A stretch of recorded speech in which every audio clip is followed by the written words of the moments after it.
as well, and we'll get into this.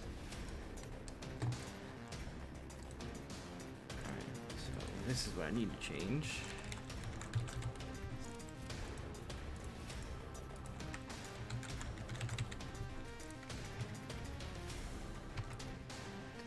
Alright, you guys, sadly, we may have to say farewell to the Bubs.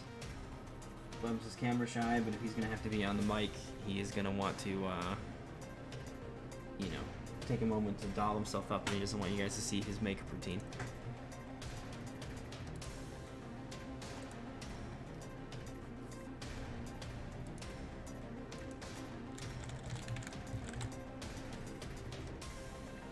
Okay.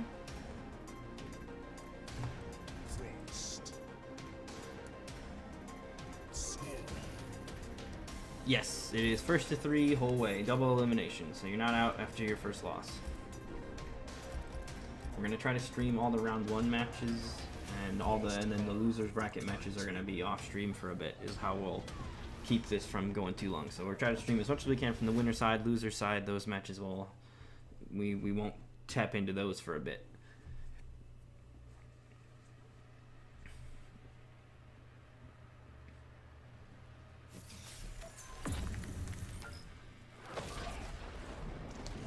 Yeah, Frost is a bit of a rarity here, but YB Design's definitely somebody that I kind of expected to see Frost from. He was one of the Frost players from previous entries into the Nightmare series, and here Sapius Colt's going to go with Scorpion. Bit of a more common character here, but we'll see how it fares as we now hop into game 1. Both players kind of feeling each other out, and actually gets caught by that. I was not expecting that to be how the first hit went. Beautiful short hop over the low. Going to get first launcher here. Opts for uppercut, maybe fearing a breakaway, but now that defensive meter will be gone, so the next time YB Designs hits an opening, we may just see full damage coming out. Short hop again over that low poke there, that down 1. YB Designs making great reads with these short hops, and the short hops, it's not the short hop attacks per se, it's just the mobility of that and the avoidance on the poke, and that's going to be the first round quickly here, going over to Frost.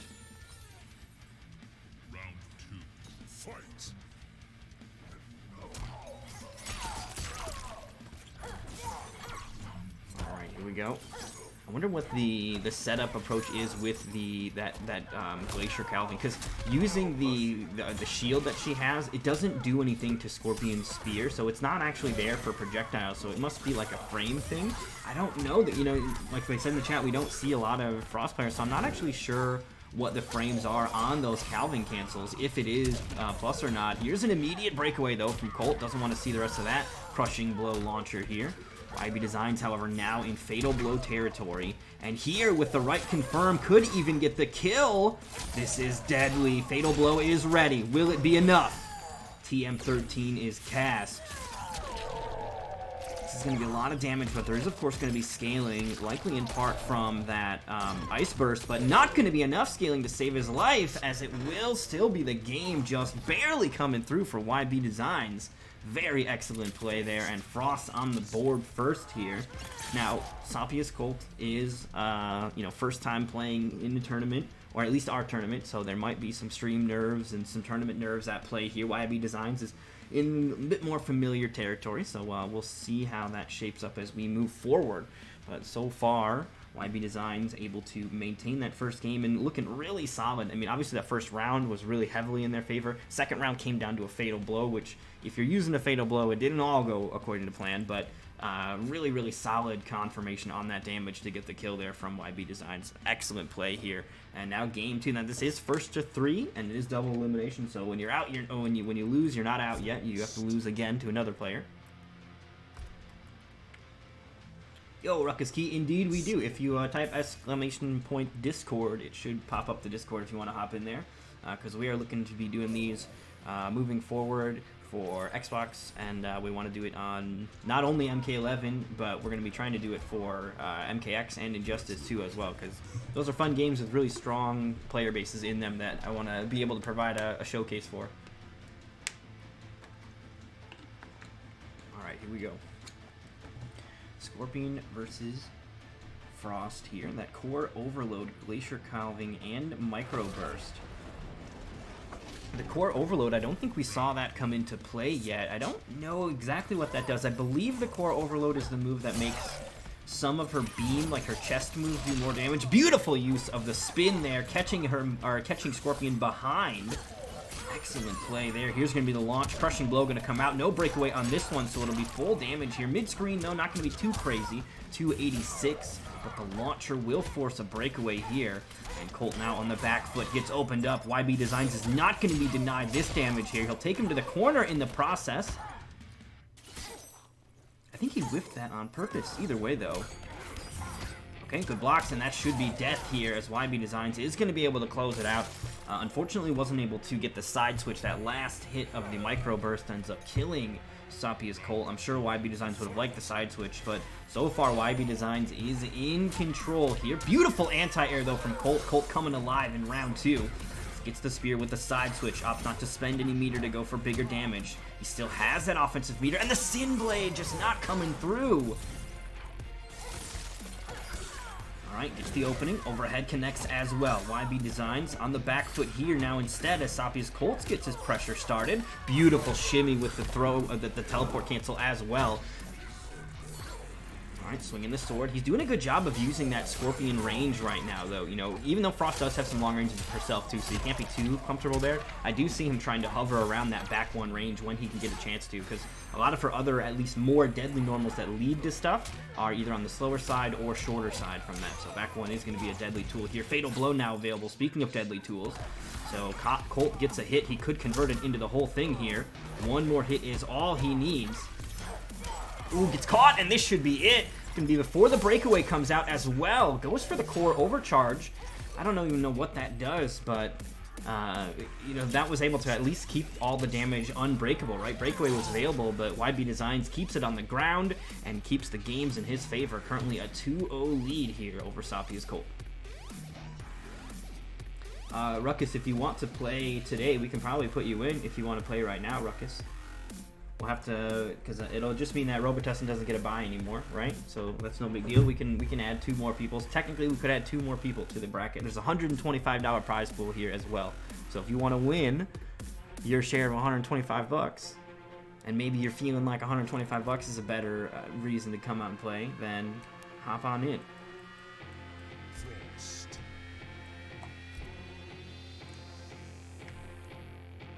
What is your gamer tag? Well, first off, are you on Xbox? I don't want to shatter too many dreams. This is an Xbox tournament, so sometimes people don't know. Usually, it's a good news for the Xbox players to hear that, but occasionally PlayStation players come through and it's a bad day.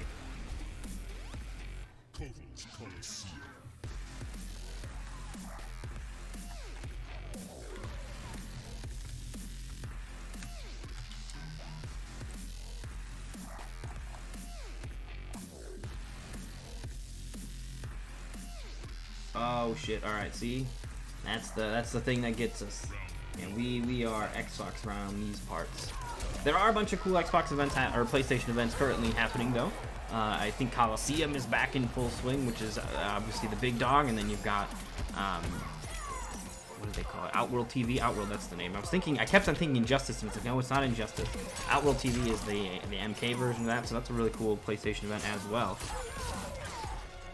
But around these parts, we do like to give the Xbox boys a chance to shine. Here we go, calving at the end of that combo again. That is probably just to get a different set of frame advantage on the follow-up, right? Oh, catches with the head, not going to get the launch there. Colt still in some trouble right now. One more hit will do it. And they're going for the chip out. You see, using those spinning blades, it hits multiple times even on block. So even if Sapia's Colt was able to get the block off, you know, it would have still gone right through. Here's a point-blank spear that's going to get the side switch as well. No meter spent on that. Saving the meter for these teleport cancels, it appears. Here's the Sin Blade launch. Let's go. Going to get some damage out of that. Falls a little short, though. And let's rip with the full teleport. YB Designs ready. He's got the punish here as well. She has enough time to not only activate her buff, but do a neutral jump. Really interesting. Gets the armor break, too, so Sapia's in big trouble right now. Dr. Newton, do you want to play before we get too far into this bracket? If you'd like to join us, you're more than welcome to. The Exiles love you too as well. Shout out to Dr. Omnipotent, really, really strong player. And if you're looking for somebody that's gonna really like quiz you on certain stuff, like, hey, do you know how to get out of this? If the answer is no, well, we're gonna sit here till you figure it out. Really, really solid at being a patient player that can really lock you down and force you to adapt and adjust your playstyle, because you will find and exploit weaknesses otherwise. Oh, no worries, Dr. Thorn. We got 13, so that's a decent amount. And, of course, shout out to Daily Nader throwing some cash in the prize pool. Big Fatal Blow comeback here from Sophia's Colt as well. 25 health left, but that is just enough to close things out here in round 2. Fatal Blow spent now from both players here. So we'll see who is able to claim the victory on this one. Sophia's fighting for his winner's side life here. YB Designs would love to stay on the winner's side, I'm sure. Yo, what's going on, I am the Knight? Dude. Is that what happened? The Frost Fatal Blow? I was busy yippity yapping. I do see it was spent, so just got smoked by the scaling.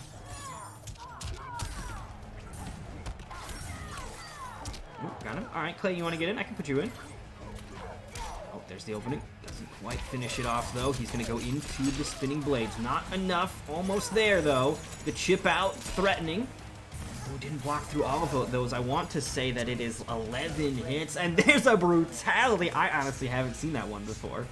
That is great. Beautiful brutality here from YB Designs. Going to close things out 3-0 here over Sophia's Colt.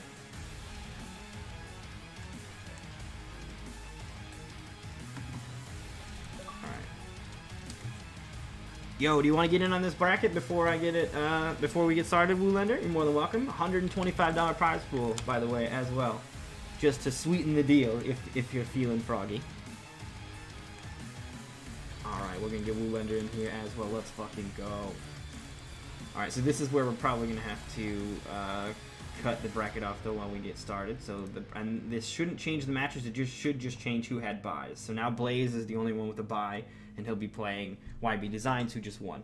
So I'm going to go ahead and start this where we're at. 15 people is pretty good, and we'll move from there. So let's pop these scores in. Actually, let's head back to the bracket here for you guys so you guys can see what I'm doing. You guys are not going to be able to accurately see what I'm doing. This looks like shit. And then we'll move into our next match.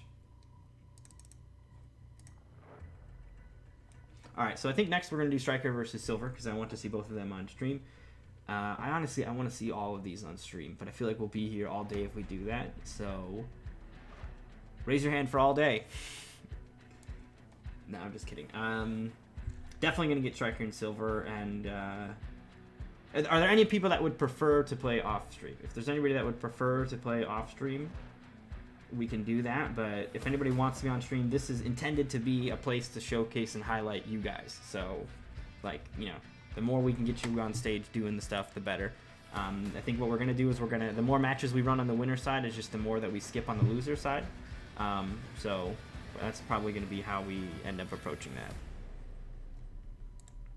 But let's go ahead and get some invites out to Striker and Silver in the meantime, because we definitely want to keep things moving along.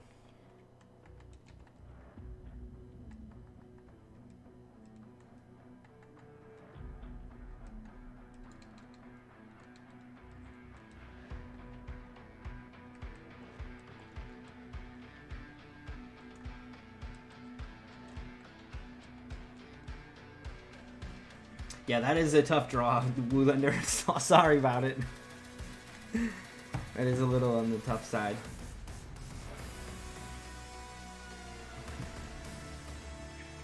Alright, so I think we've got our invites out. YB Designs, can you please back out of the lobby?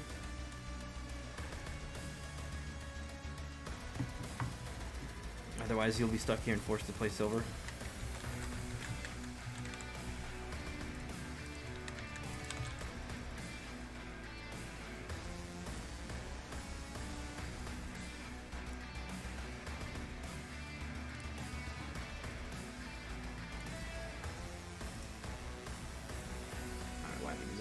Out. We've got Silver here, just waiting on Striker. Have any of you guys talked to Striker? I was talking to him right before, so I think he's around. Yeah, he was talking to me like an hour before, but I don't remember if I've heard from him in the chat, so... Okay, he's here, never mind. Making it up. Striker's ready to go. Izzy is around here as well. Do you want to play him off stream, Woolender, or do you want to play on stream? It's up to you. Do you want to be on stream or off?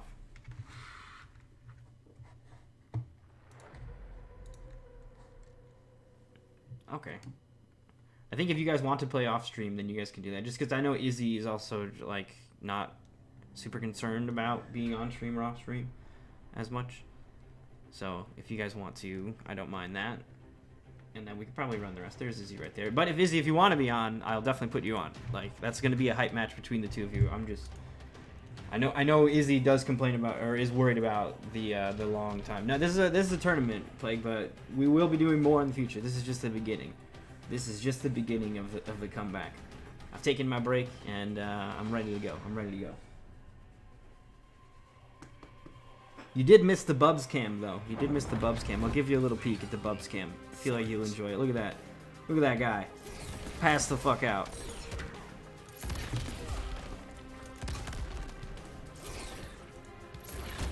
Alright, so we got some immediate zoning here, and Striker, interestingly enough, has gone with his Jax pick. So he's going to try to zone his way out here with Jax. He's building up the heat. You know, Silver's not being relentless with those soul bursts. I think there's something weird, soul something. So, you know, those fireballs there from Silver have not been too relentless, and a lot of heat now built up on Jax's side. Oh, wow. He actually absorbed it at point blank, and the second rocket interrupted it. Dude, that move is awful. I don't understand that move at all. It's like the crushing blow is for soul forfeit only. All right, beautiful sweep going to come out. Silver Sandbag does have a big life feed, but we're talking about Jax and that incredible fatal blow. In fact, if he would have gotten the punish right there, which he's going to get the kill right here instead, Striker would have been able to secure that with the fatal blow. It's going to instead happen here after the confirm and the launch.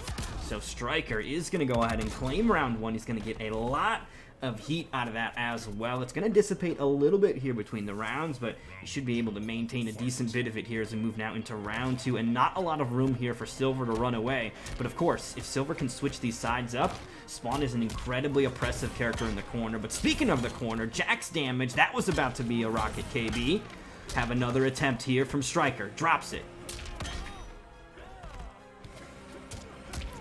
Opens him up, full launch here. The breakaway not going to be back in time for Striker to successfully break out a little earlier. He will fall out at the tail end of the combo. Avoids the restand, though, so honestly, still maybe not a bad idea. He's going to have to hold the full brunt of this combo, though. 358 coming in. First to three hallway, Woolander. All right, shots fired. Gets a little heat in there, but has to still worry about the shots being sent here from Silver. No meter from Silver, though, so no amplified. You can easily duck these. And Striker takes the time to start building up some heat now. Now he's got the life lead. Oh, can't fly forever! Dude coming in clutch with the extra game pass. Nicely done, Robitussin. So that is going to be Striker narrowly claiming that first game, but Silver was almost able to fly over those. It was the second rocket that got him, honestly. So we'll see what happens now as we move into game number 3. Yeah, Claymation is here. If you guys want to play on or off stream, up to you guys. You know, if either player wants to be on stream, we'll put him on stream. So it's only if both players are cool with being off stream that we'll do off stream matches. Because this whole thing is about you guys getting a chance to be in the spotlight. So if you want your chance to shine, we'll make sure you get to have it. That's the whole point of this.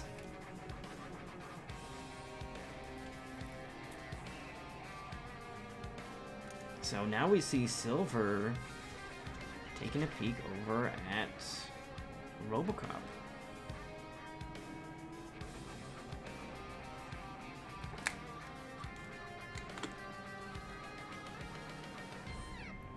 We're going to try to do these every week, Fear of Plague. I think that's how Plague do, but we'll see. We're going to try to do it every week, and the plan is to do like Friday, Saturday, Sunday, and then have a... you know, like MKX, Injustice, and MK11, and then kind of rotate the days around this so that, like, you know, for people that can't make Saturdays, they can make the Friday MK11 tournament. And then for people that can't make the Friday MKX tournament, they can make the Sunday MKX tournament. So we're going to try to, you know, rotate those around or whatever. Oh, damn, blue doesn't have gold. That is unfortunate. All right. We can make do with that, though. The Xbox Gold expiring on you guys. How are you guys not all just like subscribed to Game Pass? It's such a crazy deal. You get to play fucking Grand Theft Auto right now. San Andreas. It's a good game. including, and that's like amongst a bunch of other shit, right? Like Game Pass is such a crazy steal. I guess if you're not really playing your Xbox ever, then sure, but there's just so much stuff. Oh wait, Dark Elite's got a 14-day trial. He might be able to save the day. Alright, we can do with fear. We can do with fear. I will say the other name was better. I'm a big fan of the other name, but if you want to rebrand, then rebranding is fine around these parts. I like the other name a lot, though. It will live on in my memories. Ooh, catches him. Oh, opens him up. There's the breakaway coming out. Silver does, of course, have that extra health to work with. He's going to get Reese stood in the corner here. Rockets away. Silver answers back, but gets hit there by that big jump in, and now Striker tries for the KB, doesn't quite have it, though. Too much gravity in that combo, and now Silver swings big, short hops over it? No fucking way. Yo, did you guys see that big brain play from Silver? That was gorgeous. One of the few characters whose wake-up attack can be short hop, right? Not everybody's can be, there are a couple of them. Jax is on that list, and the matchup awareness there from Silver Sandbag on point. And of course, he didn't do the short hop attack. He just got the whiff and then went for the throat on that one. So tying the set up here, 1-1.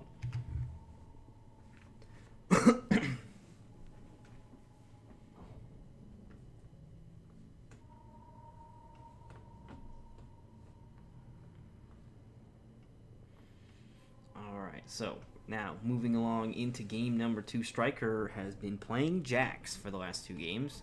Striker not known as a Jax player typically, though, so we'll see if that trend continues or if we are going to see some different. Also, I'd like to add $10 bonus to whoever can hit a chainsaw brutality. You have to combo into it. If you hit it raw, fuck off. But if you got to combo into it. $10 whoever hits a chainsaw brutality. So you're allowed to pick the stage if you want to pick fucking Black Dragon Fight Club and hit me a chainsaw brutality. Because I saw that one that Soul Warrior did, and I'm so jealous. I have to have one. We got to hit one. Somebody's got to hit one. I'm chasing after him in my ranked games, but I want somebody to hit it on stream. So there's a bounty out for that. It must be comboed into, though. Alright, gonna scoop him up there with that long-range grab half screen, and then he just goes for the full-on one, catching him perhaps ducking or poking out of it. So Striker off to a decent start, already deleted big chunks of that health bar, but Silver unfazed as he now turns things around, gets a ton of distance behind him. Backing away. Oh, this is gonna be big! Striker gets the full combo off here. Gonna go for the gotcha grab as well to close it out. 362, and look at all that heat that he's got built up. It is one of the automatic ones. You don't have to unlock it. I don't actually know how it's done because I haven't done it in a while. I think you have to hit down, down, down during the chainsaw, and it will kill them. And it'll do the brutality. But you don't have to unlock it. It's not like you have to unlock it. So everybody will have a chance, theoretically, to hit it. And I don't care if you lose the set as long as you combo into the brutality then.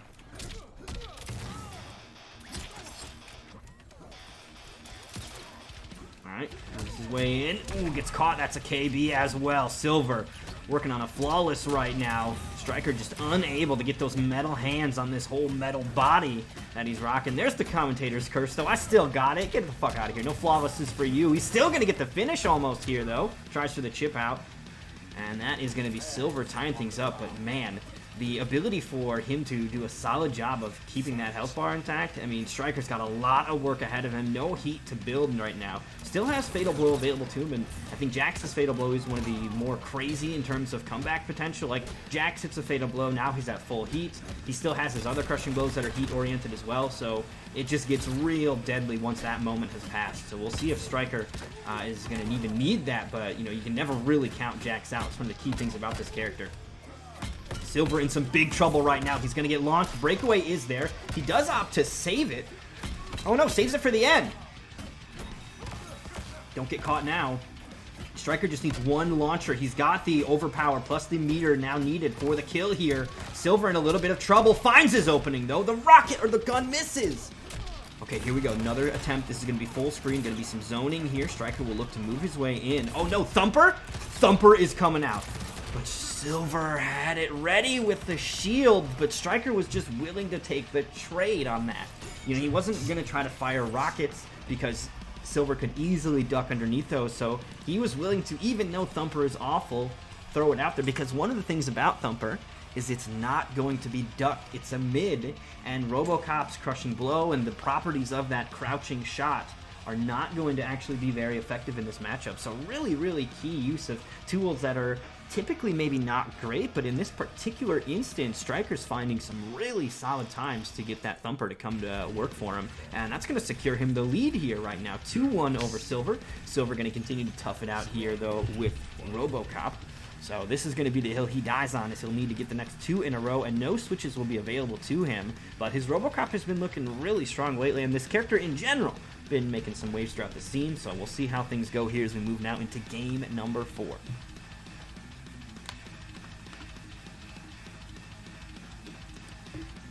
Alright, we gotta skip this song, it's 50 minutes long. Round 1, fight. Alright, here we go. Big opening. Silver's got no breakaway to stop it, and Striker's ability to get that long string, I mean, that's like a 6-hit string, and you have to pre-input, I think, all 3 chunks of it, right? Like, it's a lot of button presses, very rapid fire, and Striker is expertly getting that off, getting tons of heat out of it in the process, and turning it into big damage. Okay, nice activation of the shield there. The Thumper is not going to work just as being thrown out there if Silver's looking for it, but if Silver's looking to trade, that's when he's going to start having to worry about the Thumper, because the Thumper is going to actually start hitting him. Okay, getting underneath it. Launcher in the corner as well. Breakaway here. Silver is able to be saved by that combo drop, though. Striker just a little bit too high on the gravity there. One more hit could do it. Fatal blow is all it's needed now. Just wait. Patience from both. That's it. Nicely done. Silver with the beautiful confirm into the fatal blow. He is going to go ahead and secure round 1. It's going to cost him that fatal blow in the process, but I mean, that is still a pretty solid comeback that he ended up making there, because Striker was looking like he had control for the majority of that round just up until the end. That's the power of that flamethrower, though. That flamethrower, the way he can just walk you down with that, not to mention that extra 100 health that he's got with how, you know, with how, where Striker or where Silver's health was at. You know, with that extra little health, he could have been in a much more deadly situation if you just lop an extra 100 off that. He wouldn't have been dead, but still. Things get real scary when you're working on pixels. Alright, lots of shots being fired here. Striker going to get his first hit. Just chases him down with an interactable of his own. Not able to get the jump in on that one, though. The bullets are there waiting for him when he lands. Here we go. Gets in with the dash punch. That's the pseudo dash punch, I guess. Or the kind of the replacement here, other than the fatal blow. Lows! Here we go. Striker making his move. Overpower connects there out of nowhere. Silver in a little bit of trouble here. Striker hasn't gone for a launch, but I mean, he hasn't need one now. Here's the launch, but will it be enough? And there we go. Ties it up. Striker now on set point here. Arms super hot and ready. Little Caesars is at your door. Looks for the opening. Finds the mid. Oh, there's the throw on that one. He's getting some blocks. Another throw. Heat is built up. I think that might actually be KB heat right now. Even more heat getting attached to it. Look at that damage. 45%. Doesn't cost him much. It's just a little bit of heat, and he can easily rebuild that. You don't have to spend meter on that second rocket. Just more heat. Here's the launch. Breakaway's there. Silver's last chance here, and here we go. Getting started with the flamethrower mix. Goes in with the low. Keeps it safe. Scoots up. Bang! Get out of the sky, bitch. Overhead's coming through, but Striker just consistently canceling into that dash punch there and ends up closing it out. You know, I wonder, like, if you would have blocked that, it would have been rough, but I think that there's like a different thing that string can be canceled into that Silver might be looking for, either on a flawless block or to duck underneath or whatever. So unfortunately not able to keep it together there, and it will instead be Striker closing it out 3-1, but a really, really solid gameplay there from Silver Sandbag, and making Robocop look nice. Definitely a threat to be reckoned with around here. You know, people slept on that character for a while, but this character is in a really good spot right now. So let's go back over to our bracket, say hello to it, and move on to our next match. Dr. no, not Doctor, sorry. Dark Elite, were you able to get a code over to Blue Link, or are they not able to? What we can do in the meantime is we can do Whisperwind and Reese. I think we can do that while we wait. And then we'll find out what's going on with Blackout and Blue. But if Blue isn't getting the code, you know, if he doesn't want to deal with it, then it's no big deal, and we can go ahead and get what's it called instead. All right, my controller died. Perfect timing. So let's go ahead and get Whisperwind and Reese.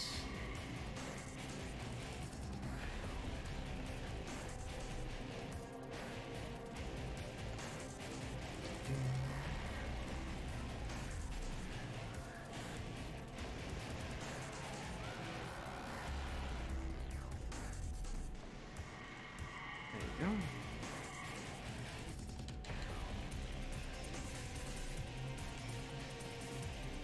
Alright, so invite is out for Reese. Get another one out here for Whisper.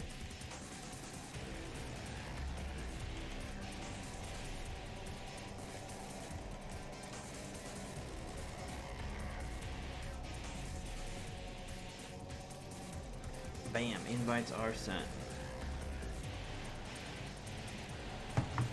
So the way I've been grabbing signups was just like by whoever got here at the start, because I've just kind of been running fast and loose with it. So I don't actually have a plan yet for how to do these. So the way we've just kind of been doing it is like I turn the stream on about an hour before we start, play a little Combat League, get my ass beat, and then whoever's here by the end of it, then we hop in and go from there. I think the new one is probably going to... I think personally, just like, you know, what do I... Like, if I was going to plate my money on it as just like a random bet, I think new IP. It's going to be something new. It's not MK, it's not Injustice, it's something new. I don't know what it is, but it's going to be something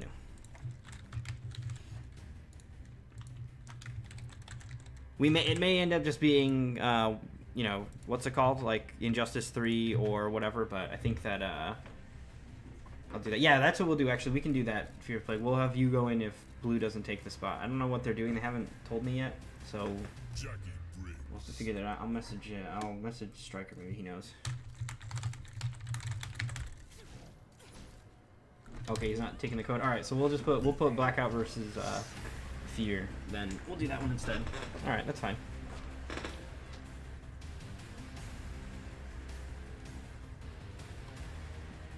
All right, here we go. Game number 2, or game number 1 between our players. This is going to be set number 3 on stream, and because Izzy and Woolander went ahead and happened off stream. And remember, $125 up for grabs here tonight, so a lot of coins here for you guys. And we'll be having those losers bracket matches available for you guys shortly as well. I know there's a bit of a wait while we just get through some of these matches, but hopefully it's not too insane. Because once we have some of the other matches kind of rounded out, it'll figure it out. But, you know, this is our first time back, so I do want to give a chance for people that want to be on stream to be on stream. So that's what we're doing. So sorry about it. All right. Leaping in with the Jackie. Be careful. Ooh, goes in for the low sweep. Now catches him with the shrapnel. And he's got the lethal clinch, so this is going to be a little bit different from your typical... Jackie play here. Reese, however, answers back. Goes for the flip kick, maybe trying to get some armor break. Yeah, I'll just send you an invite, Robitussin. Alright, jumps back. Whisper, not quite able to fully close it out here, though. And that's going to do it. Reese with the solid play. The force ball amplify is going to be the final hit needed there for that first health bar to fall. And Reese will take round 1, puts himself back into the corner here, though, so Whisper will be able to take some big damage if he can find an opening. Nice anti-air. Here we go. Oh, no! Whisper doesn't get the full confirm into big damage. When you're playing Jackie, she's such a glass cannon that any kind of, like, combo that kind of falls through like that can feel really devastating. Here we go. Crushing blow. About to be loaded up here now, though, for Jackie. What's going on, Rink? All right. Oh, back two, straight into the throw, but beautiful throw tech there by Reese. Excellent reactions here. Very tough player to throw. Jumps over it, but still able to recover in time. And the anti-air as well. Reese doing a great job of shutting down this Jackie pressure. The feet were there and active, not able to get the whiff punish going. Leaps in. You see Reese looking to challenge, though, with his own jump one. Like, Reese is definitely, it feels like, comfortable in the Jackie matchup. He's kind of like, all right, this is what this character does. All right, let's just rise to the occasion and make it happen. And so far, doing a solid job. Fatal blow available, and that's going to be enough damage. The second force wall again. Johnny Cage wins.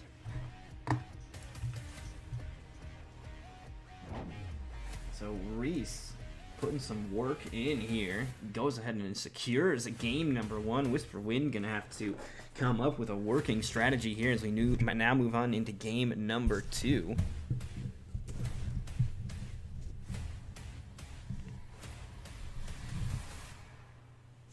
And remember, there is a bounty on a chainsaw brutality. Somebody hits me a chainsaw brutality, $10 coming at you.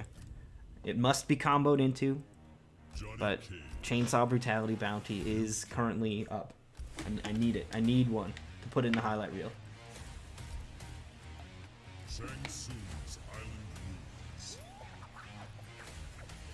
All right, here we go.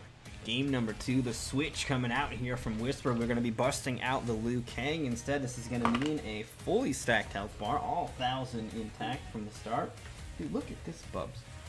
He is just... He's adorable. You're an adorable little boy, Bubby.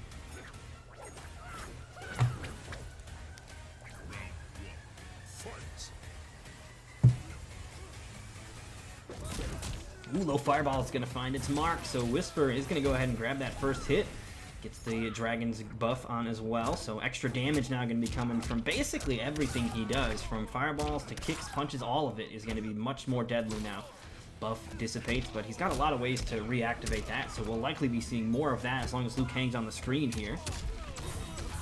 Gets a convert. Oh, nope. Isn't able to keep going there. Beautiful breakaway from Whisper trying to stop that combo short, and it gets a great punish there on the short hop. He'll get the side switch with a command grab as well. Whisper Wind now looking to regain control here. Doesn't have a lot of health to work with, but... Alright, the stance is up. Now going to be extra damage if he can find a hit, but he won't have the chance as Reese just going to press his way out and secure round one. Round two, fight.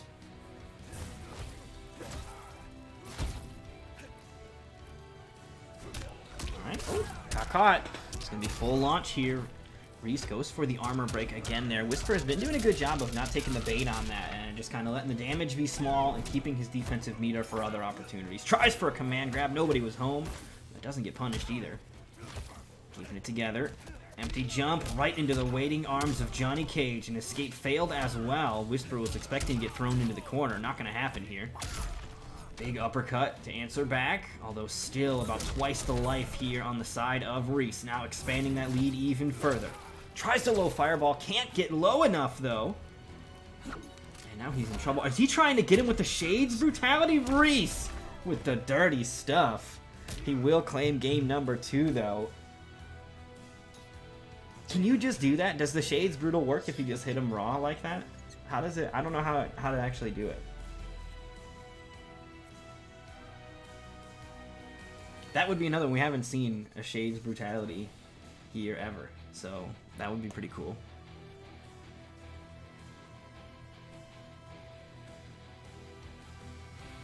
Hey, Jago coming through with the host as well. Thank you so much, Jago. Hope you had a good stream. Dude, the YOLO bite kick, sometimes you just gotta try it. That time it didn't work out, but we've all hit a dragon kick KB on somebody trying to throw a projectile a little too slow. Go back to sleep, Bubby. Or do you want to hop on the mic, Bubs? Want to help me commentate? Use your tail as a microphone. Hold your tail like it's a microphone.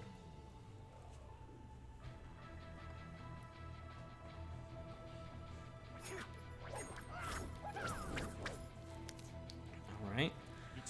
Letting the lore rock. No idea what they just said. I can't hear it. now neither can you, because I talked over it. Again, man, Reese is just real liberal with those force balls. Although I think when you really think about it, like what else is Johnny gonna spend his meter on in the neutral, right? You've got Nut Punch as a launcher, but he's still got that extra bar if it comes down to that. So being willing to just kind of dump that extra bar when you are sitting on 2 bars is actually not that bad. Now he would have maybe liked that bar, but he instead recognizes where his resources are at. Shadow kicks him full screen. Whisper Wind gonna spend all of his meter instead here on the other side of that though. Tries to Dragon Kick, gonna get caught out of it. And this will be the full launch here from Reese. Not able to close out the combo because the breakaway will put an end to it. Fatal Blow available for both. Oh, wow, he got to keep it. Nicely done by Reese. Gets the Fatal Blow cancel.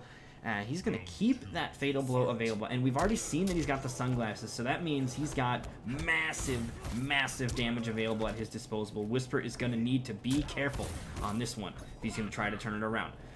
No whiff on that. Here's the full launch. Doesn't have the meter to keep it going. I think maybe that's one of the drawbacks, is Reese has been so happy and content to spend his meter every time he's got it, that some of the times when he could use the meter to convert into bigger damage, it's just not there. But it's a relentless onslaught, so ultimately it's not really mattering. He's maybe missing out on some damage here and there, but he's making up for it by just never letting off the gas and giving Whisper room to breathe. Ooh, the Dragon Kick gets sniffed out. The breakaway sniffed out as well. Reese on point right now, on set point as well. He will accidentally lose his breakaway, though. That is unfortunate. And the Shades got him, but they don't brutality out of the air. So Reese is going to go ahead and take it 3-0 with some really strong Johnny Cage play.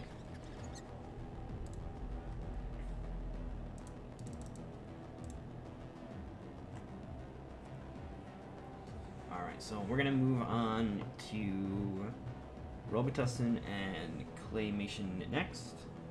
And then we'll get Dark Elite, Frosty, Llama after that, and close out round 1 with Blackout and Blue Link. And then I think we'll try to have some matches going on off stream so that we can catch up a little bit in terms of round 2 matches. So that is going to be the play. So I think we'll have Blaze and Izzy's match on stream since we skipped those, and then maybe not the other ones. But let's go ahead and get our invites out here for our next match, which is going to be, like I said, Robitussin and Claymation.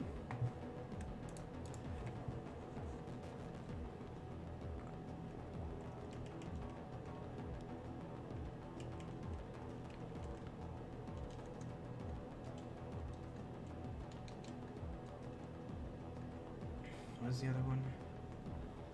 Claymation with the 4s.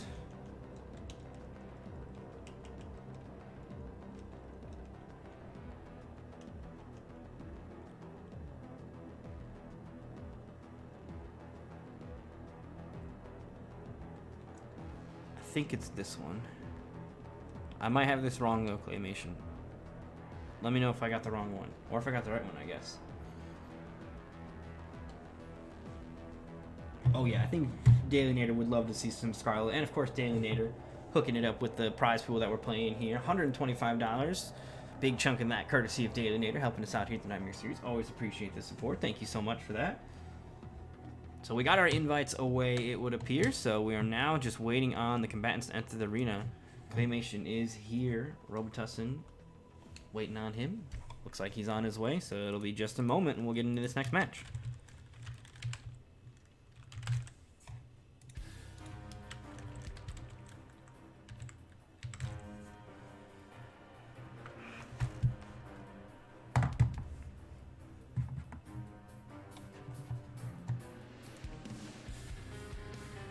Ooh, this is a good song.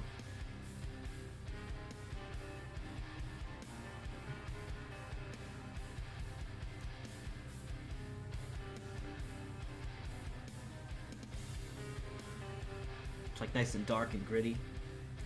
People are gonna die to this song. Let's go. I'm gonna smoke weed to this song. Hold on. Johnny Cage. Fearless.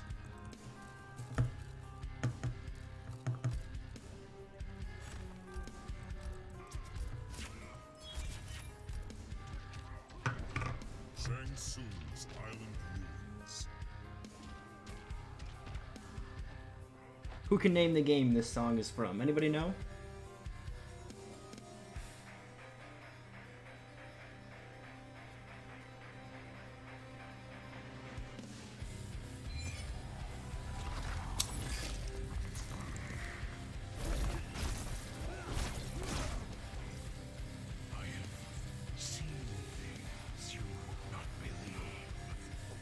Ships on fire off the shore. Yo, Olatavio, let's fucking go! Fight. Damn, nicely done. That is impressive. That is impressive. Game's got an incredible soundtrack though, so. So we've got Gearus and a little bit more Johnny Cage happening here on our screens today. I will accept it. Just got on Speed Demon, no way. Also, thank you for sending Sapius Colt our way. Appreciate you spreading the word. We're able to get them in the bracket here. So unfortunately, we won't get you this time, but we'll get you next time. We'll get that update on you for next time. Because this is not the only time, that is for sure.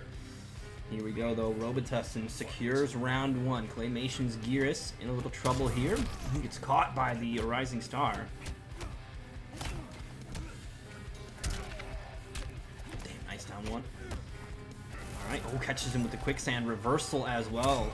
Robitussin just a little bit too far away. I think he was looking to swing and keep that pressure going. The defense, waiting it out. Goes for the jump in.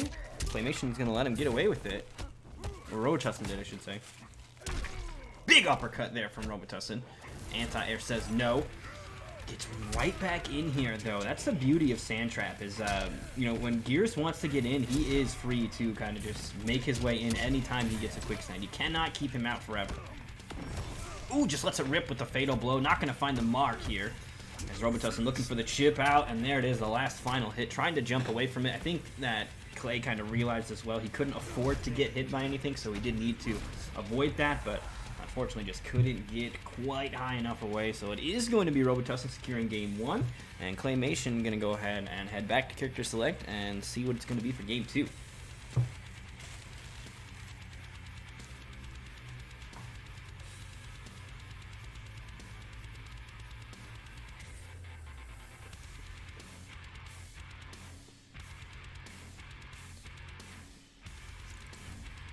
So now, game two, Claymation is going to consider something different, it would appear.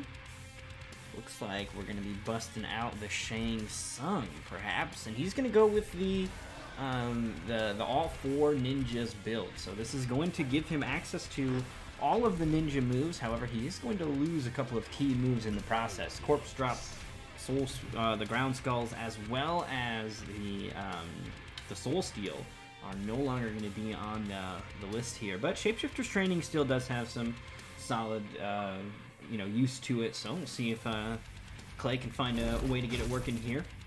We have seen, you know, the Force Balls be a little bit of a nuisance, and the Smoke Parry is going to at least put an end to that. Tries for just a raw Ermac lift, and Robitussin having none of that. He'll get a clean 290 out of that. Chases down the roll as well. Claymation just trying to find his footing, but I think that's, you know, one of the things Johnny does really well is he's got really solid, like, buttons in terms of they're not, like, really heavily whiffed, and so his ability to knock you down and then confidently just keep on pressing at you and keep hunting you down is very, very strong. The other thing, too, is, like, forward 3 goes so far that it's hard to roll away from, for example. If you try to roll backward away from it, it's still going to hunt you down, so really, really strong character with that heavy offense. And there's the flawless block as well. Robitussin showing that he came to play here, as he turns it around and claims round one for himself in game two here. Reversal punish as well with the shadow kick. Gotta be careful with those Ermac lifts.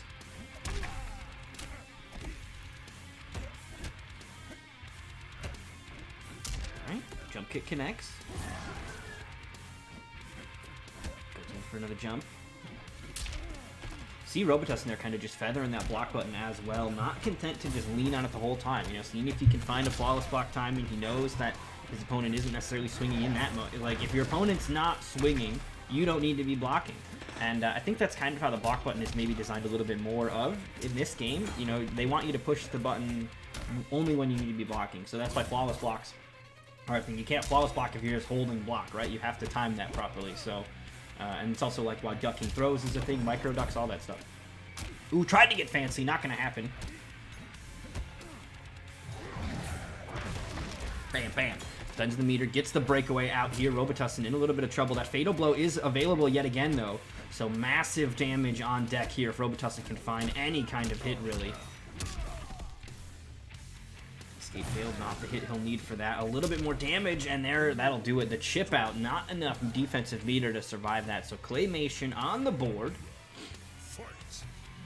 Yeah, exactly. Like, if you accidentally hit block at the wrong time while you're getting hit, you lose your meter for it, too. They really don't want you to be pushing block when you're not supposed to.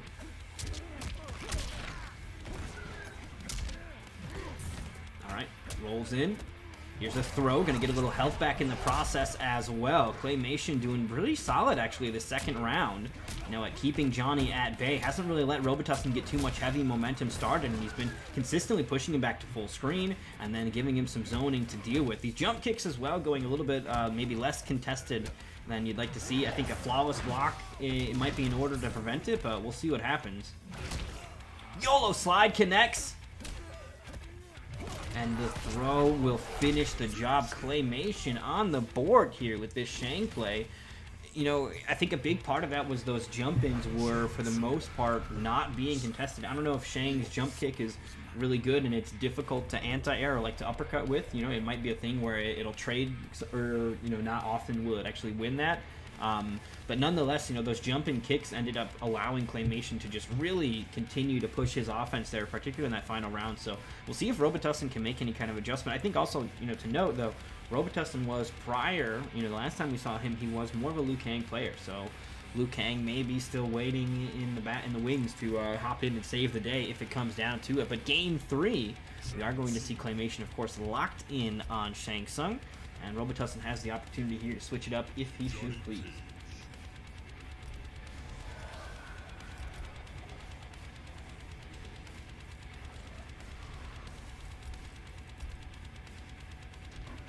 The hourglass.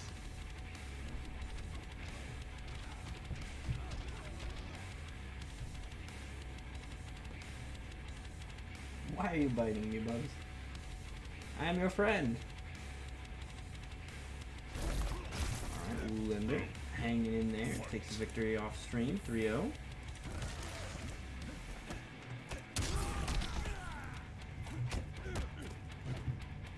And I think after this we waiting, so we're gonna have to get Black out. We'll get Dark Elite though, Frosty. Actually, could we maybe do this just to keep the waiting at a minimum? Well, unless you guys don't want to. If you guys don't want to, then we won't. But if Blackout and Fear of Plague, if you guys are cool with playing off stream, then the loser of that will be able to play Silver so that they don't have to wait too long. That'll get the loser bracket started as well. But if you guys do genuinely want to be on stream and you don't want to play off stream, then I do not mind. Because like I said, the whole point of this is to give you guys a place to showcase your skills and get highlighted. So it's fine if you guys want to play on stream. I'm totally fine with that. Alright, beautiful conversion here from Robitussin. Solid damage as well. Look at that, 399 in the end. That is big numbers here. And of course, it's in the corner, so you have to deal with the fact that you are still cornered to follow. Claymation going with the option select, that jump kick into Ermac lift. And, you know, he's been getting so much mileage out of those jump kicks. That jump kick into Ermac lift is honestly a great strategy because he's going to be able to connect and get excellent damage every single time it goes off in his favor. Ooh, not happening. Slides under, but still gets hunted down. That forward 3 from Johnny has excellent range, is a great whiff punish. Particularly when people, you know, end up switching sides or they just think they can get away with it because they're far away. It's not how it works.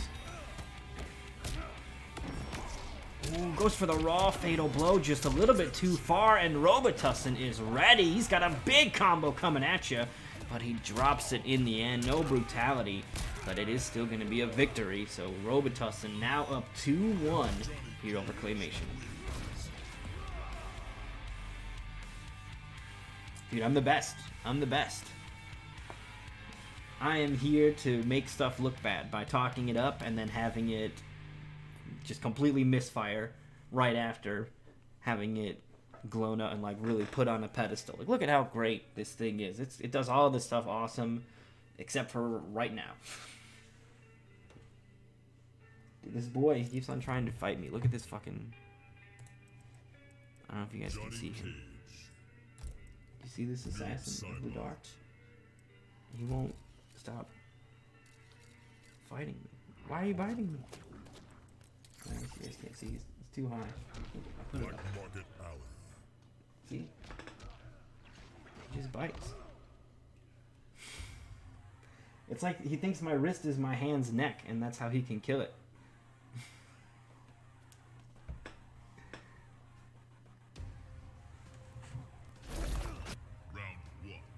I need my arm back, Bubs. I have a thing to run. Give my hand back.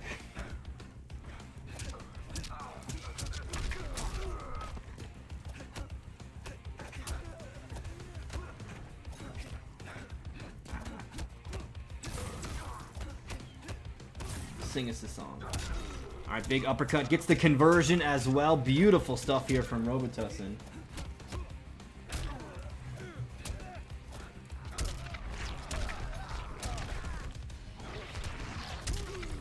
Look at the hate in his eyes. Round 2, fight.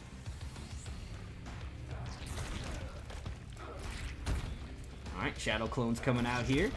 Catches him with that one there. So building up for that KB potentially. Ducks the shadow kick as well. Nice throw. Clay right now technically working on a flawless victory. A little bit early on that one, but so far Robitussin just has not been able to get any ground. There he does finally get a shadow kick to connect, but I think in the noob matchup, he's not really concerned, right? You caught me with a shadow kick, so what? Now I'm back to full screen, and a problem, yet again for you, is trying to make your way in. So right now, Claymation doing a solid job here of maintaining his distance, although as soon as I say that, Robitussin works his way in, forces a breakaway, and now Claymation could be in a bit of trouble. Tossed back toward the corner, he's going to run out of real estate, and he gets caught by the shadow slide, or the whiff. So that is going to be a big, just raw fatal blow combo there. I'm honestly not sure that Robitussin even wanted that, but he will take the big damage here, because that's now going to put Claymation in the danger zone. Throw, not going to be enough to kill. Just barely. Oh, shadow kicks through it with the fucking pure nonsense. And he did that on purpose because he knows that that move, it's been 2 years and that move still doesn't work right. So at this point, is it not working right, or is that just how it works? Who knows? But Robitussin with the knowledge, just shadow kicking right through the clone. Nicely done. Ooh, he's going to get opened up here. Again, right through the clone. Fuck your clone. I don't think it works like that on low slide, but if you see a straight clone coming at you and you have a really, really rapid moving move, like Shao Kahn slide, Sub-Zero, maybe Sub-Zero slide too, actually. But a lot of really, really fast stuff. You just out of there. And Claymation gets the flawless victory. I forgot to cast the curse the second time. It was still on cooldown from round 2. What the fuck?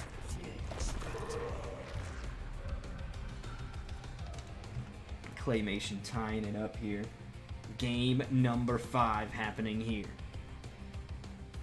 Right, Bubs?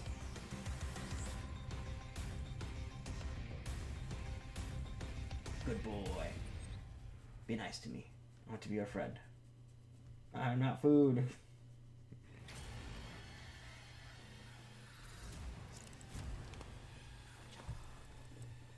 Noob Cybot. Alright, final game. Robitussin, we did talk about the potentiality of Liu Kang coming to save the day, and it looks like that is exactly what's going to happen here as Liu Kang now looking to step up.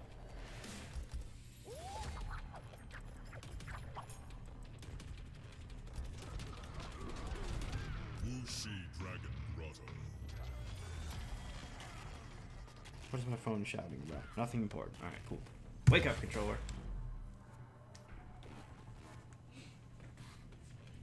Alright, here we go. Game 5. Liu Kang here is ready to try to save the day, but he doesn't have a lot to work with. We'll just need the information that Johnny collected on his last suicide mission, and Robitussin's skill with the Shaolin here to close it out. No anti-air, but no connection on the jump in either. So a comedy of errors happening right now. Okay, tick throws are out. Gonna give Robitussin a slight life lead here. Fireball is gonna make its way in as well, but right back to the jump kicks here. Claymation just no fear at all, willing to do the crazy stuff and tried to dragon kick through the clone, but that time was a little too slow. Big whiff. All right. Oh no, bigger whiff on the throw. He's gonna spend some meter on that, building for that crushing blow. It might not look like a lot of damage now, but when that rib cage is getting caved in round 3, you'll know what it's all about. Jump in is flawless block that time, so that is going to change the frames on it, and Claymation gets sent right back to the corner by that command grab, and the roll was waiting for that as well. So Robitussin looking real solid here in this opening game with his Liu Kang. Very, very strong stuff, controlling, you know, where his opponent's at, command grabbing into the corner, knowing when things are going to kind of happen, even from his opponent's perspective, and countering them perfectly. All right, there's the dragon kick through the clone again. That matchup knowledge coming into play. He knows how you can exploit some of the stuff that Noob Saibot's doing. Claymation gets a throw, KB lined up, opts to not send his opponent into the corner, and now a throw will kill here. So Robitussin does need to be careful, but he gets tagged. I decided I'm going to go to Frosty. I'm not sure if I'm going to compete, but I'm probably going to go to Frosty just to show up and spectate at bare minimum. So I'm going to figure out how to do that. It does mean I have to figure out how to get vaccinated, but that's not like that hard to do, right? So I don't have insurance, but they do it for free, right? Oh, gets sniffed out on the uppercut. I think the commentary stuff has already closed, to be honest. So I probably will be. I think Tento is going to be one of the people that's from around that he did it last year as well, but because I didn't know when it was happening or anything like that, and I kind of like slept on it a little bit too long. But I don't know. I'm gonna enjoy being able to kind of just relax and have fun with it too. So that'll be cool, because then I'll have more time to like get casually. Because part of it when I did commentate, I didn't get to like play any games with anybody because I was so like, okay, make sure I stand right next to the booth until it's my turn, and then, you know, like I was so like, don't fuck this up, don't fuck this up, don't pick the wrong place, like that that was the only thing I was thinking of. So if I go there without the pressure of having anything else to do, I think I'll be able to just kind of chill and hang out a little bit more, enjoy it for that. All right, so that is a 3-2 going to Robitussin. Strong game between those two. And then let's go ahead and get Dark Elite and Frosty Llama up next.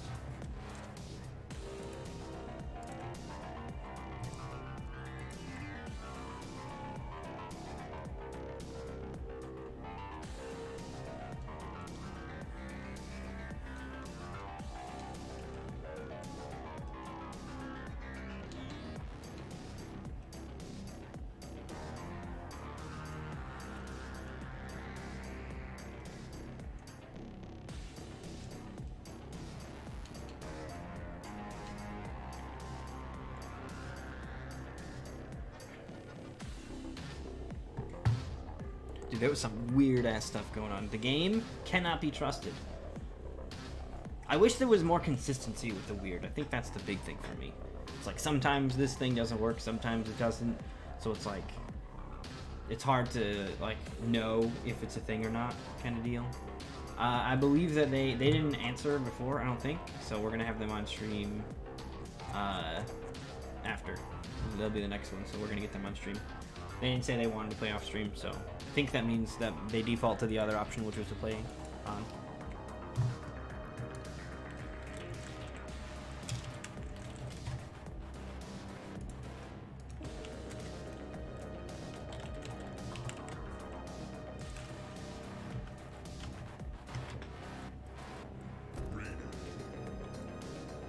Okay, so that means after these next two matches, the loser's bracket can get started a bit more. There's unfortunately a bit of a downtime on it, but here we are. And then to keep things short, we're gonna also we're only gonna do 2 rounds from round 2. So. All right, here we go. Dark Elite versus Frosty, and Dark Elite has been talking about how his Raiden has been making a bit more of an appearance. So looks like Scarlet is gonna have to wait here, but Raiden is a character he has been talking about, you know, kind of using as a keep away kind of character that he can utilize. So very interesting to see how the zoning ends up working out for him. I will say though, immediately disappointed by the lack of purple lightning. So if you're gonna play Raiden, I wish that you could have purple lightning, and the only way that you can do that is with the Christopher Lambert skin, and I think Dark Elite has it, so he could have given me what I wanted, but instead he chose violence. Look at this. A lot of that health bar still intact. Indeed, right? He's fucking betrayed the Blood Witch to hang out with the Thunder God lately. I mean, this character, Raiden, I think is really solid, to be honest. In like first to 2 environments, like Combat League and stuff, he can be like so deadly with the mix that's like another thing that's like hard to deal with and adapt quickly. Like maybe in a long set, Scarlet might be a little more solid, but Raiden can really bamboozle somebody quick with how evasive he can be, and his mix-ups are legitimate. So we'll see how that ends up working out against Frosty Llama. Frosty Llama, of course, playing the big beefcake Kotal. He's going to need to just hit for some big dumb numbers when he can find an opening here. Nerf Cetrion, the name of the variation, and a sentiment that I would tend to agree with, to be honest. Not sure if he has the command grab. I think that's going to be one of the kind of deciders on your playstyle as a Kotal player. The command grab obviously means you have access to tick throws, and you're going to want to get in there and be aggressive. But if you don't have the command grab, then you can be a little bit more comfortable playing that longer ranges and kind of taking your damage in slower chunks without needing to risk it all with the big command grab. And that's going to do it. The overhead from Dark Elite closes out game 1. Frosty Llama unable to get some momentum started here. He had some good ideas there, like that big whiff. That it was an unfortunate whiff, you know, when he stepped in with the forward 2 right there, trying to catch Dark Elite. You know, that was something that was exactly what I would have done. And I honestly would have thought that it would have worked out. So he was just barely not there in time. So we'll see if he can speed it up a little bit here as we move now into game 2.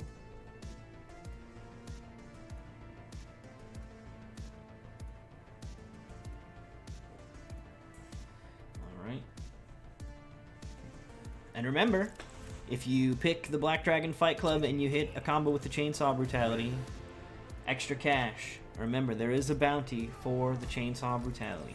So, feel free to pick that one if you want to.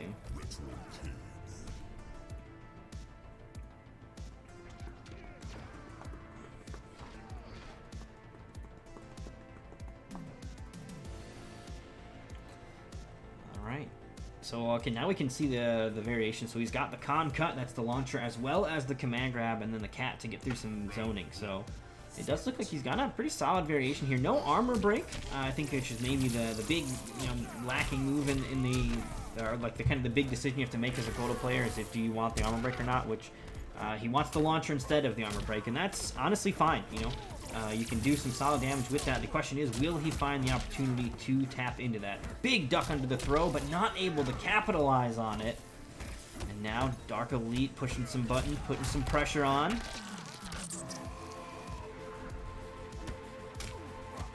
It should, Claymation, it 100% should, and it's whack that it doesn't. And it's just always been like that. Anything that moves too quickly can pass through it. He was getting it like super late sometimes too and still making it through. I don't understand how that works.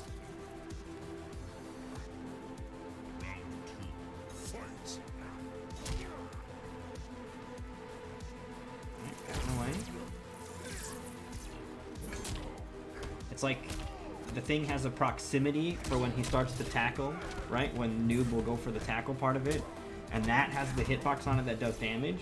And it's like, so you get into proximity of that, and then you're moving so fast that before the hitbox activates, you've already passed where it's at.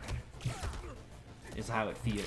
Because everybody with anything that moves fast can do that. As long as it rapidly closes distance, it will get to the other side of it before the tackle catches them.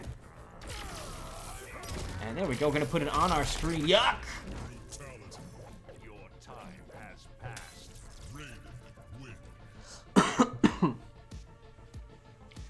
That is not a Chainsaw Brutality, so there will be no monetary reward, but I will clip that and see if we can use that for later nonetheless.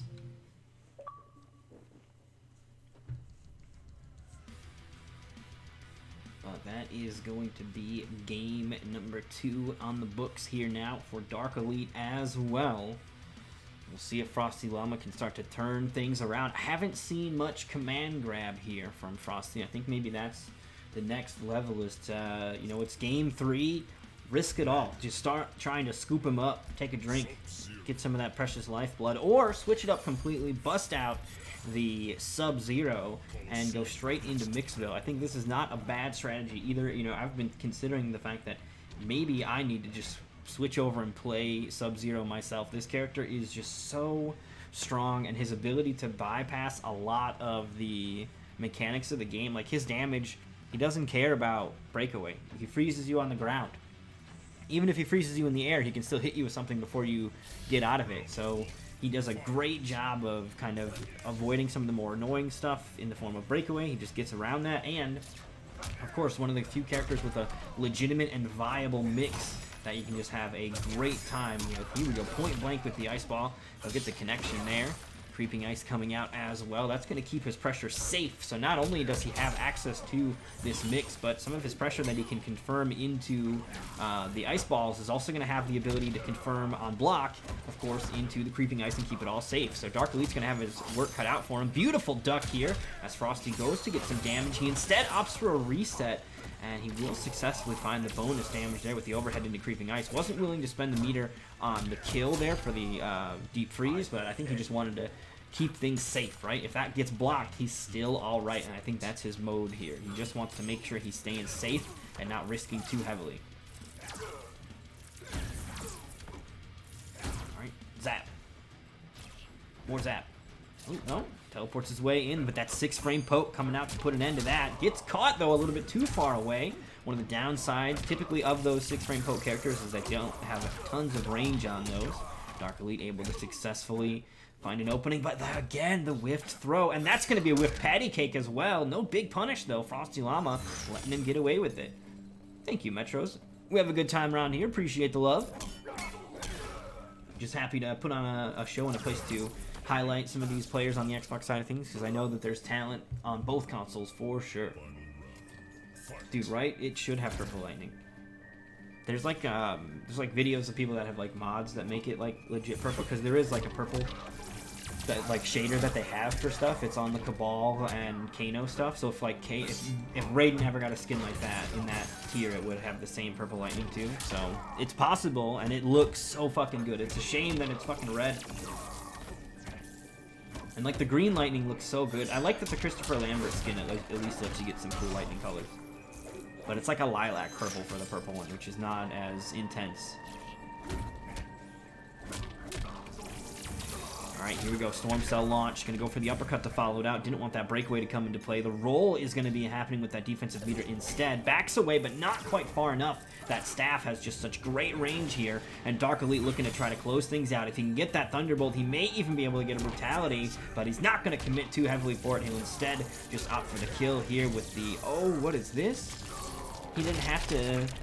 I thought you have to do a thing to... You have to amplify it for that. That was sick. Let's go. So Dark putting another brutality on the board with the 3-0.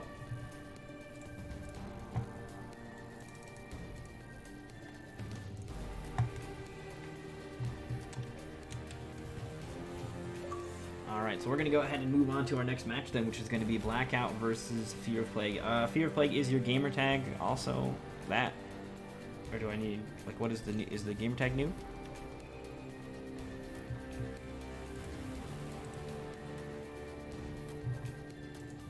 Gotcha.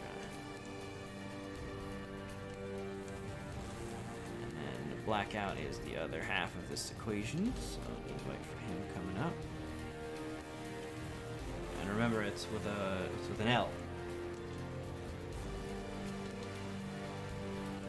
Alright, invites are sent. And this is going to be our final match for round 1. Losers bracket wise, it looks like Claymation and Frosty Llama, you guys can go ahead and play in the losers bracket if you'd like. And then Silver Sandbag, you'll be playing the loser of the next match. And then those of you guys in losers round 2, you'll have your next few sets coming up shortly as well.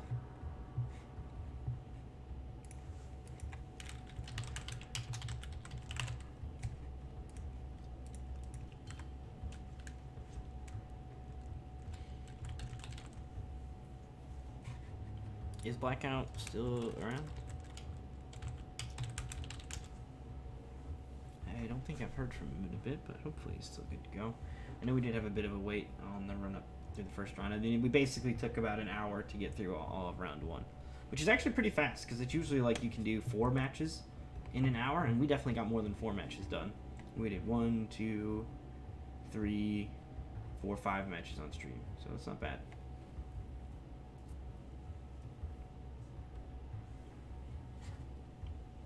Where is Blackout? Do, do, do, do, do.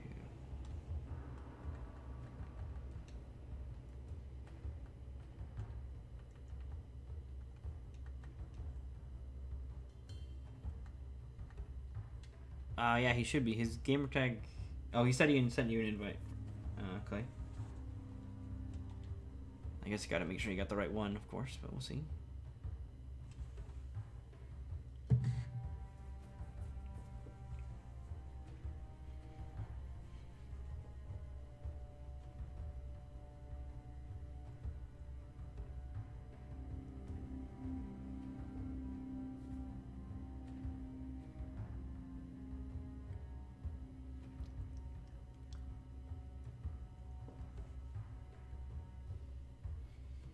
Oh, I think we lost Blackout.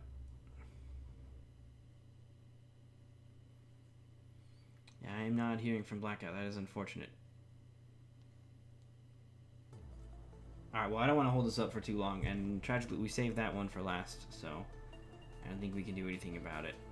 Unfortunately, we may have taken too long for Blackout's liking, but it is what it is.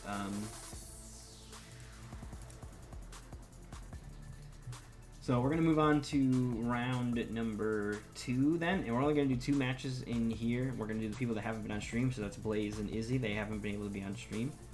And then, so that way it'll, what's it called?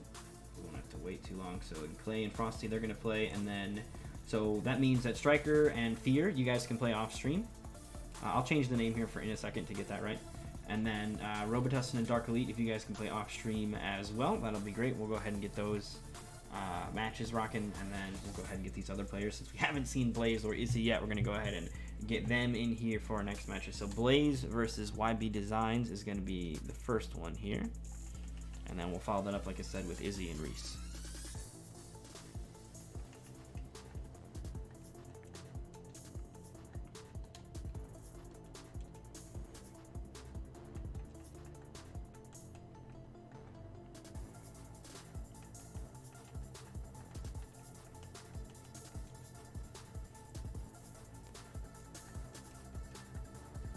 Alright, the invites are out. Let's go.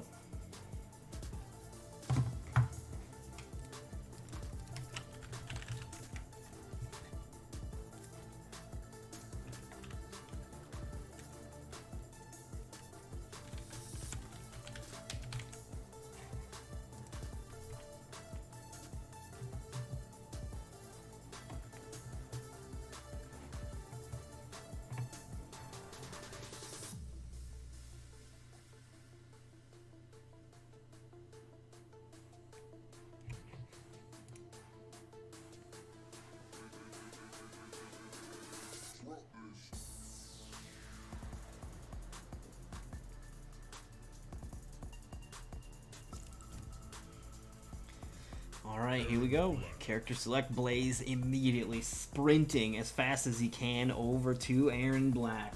For old time's sake, the Cowboy making a return here into the Nightmare series. And of course, YB Designs going back to the Frost. That's what got him here. His victory over Sophia's Colt. And he's going to be continuing to look to make that run here.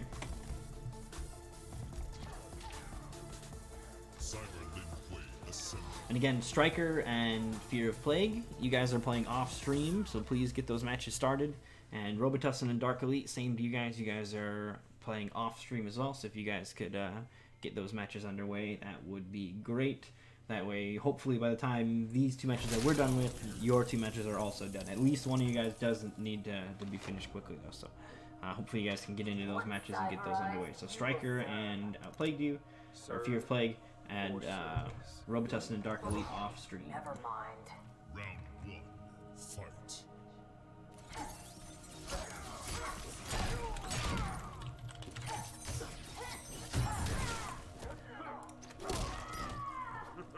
Alright, nice opening here. Gonna get a stomp, evening out these life bars. Looks like Blaze has a slight lead. Poke as well. Oh, just perfectly spacing that get up attack. and had the lying amplify from the dropkick waiting there as well. Nice throw, though, from Design. He's going to go ahead and switch sides here. Nicely done. Weird hiccup, my bad. Again, going with that raw overhead. Again, a third time. That move is punishable from my understanding, so interesting choice here for YB to just kind of throw it out, but it's been working. That's going to be enough with the Amplify to close it out. YB Design's Frost looking real solid. Round 2, fight. Alright, tries to dash in. Saved by the connection error, though, it looked like. That's an uh-oh. That lunge is definitely punishable by an uppercut. Beautiful flawless block here. Blaze knows the break, or the combo wasn't going to go too far, so puts an acid puddle out instead. I think it's because also there's a lot of scaling, right? So it's like, why would I bother spending tons of resources to put a bunch of damage in this? I'm just going to go ahead and get the acid puddle going and keep my control game at play. And now we get the side switch with the cattle toss. Immediately rolling out of the corner, and YB Designs drops the combo, but now the breakaway actually got underneath the head too. Wow. Looks like YB Designs knew he was going to break, but still couldn't do anything about it. Alright, rifles out. 3 shots left in the chamber. He goes ahead and spends the Amplify on the Scud shot there. But that accidental breakaway doesn't end up costing Designs as he keeps it together and gets game 1. So game 1 is going the way of YB Designs. First time Blaze has probably competed on the Xbox in a bit here, though. So still has to warm things up. He did not get a game. This is his first tournament game, too, as well. So, you know, still hopefully getting that engine revved up, but we'll see what happens here in game 2. Blaze was still looking pretty solid, though. You know, the flawless block there was a thing that came through.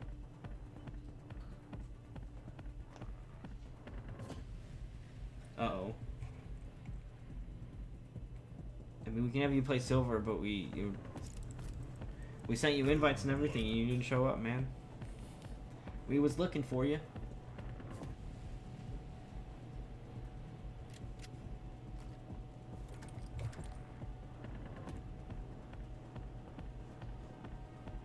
You can fight silver in losers bracket still, though, if you would like.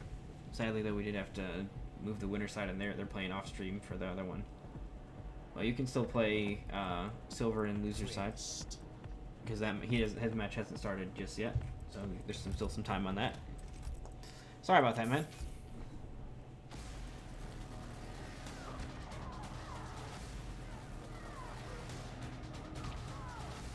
All right, slide is out. Look at that, the shadows throwing down. Dude, the shadows are sometimes better than me. Alright, so YB Designs has that first game in the bag, but Blaze, of course, you know, maybe, I think when it comes to Frost, you don't see a lot of him, so there is potentially a part of this where Blaze is like, okay, I need to figure out what I'm up against here first. And now that he has gotten a bit taste of it, we'll see what the adaptation is as we move throughout the rest of this set. Blaze a very talented player. We've got those core charges being shot as well. You cannot scud shot those away. And that's going to be a block. No punish on that. I believe that move is punishable. He might need to use standing too to do it, but nonetheless going to need to perhaps start tapping into punishing that, because we saw YB Designs getting a ton of mileage out of just throwing that move out there kind of randomly. So if Blaze can make that adaptation to just start standing up and blocking that, that could also really shift things into his favor. You can go full launch now from YB Designs. Going to take him straight to the corner. Not even worried about that breakaway. He'll spend 2 bars on this. Tried for what looks like maybe a reset attempt, but Blaze having none of it. And there we go, uppercut. Optis gets the acid out. You're not going to be able to survive. Has to jump away. He will get the ice lunge in. YB Designs on the back foot here. Oh, he tried for something big. Not going to happen, though, and Blaze gets the punish and the round.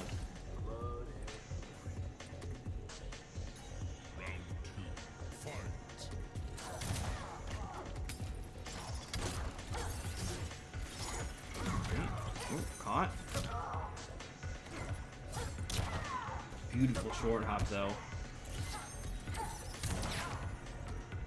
Now Blaze has tons of real estate to run away with, but he tried to get in with the boot drop and now ends up cornering himself. YB Designs goes for double head cannon there, just trying to potentially trigger an armor break there, but Blaze smartly saving that meter. We'll see what he ends up using it on instead.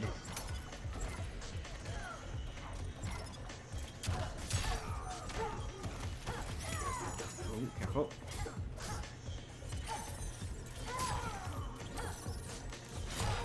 There it is, the overhead comes through.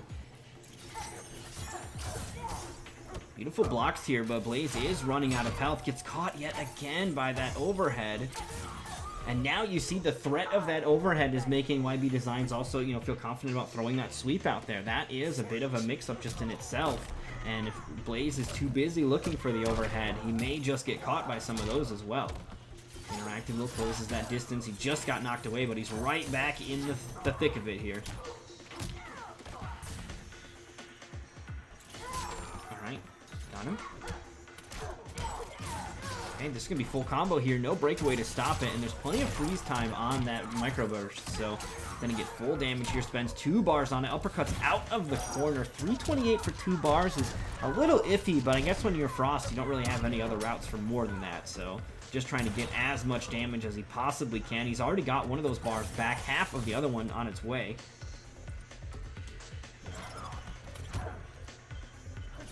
Oh, the connection freaking out a little bit here. That is not good.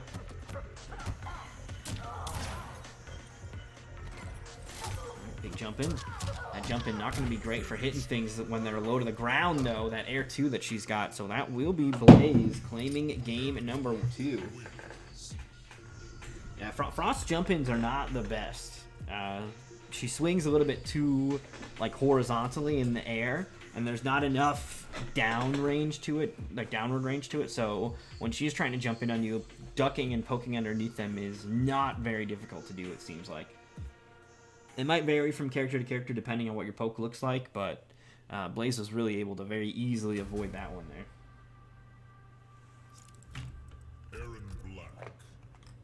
Frost.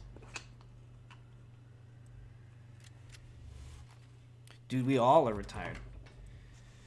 This is just us, you know, playing checkers around the brunch table in the retirement home at this point. It was this or watch MASH.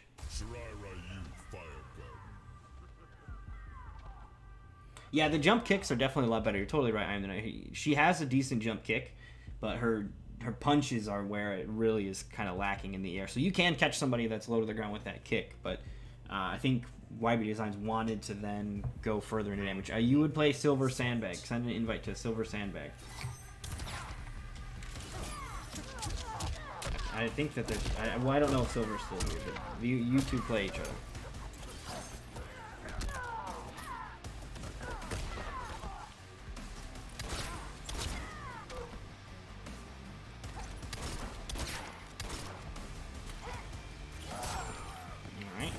Gap with the lunge, tries to hunt the roll down, but not able to do so, and Blaze ready with the flawless blocks on that string. That string does have gaps in it, and Blaze has done his homework. Ooh, gonna get chin checked here, though. YB Designs goes for a double uppercut combo there, so gonna keep the damage simple and clean. Amplifies it, extra damage coming through, and you get so much of that meter back during the animation that it is absolutely worth it to pretty much amplify the cattle toss every single time you do it. Like, by the time you could be spending another bar with almost anything, you've already got half of that bar back. So, Cattle Toss Amplify, very strong. And when you consider that Aaron doesn't have a bunch of other moves to spend the meter on, it becomes a bit of a no-brainer. Ooh, Scud Shot, gonna get rid of that Glacial Calving there. Not really sure if that's what he wanted to do with it, though. Ooh, beats the Ice Shurikens as well, though. We're going to shut that down, but you cannot defeat those with that Scud Shot. Yes, play him now if you can. Play him now. Because that's the only match that we're waiting on in loser's bracket. Then what's it called? So if you can play him now, that'd be great. Otherwise, it basically would need to be done by the time the next match on stream is done, or it'll start holding everything up. So, like, you know, you might be able to finish a mini game here real quick if that's what you're doing. But if you could hop into fighting Silver as soon as possible, that would be great.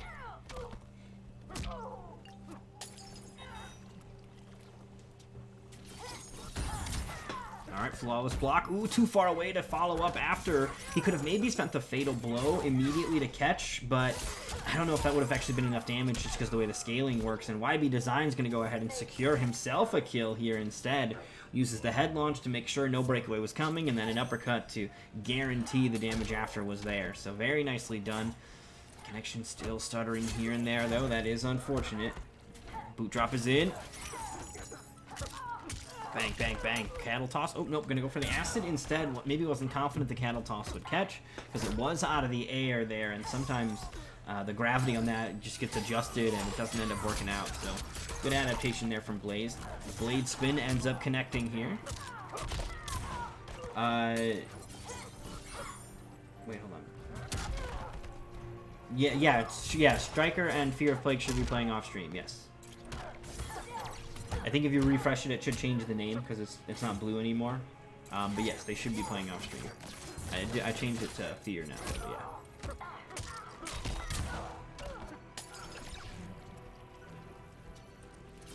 And then Robitussin and Dark Elite, I believe, are playing as well. So we basically put every match in round 1 on stream, which is kind of why it took a while, but that made sure everybody got to at least be on stream once. So that I think was the main goal. We got to highlight everybody, and now we're kind of working for speed instead. So we're going to be cutting a couple. Yeah, unfortunately, Woolander and Izzy, you guys are the only ones that did not. Here's what we'll do, Woolander. We'll get you on stream for the whole thing. You can join me on the mic. In fact, do you want to join me on the mic right now? Since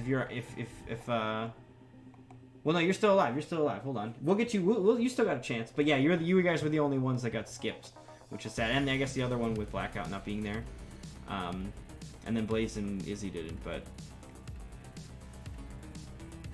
I do need to get other people joining me on the mic. And Woolander, you said you wanted to do it next time we do Injustice. So next time we do Injustice, you're the first one at the top of the list I'm going to hit up to see if they want to help me out with that. All right. So Frosty says he won. So that is moving the losers bracket along a little bit more as well. So now we are genuinely just waiting on the results here.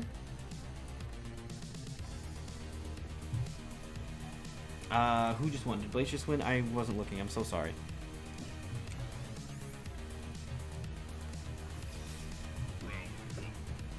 Hell yeah, definitely gonna have to get you in on the Yippity app. It's a good time. And it lets me rest my voice a little bit. I'm feeling it here now. Solo commentary, I forgot. It's a lot of Yippity app, but it's all right. We got this. I gotta warm the pipes up. Oh, what is that? Was that her head coming back? That looked like a weird animation. I definitely got a little thrown off here. We do see the head bombs now making an appearance here, so definitely a variation switch from YB Designs, just trying to get some additional ability to control the screen space. But you see Blaze is doing a really solid job actually of reacting to those head bombs by using the boot drop. That's going to propel him forward far enough to typically avoid where those heads are going to end up rolling to. And that's going to mean that the head bombs are unfortunately not going to be quite as effective as YB Designs might have been thinking, just because Blaze is sort of looking for them and has a dedicated answer that's working out. Yo, you got on a wire? How did that happen? Are you at work right now?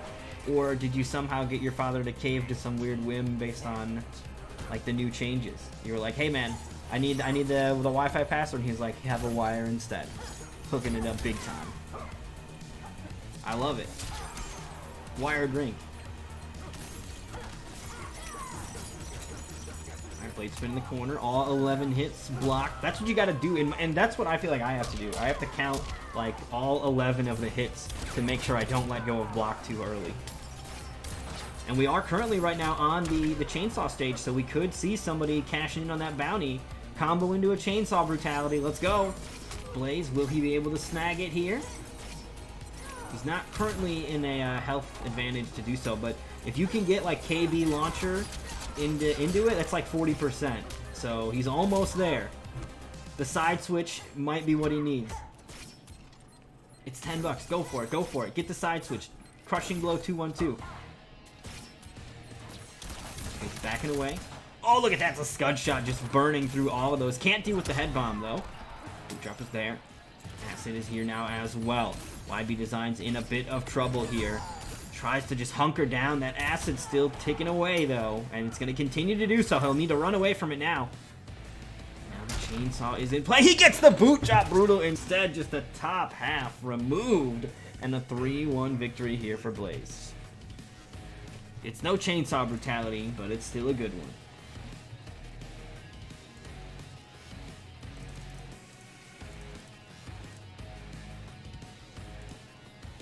So, still waiting on results from Striker and Fear of Plague, as well as Robitussin and Dark Elite. But while we wait on those, we're going to go ahead and run our next match, which is Izzy versus Reese. So we're going to go ahead and get some invites out for that, Izzy versus Reese.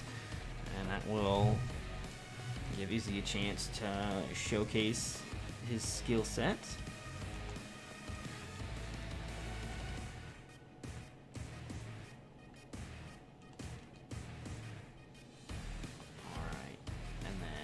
Reese's soul perception. Okay, understood. No worries, Fear. I feel you, dude. The thrill of competition, it caught you. No worries, though. No worries, man. Pop that score. So Blaze versus Striker will have that. Oh, damn. Rulender just getting bopped. But he's making his way through. Oh no, wrong one. He's making his way through losers bracket.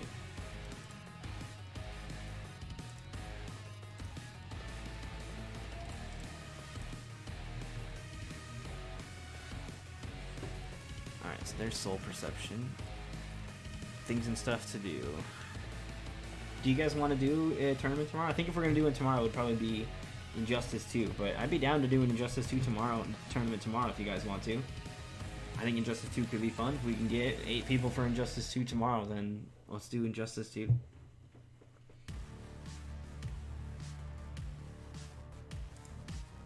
Alright, so it looks like Dark Elite won that as well, so we can put that in. What was the score, if you guys could be so kind? We got Izzy here, just waiting on Reese. Reese, what do you want me to call you? I know I kind of doxed you putting your name in up at the top of the screen. You did put your name in the chat, but if you do you have a particular name that you want me to go by?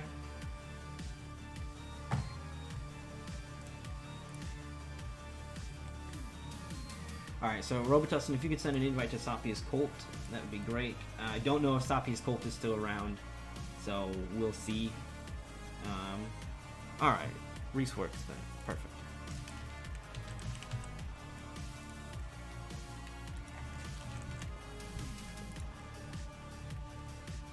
Gotta give Izzy some fucking spaces with his short ass name. This Reese can have a couple spaces too, for clarity. Looks like they are ready to go though.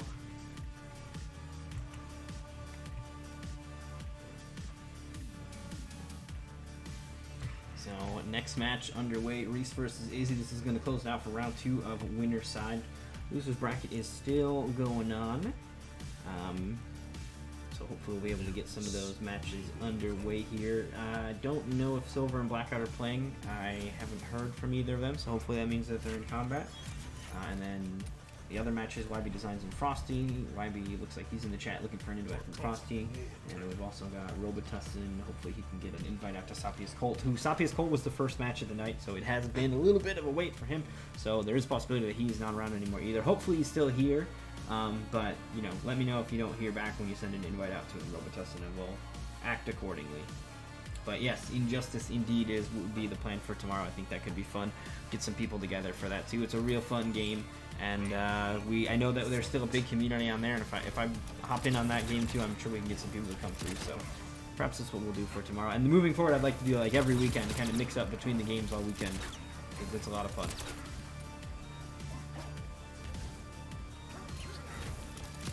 It would be kind of the same thing as long as you're here before we get started.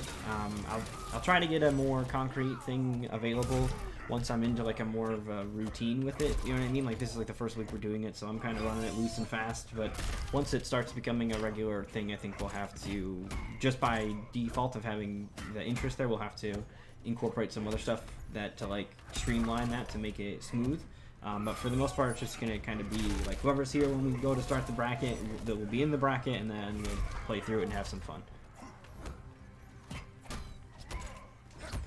Alright, pressure coming out. Big boot, gonna go standing 4 straight into the rifle there, and that is, I believe, it totally jails, so you have to be very careful if you're gonna try to deal with that. We do see Reese, though, of course, making a switch in character. We saw a really strong Johnny Cage from him earlier, but now off the rip, we're gonna be using Gearus instead. So, interesting choice here from Reese. We'll see how it ends up panning out. Day 1, Gearus, as the name would imply. So, he's just running the stuff from back then. Alright, sweet, Colt showed up. Excellent, thank you so much. Cool. So, just report back the score when you guys are good to go. Look at that, the time gonna be a factor here. Reese will get the throw. That should eat enough time, but it's RoboCop health. Hold on! No way! Holy shit. I cannot believe he just lost that. Yeah, it's a tournament set, Sophie, so bring your A game.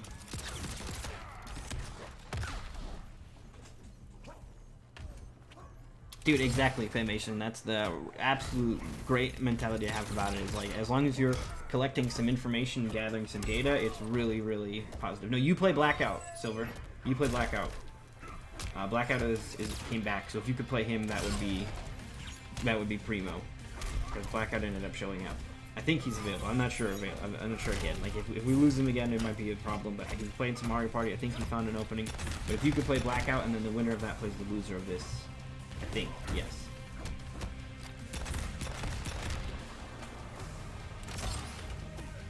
But if you don't hear from Blackout, then by the time that this match is done, then we'll just have you play the loser of this instead.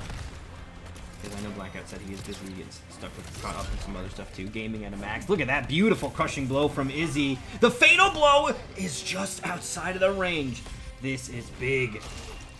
Reese trying to mount a comeback here. He'll spend a big chunk of his resources to do it. But now, of course, the fatal blow available from Izzy. Shots fired. Defensive meter is now gone. And there it is. The air charge finishes the job. I mean, I gotta say, though, heartbreaker that Reese wasn't able to close out that first round. It's just because of where the damage in Gearus' throw is distributed. It doesn't do damage till the very end of the throw, and that damage just didn't get there before the clock finished. The Master of Time thwarted by time itself.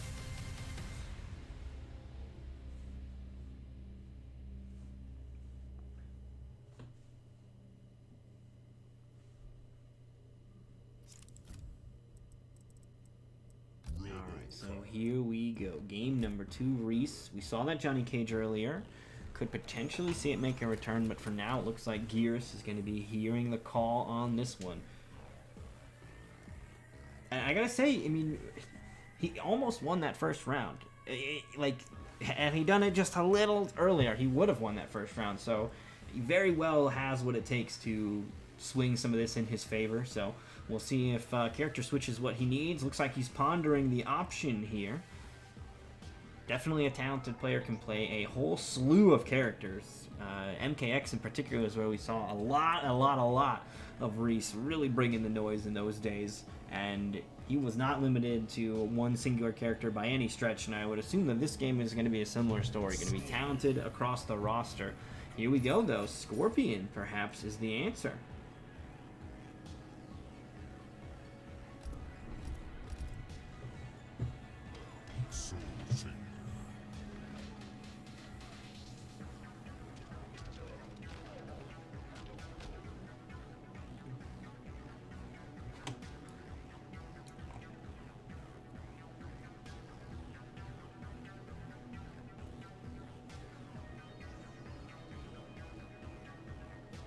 So game number 2, loading bar is done. About to rock into these intros here, see what these characters have to say to one another. No, we're skipping it. We're going straight into the battle. And it looks like we got a new paint job as well. Izzy in the blue this time around. That must be the player 2 color for the white one. I think it's good. Going forth. Teleports out. There we go. Finds an opening. Ka-chunk.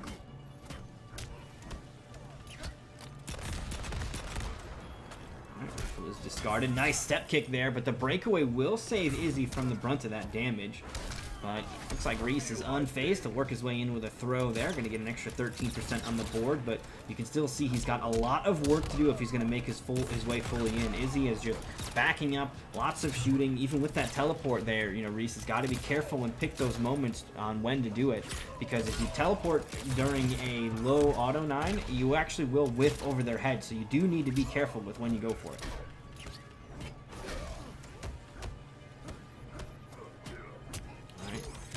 Back and forth, teleports in with the cancel. Here's the throw as well. Escape failed. That's going to potentially be big here. A little bit more damage, and Reese may even be able to set up a throw KD kill condition here. This is it. Opening comes. Now, I don't think this is going to be enough damage because we're working with Robocop health here. So the skulls and shields, lots of shields coming up on Izzy's side as well.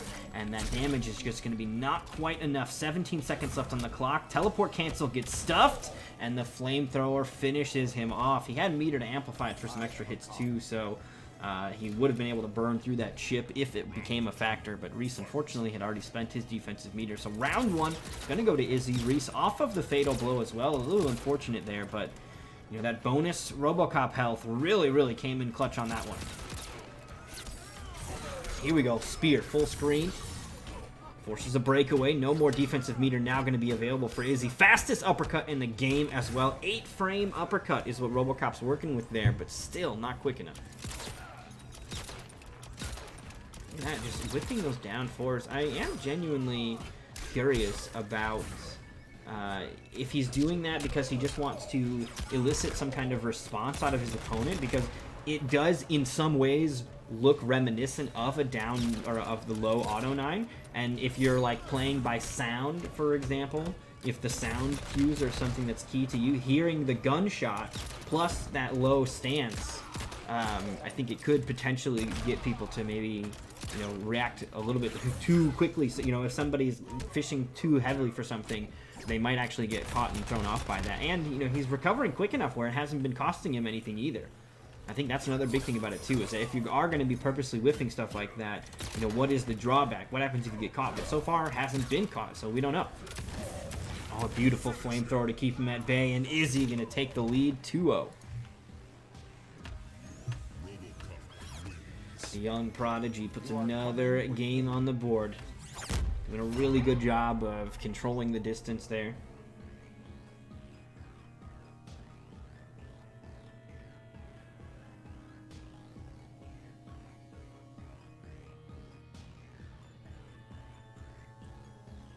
So now it is time for game number 3. We're going to see if Reese has got a character switch in mind yet again, or if he is looking to tough it out here with Scorpion. I think Scorpion is not an awful matchup. The access to the teleport does mean that that zoning can't get too out of hand.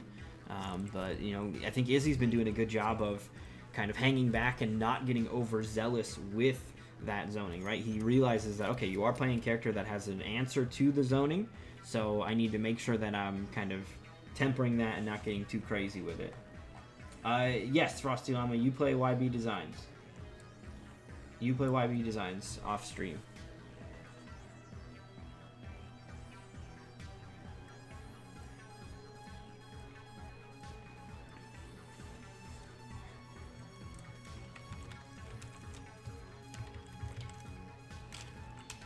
So those two fight each other.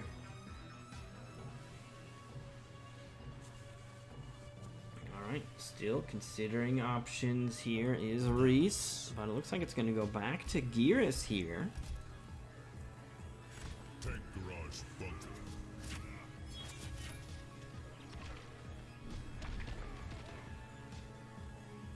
Alright, let's go.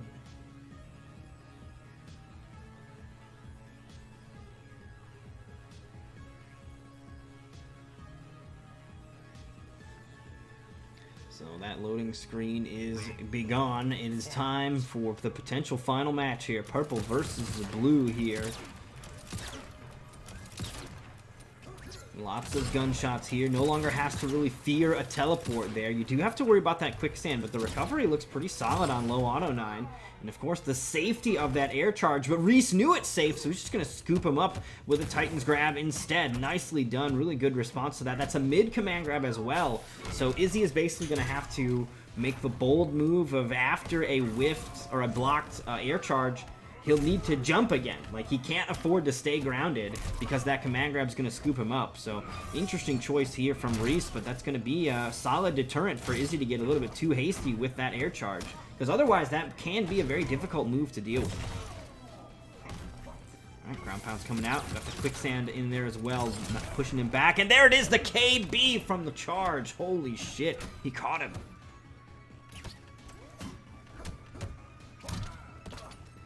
Alright. Scooped him up. That's going to be straight to the corner. Will that be the KB? Not quite. That would have been the round had it happened, though. He's got that explosive clone behind his opponent here. Not going to be able to get far enough. Beautiful use of the sand simulacrum. He teleports out of the corner and had the quicksand waiting for his opponent when he got there. So Reese going to go ahead and secure round 1 here versus RoboCop. Definitely seeing some adjustments here. You see a different variation as well. It was day 1 gears. Now it's whatever that weird symbol is. It's too small. I can't tell, but it's no longer the build he was using earlier. So a new change here might be part of what's kind of contributing to this. I don't think we saw the sand clones, for example.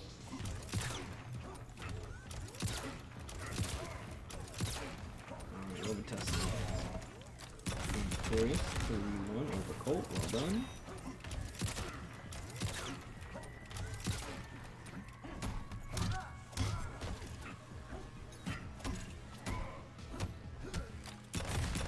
Okay, just gonna get blasted back to full screen by those shots. Reese definitely running out of health here in round 2. Fadeable is available, but at this point, not really worth being spent. He just doesn't have the life lead to make up that deficit. So it is going to be Izzy able to maintain control here in the second round, and now set point available here for his RoboCop. Hey Woolander, when you played Izzy, which character did you play? Have you been playing Robo the whole way?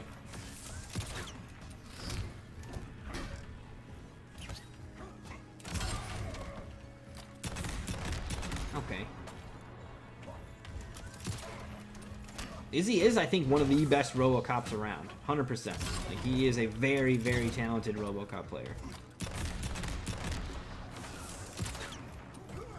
Alright, shots being fired. Clonk.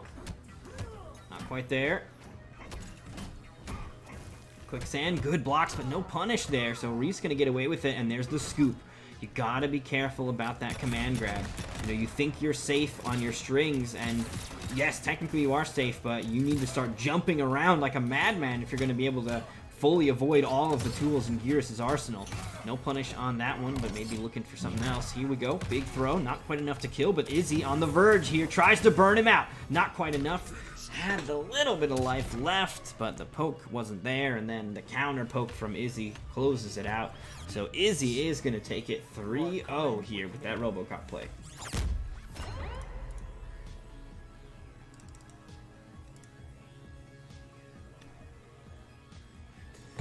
Alright, wake up, controller. How dare you fall asleep on the job. So we're going to head back to our bracket, take a quick peek at what we're working with here. So we've got Blaze versus Striker and Izzy versus Dark Elite. That is going to be our next set of matches. We got Robitussin and Woolander currently waiting on some of these other previous results as well. Silver Sandbag, have you heard from Blackout? Have you guys started playing yet? Or Blackout, have you heard from Silver Sandbag? Has that match begun?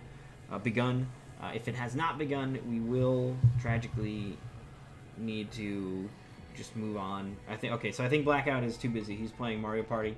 So what we're gonna do is Silver Sandbag, you play Reese.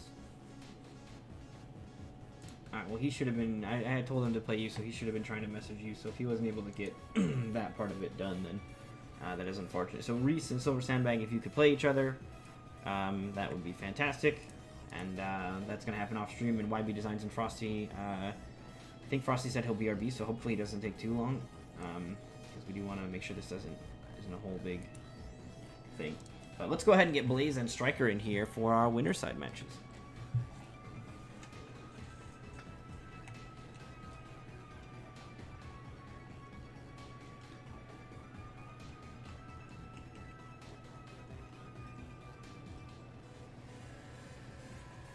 Yeah, it's not enough characters. That's how you know you may have stumbled on the name picking process, when you don't have enough characters for it. That sucks.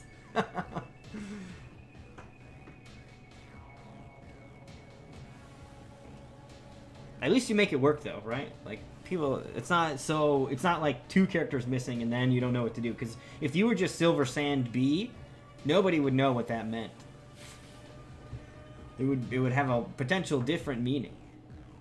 And you can pick whatever letter you want. Nobody's gonna think bag out of it. You better be Silver Sand emoji of a bag.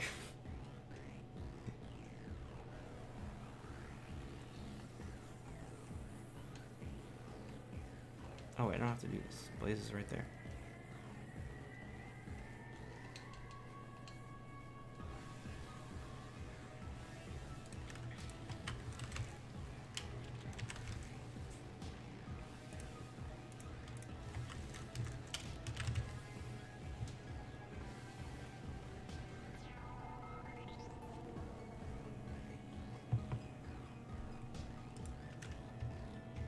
Alright, so we got our invites out. Our competitors are here and ready to go. Let's get this next match underway.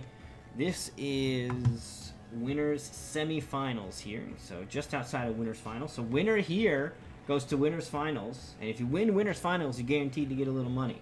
So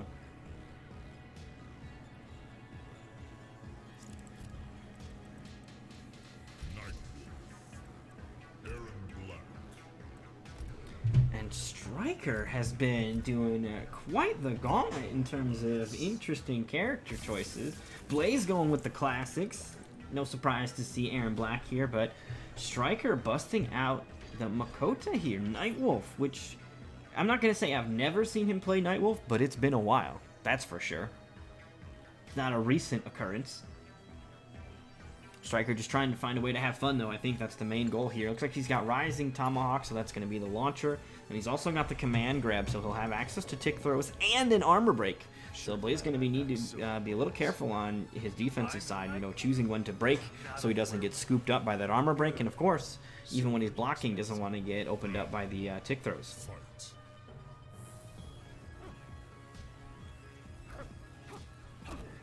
Alright, scoops him up. First throw finds its mark. So Striker will draw first blood here, shimmying back and forth, finds the opening with the launch. There will be a breakaway from Blaze, so defensive meter has been spent. There's not really much you can do about that since he broke out before the Amplify even finished, so I don't really think that the armor break, at least from Rising Tomahawk, not going to be a thing.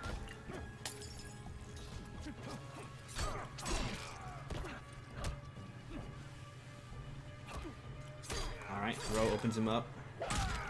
I gotta get the bot to stop saying that. That was from yesterday, bot. Well, I guess we are trying to do an Injustice thing tomorrow, too.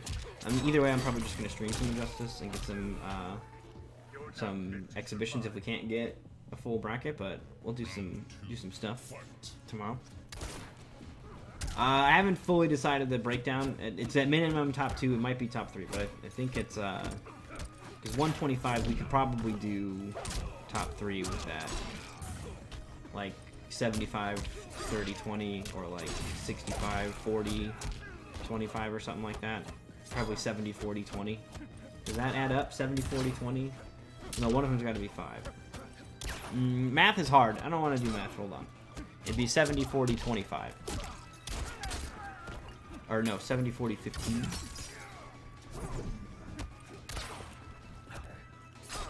We'll figure it out.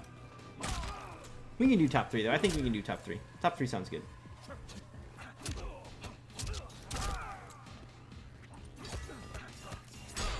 Alright, last breath. Gonna just chip him all the way out, and Striker takes game 1. Nicely done. Really solid pressure. Okay, yeah, we'll do 70 40 15. Alright, Silver's got the abacus ready. So we'll do a prize breakdown for that. So that's a lot of V-Bucks just for playing some MK. Or you could do the cleave route, and you could play Save the World every day, and then you could get V-Bucks that way.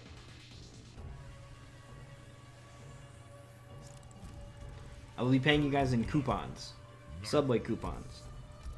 Now I'm gonna send them. I usually send it to you guys as PayPal. I think that's the best way to do it.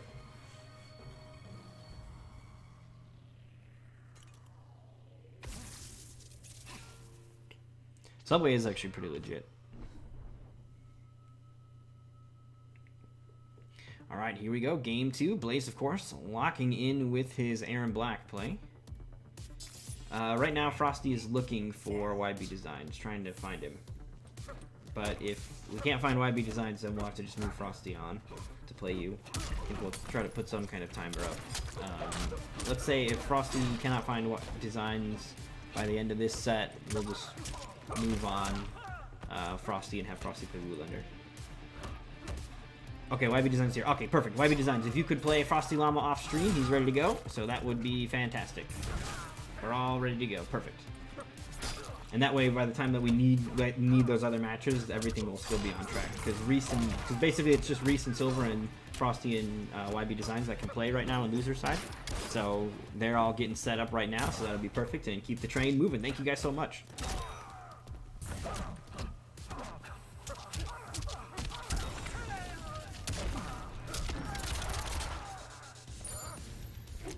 Bang, bang, bang. Is this going to be enough? Shields were out trying to save the life bar, but this last shot through the eyes should be enough to kill here. So Striker will fall in round number 1. Blaze going to go ahead and claim it. 470 on the damage as well. Big numbers coming out from Blaze. You know, Striker had the life lead. It was looking well, and then all of a sudden Blaze just opened him up with some big stuff and turned it around. Very, very solid play. Must have been a crushing blow launch into it.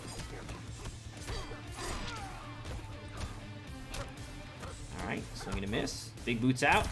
Shots fired as well with the scud shot. He'll get that meter back slowly. Okay, going for the crushing blow attempt, but the swings afterward will find their mark. And look at this. Striker just jabbing him to death.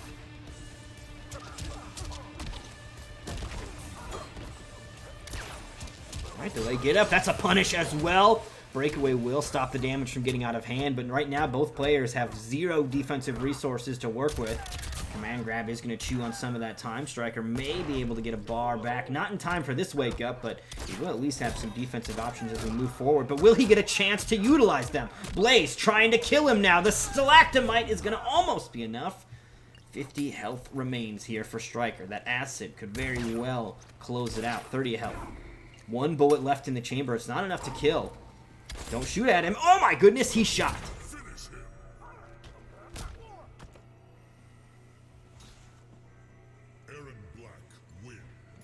As long as you guys are wired, it should be fine. 130.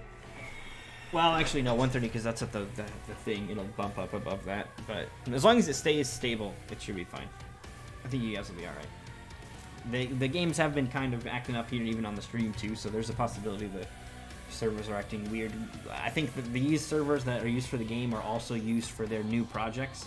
Like, they kind of use the same one, so server issues, if they are working on something else, that could be somehow hand in hand. That, you know, they might go with one another if they take some of the server racks down to support the other game while they're testing some stuff or whatever.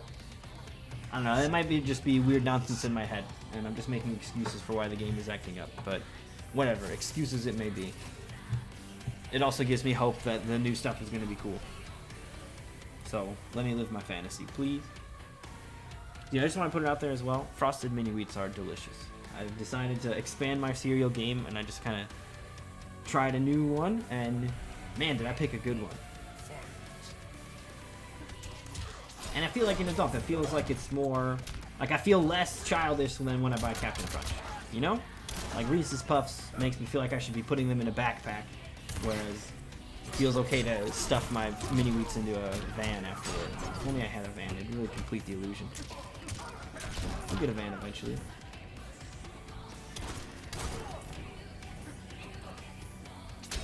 This finds the opening there with the axe chop, though, so this is going to be full damage. Blaze didn't have that breakaway available. 310 into that sort of reliable knockdown of the shoulder charge. You know, it does that same hit almost every single time. Here's the free jump over. I think the power of that jump over, too, is it does mess with people's get-up game, right? Even if they know the jump over's coming in, it's still going to throw off their anti-air, and their wake-up attacks are not going to really face the right way. Like, there's a lot of things that just, even if it is an obvious jump over, you still do get benefits from that. Dude, Cookie Crisps is just cookies. I mean, it probably was delicious, but it had some health concerns attached to it as well, because we essentially tricked our parents into letting us eat cookies for breakfast.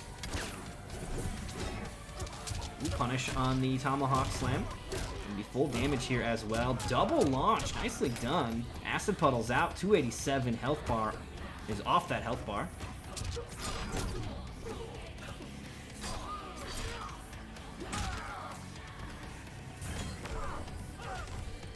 I don't really care. It's probably not supposed to be allowed, but if people are here and willing to play, I'm not really worried about what their connection is like. If the connection is super choppy, let me know and we'll do something about it, but just because there is money on the line, but just take a clip of it. We'll use the usual rules. Dude, Fruity Pebbles is just Rice Krispies and Fruit Loops having a child, and it's pretty good. Alright, corner damage here. Striker takes him all the way to the corner, but he does end up throwing him out, but seeing that free jump over, so right back to the corner, and a beautiful whiff punish as well. Striker's got some heavy momentum here in this final round. Flawless victory in the works, never mind. As soon as I say something, it's gone from the table. But the victory still could be had. Blaze needs to find his way out of this corner. I think that would be step one. 6-frame poke coming into play. Cattle Toss is going to be the answer for escaping this corner now. Here's the launch. Breakaway comes out, keeps it safe. Hands to yourself. Oh, nice throw. This is going to send him back toward the corner, though. I got to skip this part. Yeah, when I get Captain Crunch, I just get the regular Captain Crunch. But, you know, there's nothing that I've been able to do to find a way to protect the top of my mouth. Like, the roof of my mouth is always subject to significant damage every single time I eat Captain Crunch. And it's like the only way that you can truly make it not happen is if you let it all turn into a mush, and then it's not even worth eating anymore. So, I mean, at this point, it's just become like a... I've accepted that this is the pros and cons. Yeah, Sandbag and Reese are playing right now, or should be.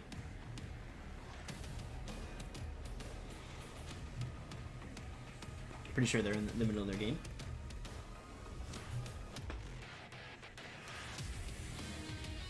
Killer Instinct music, so fucking good.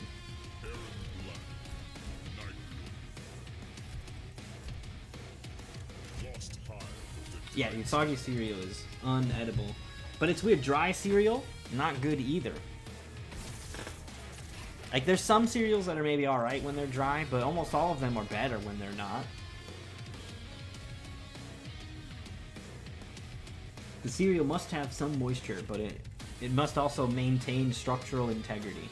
If the cereal is capable of being very easily destroyed by touch, it's gone too far. If you can cut your cereal, you've let it sit for too long.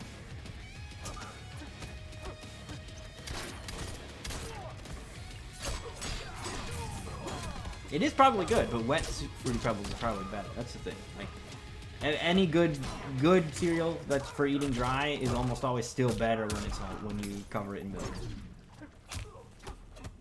But sometimes you just don't want to deal with it. Like, sometimes it's like having to eat cereal with dishes. It's like dishes. It's a whole ordeal. You can just munch it out of the box with little shame, especially if you live alone. Which is maybe a sad way to put it, but that's how I live my life.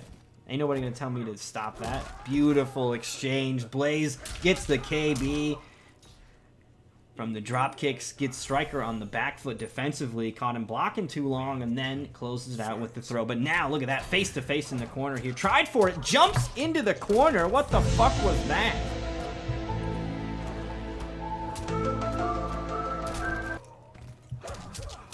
I should start getting paper bowls. I have paper plates, but I have like a rotation of bowls that I use, but I should just get a bunch of disposable bowls so I don't have to worry about it. Everything else is disposable, plastic, silverware.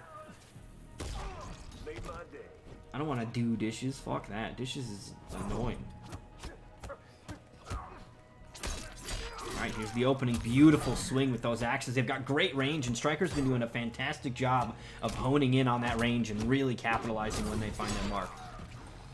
Finish the string. Okay, big jump ins yet again. Blaze just not able to get his anti-air going, and here he'll find himself launched. Gonna get the double rising tomahawk combo as well. 289. Blaze in a bit of trouble here. Who interrupts the shoulder? Yo! Blaze risks it all. He just goes in for the interrupt. And it's going to be straight into the fatal blow. A successful interrupt indeed, as he pushes now for game 5. And winning here guarantees that you're in the money, because if you make it to winners finals, you're guaranteed 3rd place, and you make some money. So this is at essentially $15 money match that these guys are playing right now, at minimum.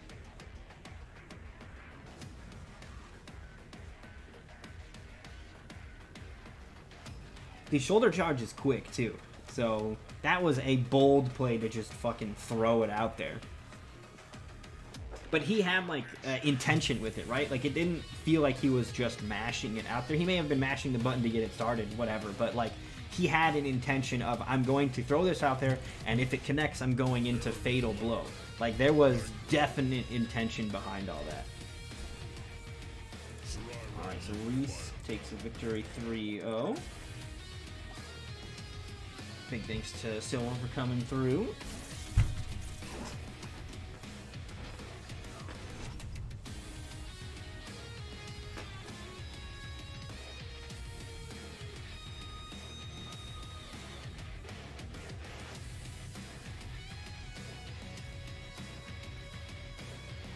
So game 5, final game. Striker's going to be sticking together with his Nightwolf play now.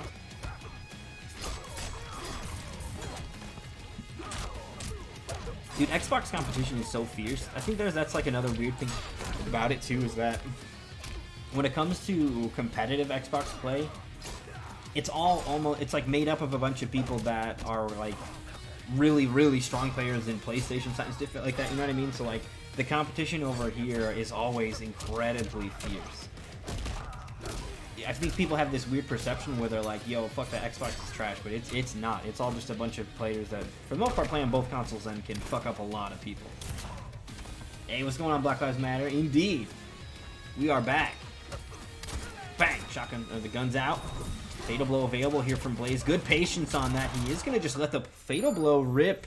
He needs about 420 damage here. Is he going to get enough? I don't believe so. This last shot here is going to bring him to about 40%, so not quite enough to put down the Matoka.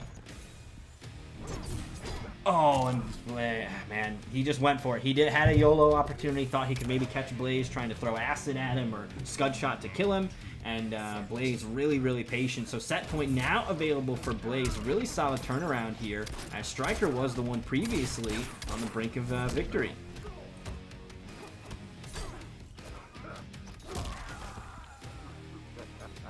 Stomp, stomp, stomp.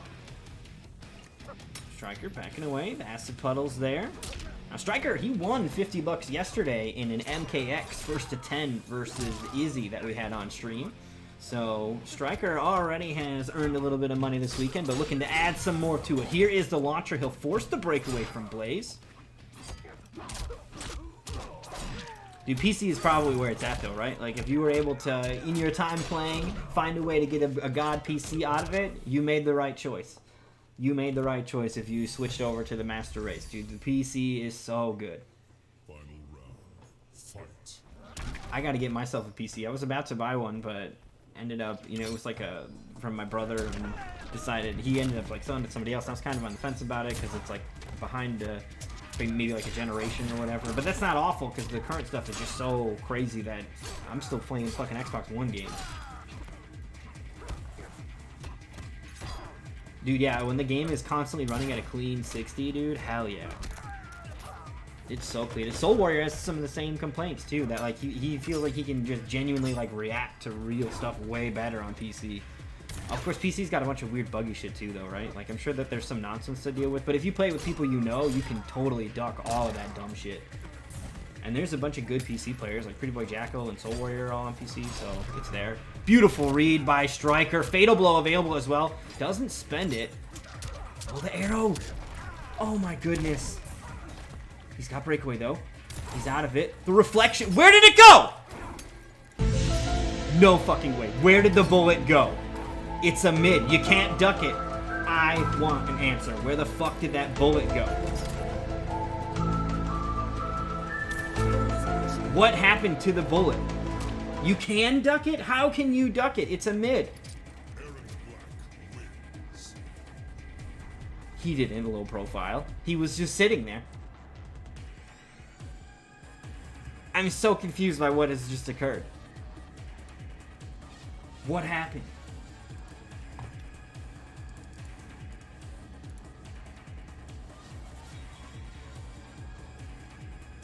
Oh, damn. Striker didn't have the opties ready to go. Yeah, I didn't see him duck either. Striker, what happened with that reflected scud shot, though? That's what I'm hung up on. You reflected a scud shot, and then it just dissipated. Did he scud shot his own scud shot that you reflected back at him? Is that what happened?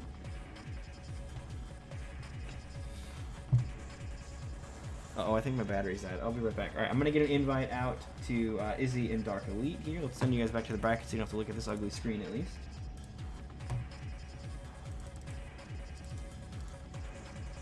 And I'll be right back. Batteries.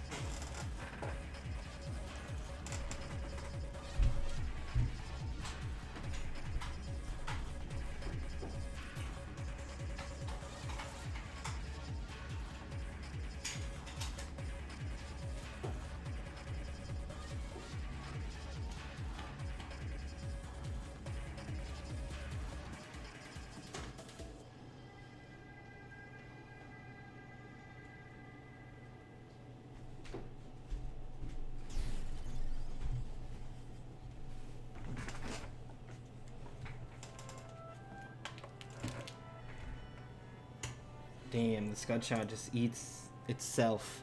The Ouroboros is complete. How insane is that? Alright, let's go ahead and get Izzy and Dark Elite in here as well. Two incredibly talented individuals.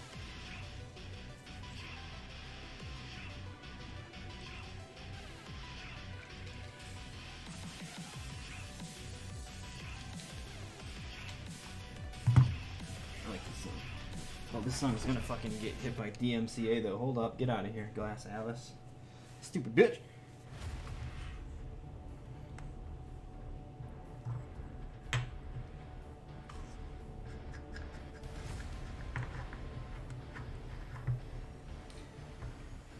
Oh, why am I opening my grinder? It's already grinded. I'm gonna be a criminal.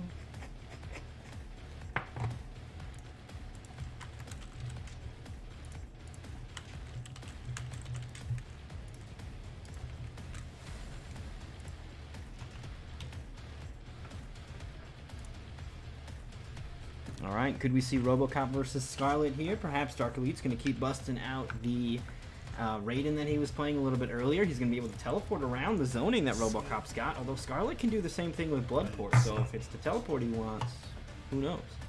Ooh, Noob Saibot? What the fuck? Careful though, we got Brandon. Izzy is playing Brandon.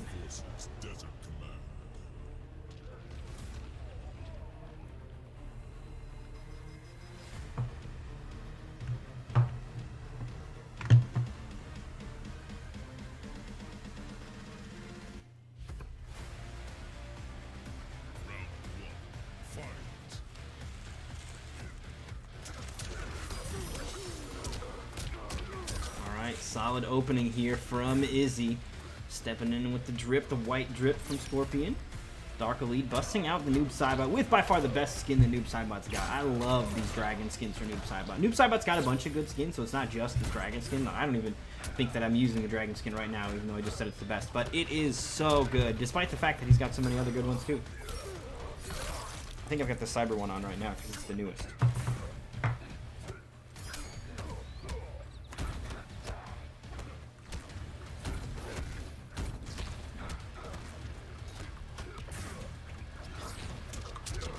Damage. Here's the launch as well. Empty jumps here from Izzy, looking to see what Dark Elite does. That gonna go full string, spends the bar though to keep it safe. Look at that, using that back three at max distance, and with the slide pushback as well. It's just too far for Izzy to really do much about it. Ooh, the low catches! He should be able to kill right here. And he chooses to keep the fatal blow as well. Very nicely done in the damage department. Dark Elite getting just enough off the double sickle snag combo. So that is going to be round one to Bihan.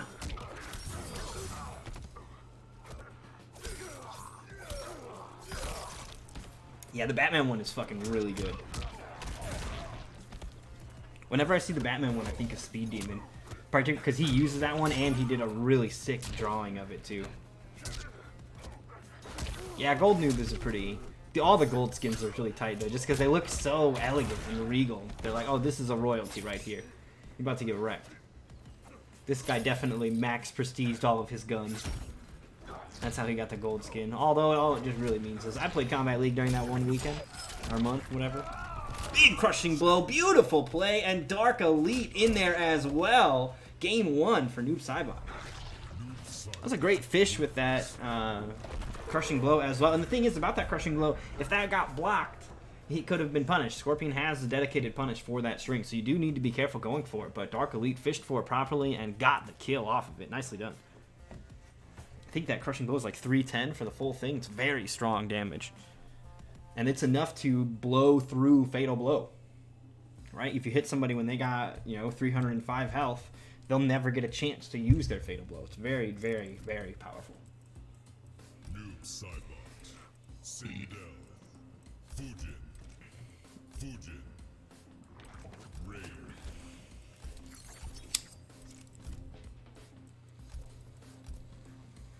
Special Forces Desert Command.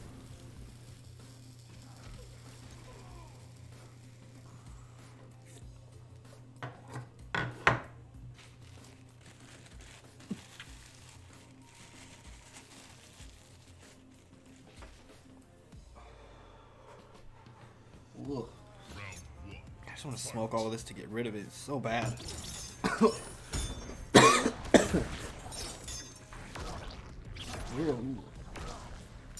Alright, lots of zoning coming out here. Shots being fired, but we see Izzy responding in kind. Interestingly enough, though, no Robocop yet from Izzy. We'll see if that ends up coming out later on. That was what he was primarily using in his other sets. So we'll see if Robocop ends up making an entrance here instead. Alright, good interrupt on the back one, or the back two there. Trying to swipe with that Qatar. Not quite fast enough. Good defense there on that overhead. Throw here is going to find the opening, though. And now Izzy looking to get some pressure going here in the corner. Alright, little poke into the slide. Oh, the armor! Interactable armor from Dark Elite. You had to expect it. I mean, Dark Elite is like the master of interactables. If there's any player that's going to do armored interactables, it's fucking Dark Elite. And the perfect use of that ends up getting him the win, ultimately, as he gets the reset on the damage and then the kill afterward. He is cornered now, but he'll be alright. Big crushing blow. It's what he uses to end game 1. He's going to use it a little early this time around, but he'll still take the massive damage for it. Alright, solid damage here. Looking for a breakaway, perhaps. Izzy goes for the Argus Plunge at the end. That is going to be a punishable tidal wave as well. The Amplify is the one that's safe, and with no meter to do it, gonna take the risk, it looks like. Okay, there, caught him. Goes for the low. Good defense there from Dark Elite, though. There is an overhead component to that string as well, but didn't take the bait. You see him just reaching with that back one. Not quite far enough. There's the anti-air. Oh, that would have been the kill, too. Fatal Blow was ready, I'm sure of it. Dark Elite, though. He's on the verge. Izzy just needs one more opening here, and he could do it, though. There's the throw, beautifully done. Izzy gonna claim the round and stay in here.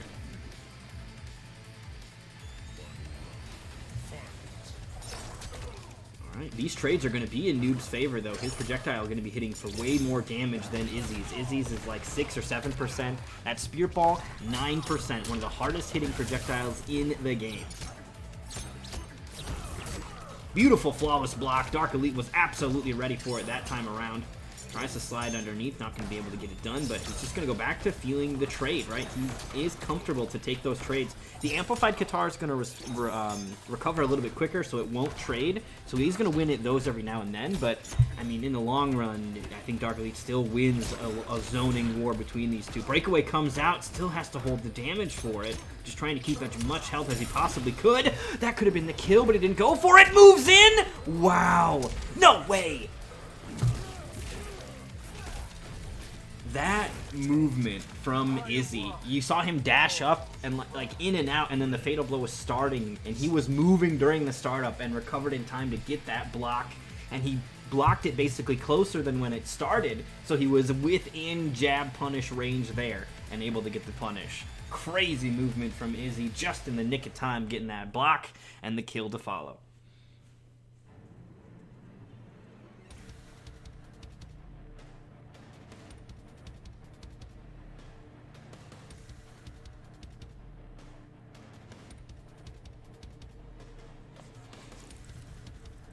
Noob sidebot. Yeah, so what that probably is the armor is only active after 8 frames, so you can get hit out of it beforehand. Like, you have to block their poke, and then if you reversal fatal blow when you block their poke, the armor will be active by the time their next poke happens, for example. Because when they block a poke, or when you block a poke, for example, they're -5. So then -5 plus, even if it's a 6-frame poke, is not fast enough to beat a reversal fatal blow at that point. But it is very annoying. Fight. Alright. Gotta be careful in this zoning war. The damage that Dark Elite's character turns out is going to keep in touch or in pace with the zoning that Izzy can try to do. Even if he does have a way to sometimes win the war and that he can get a hit and still block one, usually not going to be really as strong. Yeah, armor in general in MKX is completely different. It's all instant activation armor. And the way that armor breaking is done in that game is by hitting anything that hits more than once. Because there's some characters in that game that have moves that just automatically hit twice for no reason. That they just randomly are like that, and they fuck up armor. Like Liu Kang's back 1 is just like 2 rapid punches. And you just do that to people on their wake-ups, and you just fuck them over every time anyway. Oh, weird trade there. The slide catches, though. Izzy trying to make his way in. He's able to get the recovery in time with the amplified guitar, but now he doesn't have the meter to do it again. He cannot afford another trade with those spirit balls. And there it is, the low slide ends up trading, and that's in Dark Elite's favor, so he's going to take the round. Round 2. Fight.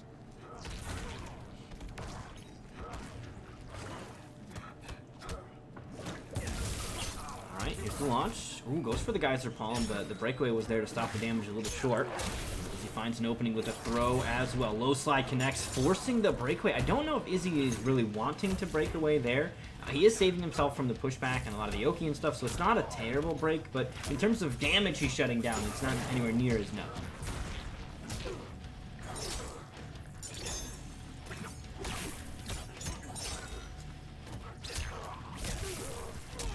There was like a recent movie with the guy from iRobot in it. That's probably what he knows. Rami Malek, right? Now, Izzy may think that Rami Malek is Freddie Mercury. That might be the concern. He might not know that the story is about a real person. Somebody might need to explain to him the finer notes of Freddie Mercury. Because he's probably just a Rami Malek fan. He saw iRobot and he's like, oh, there's another movie that this guy's doing an amazing character in that I've never heard of? Let's go.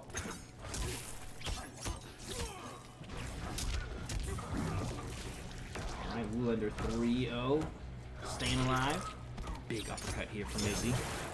The tidal waves are there. Low slide. More low slide here from Dark Elite. There's the trading that's going to be in Dark Elite's favor. You see the chunks coming off of Izzy's health bar are bigger. Though, of course, the life lead is still on Izzy's side. In fact, he might actually be able to afford some of these zoning wars, but not any longer. The full launch fatal blow is going to come out here. This is going to be massive damage. Not enough to kill here, as I don't think that Noob can very easily hit the 50% mark that he would need on this, but this is still going to be low 40s, and no longer, you know, we were talking about that health deficit being something that Izzy could deal with in zoning game. No longer. Now he, again, cannot afford to get hit by anything, and there it is. The final hit of that string will do it. Dark Elite takes game number 3, and a 2-1 lead is established.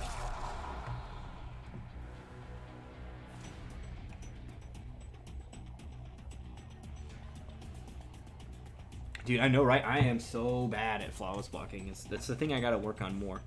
Definitely much more. Because there's ways that you can, like, option select some stuff, and I feel like I've made my decision about what I'm going to do way too far in advance, and I need to be more flexible, more on the fly, more reactive in the moment, as opposed to, like, I'm blocking for 4 minutes now.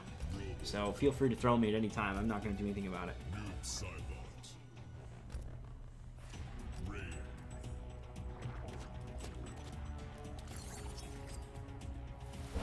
Alright, so Izzy is potentially looking to die on the Rain Hill here. Colosseum Beast Pen.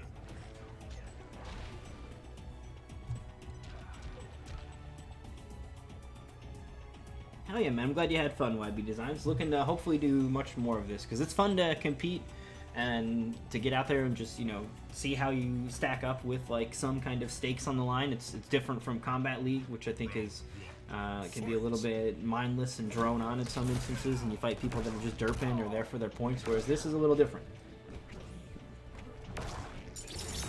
Shots fired. Backing away. Izzy just jumping all over the screen here, though. I agree with you on both fronts, both Combo Breaker as a mechanic and as a tournament. I cannot wait for Combo Breaker to come back. Hopefully 2022 is when we're going to get Combo Breaker's official return. Alright, here's the opening. Geyser Palm's going to send him back to the corner as well. Very nicely done from Izzy. 257 for a side switch there. Not bad. Of course, he's got his opponent in the corner, which is where he wants him. Alright, Izzy jumping around. Fatal Blow now available after that chip here, so Dark Elite's got to be careful. One stray hit could become disastrous here. Great challenge on the stagger. Forces a breakaway here, and that's going to be the kill. No defensive meter to stop it any longer. Me too. I was expecting him to go RoboCop, at least once it got to this situation where Dark Elite's up on set point, right? Like, maybe not for the whole thing, but at some point when he's on his last chance, I would have thought that it would have been time to switch over. Because RoboCop, I think, actually does well in this matchup too, right? Like, all of the shooting nonsense that's happening with the Spirit Ball is no longer a thing when you put RoboCop on the screen. Yeah, the mask is definitely, plus the way he's got the claw, it's very Vega. Or the Qatar in this instance, but like if he had one that was a claw, it would A, make sense, and B, be like almost too vague. It's like, oh well, now he's just cosplaying. Who caught him with the Argus plunge? Didn't have any defensive meter to block it, so could have been a quick chip out there. But that is going to be Izzy staying alive here, tying things up in game 4. Oh, big block on that. Not able to get a full punish though. Just going for a back 2 instead. Controller, we have a duty to serve and uphold. He took it oath to stay awake. Well, this is the Power Rangers now.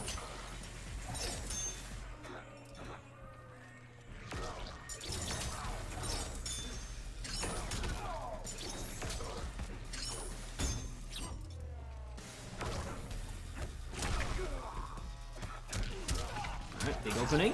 Full launch. Straight into the Sickle Snag too, not really giving his opponent many opportunities to break out of that. Geyser kick. Oh, he tried! He's gonna die for that too. Breakaway is a fun mechanic.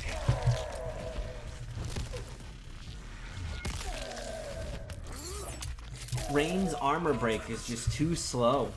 His Fatal Blow doesn't come out fast, and his Argus Plunge doesn't come out fast either. It's like he doesn't have one. He might as well not have one. They should make his forward 3 an armor break. My opinion. It's a cool looking move anyway. But that's going to be Dark Elite taking it 3-1 then.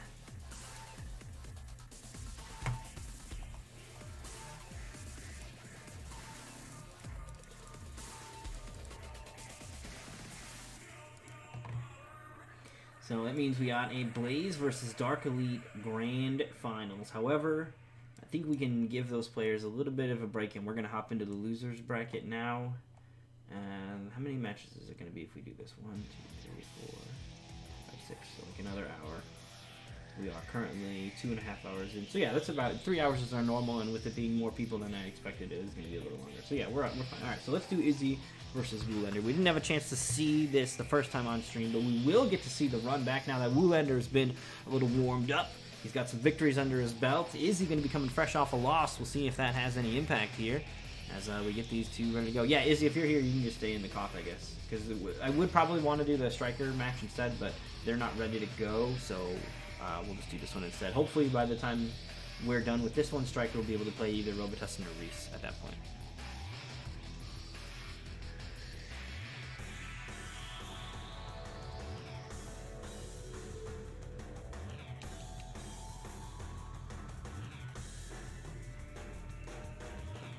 Oh, Izzy already left the cough. I wonder why he asked.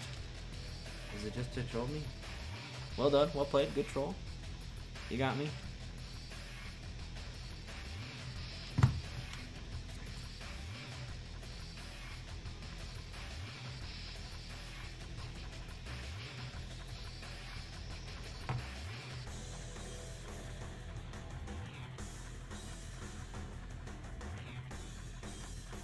Look, if Woolander hasn't committed a crime, you cannot detain him.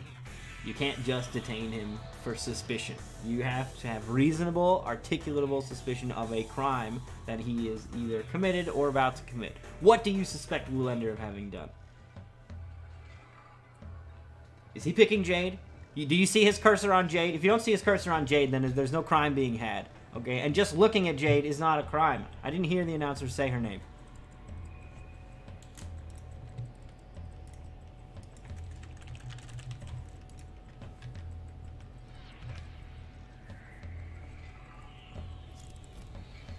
Here we go. What's it gonna be? Oh, wait, hold on. The names have swapped. We've somehow been put into a different reality. And it's gonna be RoboCop again. For some reason, there's a warrant out for Woolander's arrest. He doesn't know what he's done wrong. Let's see if RoboCop will at least tell him. Will you at least tell me?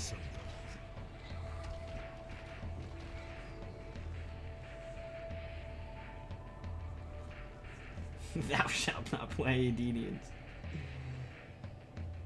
See, Woolander's claiming innocence here. Does anyone have any evidence of him playing Edenians? I don't recall. This is clearly not an Edenian.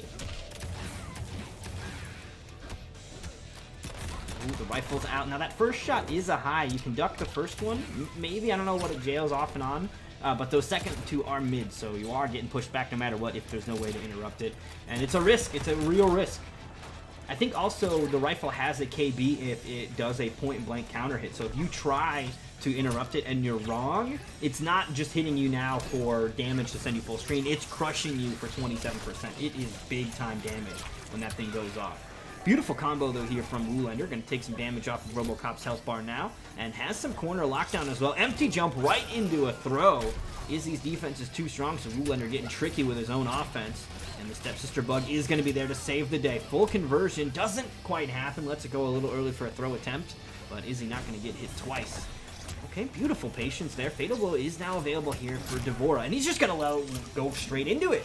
Now, this is not going to kill. That's, I think, the big scary thing here for Woolander.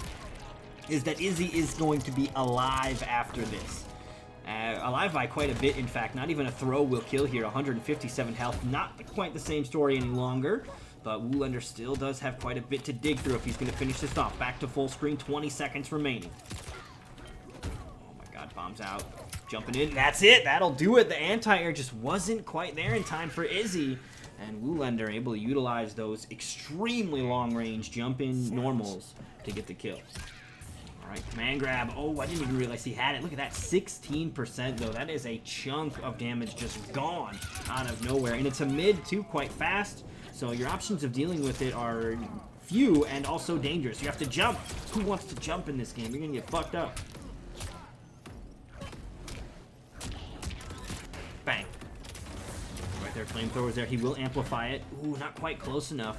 Woolander is playing a character with some pretty long range normals, but looks like the you're just able to get the perfect range for that flamethrower. Here's a crushing blow. That's gonna be the life lead now going over to Izzy. Gets caught on the way down by the secondary shots from the amplified anti-material rifle as well. Not quite close enough.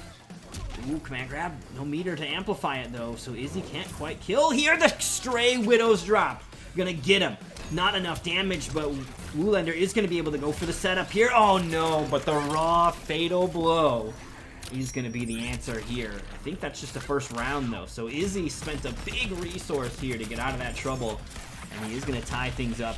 You could tell Woolander wanted that, right? He wanted to close it out. The setup was there to try to, you know, routinely go from one combo right into the other and close him out because he knew he didn't have the damage off of that. But Izzy definitely throwing a quick wrench in those gears. Big uppercut. Stepsister Bug keeps the pressure going as well. Look at that, just throwing that low poke out there. And the thing is, that low poke is dangerous to use. It's like -9 on block or something like that. So it's punishable, but still willing to do it.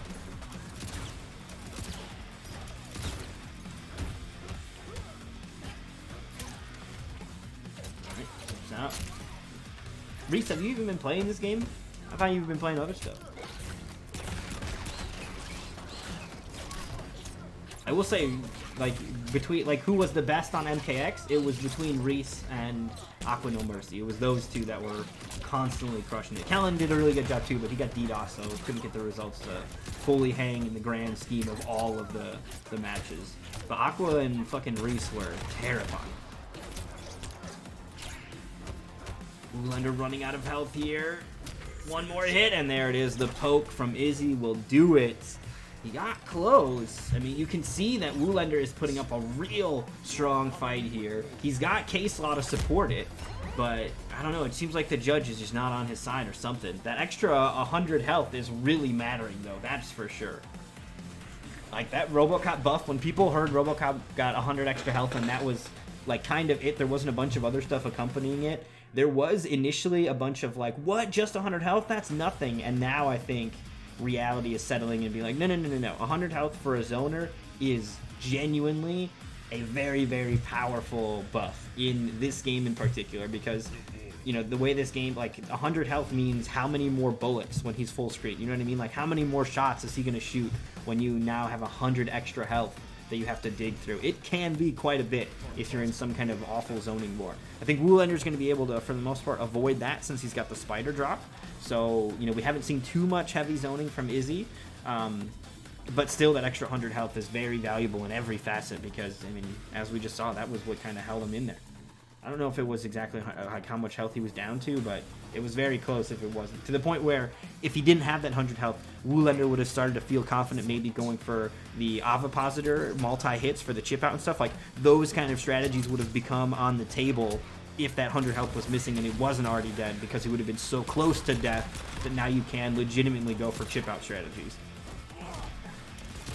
Alright, good jump over the bullet. Doesn't have a follow-up. There was no amplify, though, so I don't think it would have connected. The recovery on those shots is actually quite quick. Low auto 9 is on the list for best projectile.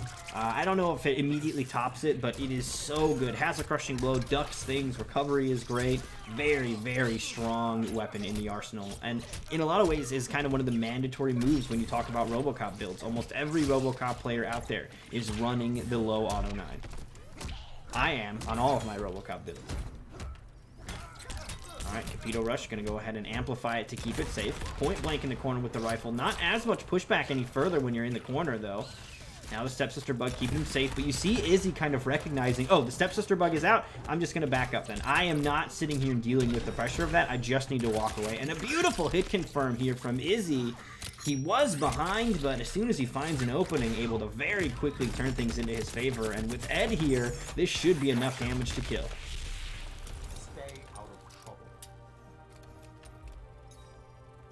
Round 2, fight. All right. Flamethrowers out.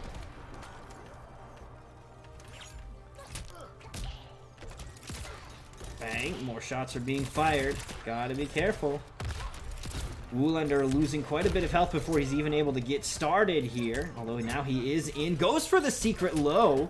Looks like that was a trade there, so the Interactable got stuffed. Big uppercut KB now, though. Woolander uses it for a setup here. There was breakaway available from Izzy, so we didn't want to commit too heavily and get broken at him. Good anti-air gun. Rifles out as well. Ooh, careful. Now in the chip avoided, and Izzy was ready with the anti-air gun as well. Izzy's ability to sort of read where his opponent wants to go is so strong. He does the same thing in other games too. You know, I've played him in like MKX and stuff, and it is very difficult trying to catch him off guard with your movement. Like, he knows where you're going to be. It is wild. Alright, looks like we have got Reese coming through victorious over Robitussin as well. Word is off stream, so we'll be having Striker versus Reese as our next matchup here on stream. That's going to be one hell of a match, I'm sure of it.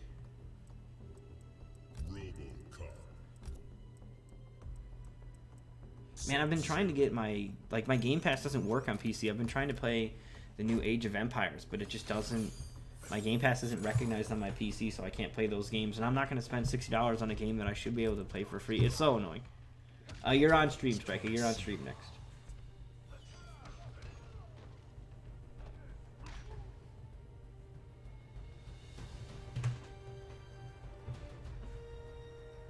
Alright, here we go. Izzy currently up 2-0. Woolander now switching over to Sub-Zero. He's just going to go ahead and try to mix and combo his way to victory now. No longer going to try to use those longer normals. Just going to be brute force here. Goes for the stagger. Izzy not going to get caught. No hit confirms means big trouble here. He'll take full damage from that punish. Oh damn, the new Battlefield has like a beta or something up. It actually looks really good, and with Call of Duty looking so awful, I feel like though the big one that I'm looking forward to is Halo right now. Halo I think is going to be a lot of fun. 124 KB. Oh no, gonna save the KB for later, opting to hang on to that extreme damage building opportunity he's got. Izzy right now is locked down in this corner. So far, though, Woolander's been going for a lot of lows, and Izzy's been blocking a lot of lows. So Woolander might have to take the big risks, but that time the low is going to find the mark. He's going to get full launch here as well. Drops the combo, though. That could have been the 214 KB, and Woolander gets caught by Izzy's hit confirm into Fatal Blow yet again. You push RoboCop into that Fatal Blow territory, and he becomes that much scarier. 42% hit confirm. That is so devastating. And it's off of a 10 frame mid. That knee that he starts it with, 10 frames. Very, very strong.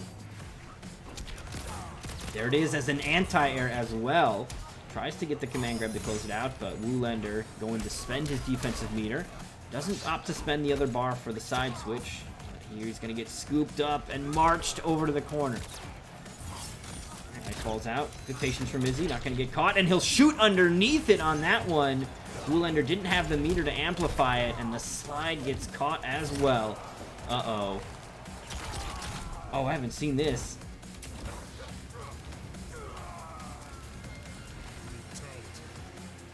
That seems like that. There's no penal code that justifies that. Like, what did he do to deserve that? This feels like some sort of parking meter dispute gone way too far.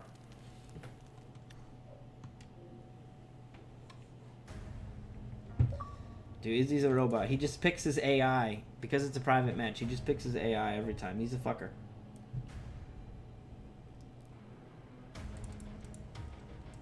That is going to be Izzy taking it 3-0 here over Woolander. Izzy, a very talented young player, and you know, if you keep on playing these games, you could see yourself making quite a bit of coins on the side at least. So keep at it. Hopefully you're able to keep on chasing these kind of opportunities, because you are quite a talented individual. We got Blaze and Dark Elite on the winner side waiting. We're going to go to Striker and Reese here. So continuing our journey on the loser side, the winner of this will face off against Izzy. And then we'll go ahead and run back to the loser's bracket to finish things up. Yeah, you want to hop on with me right now to like finish things up? I'm totally down with that if you'd like to, Woolander. Let's go ahead and get some invites out to Striker and Reese here. And then maybe get a call going over to Woolander as well. Hell yeah.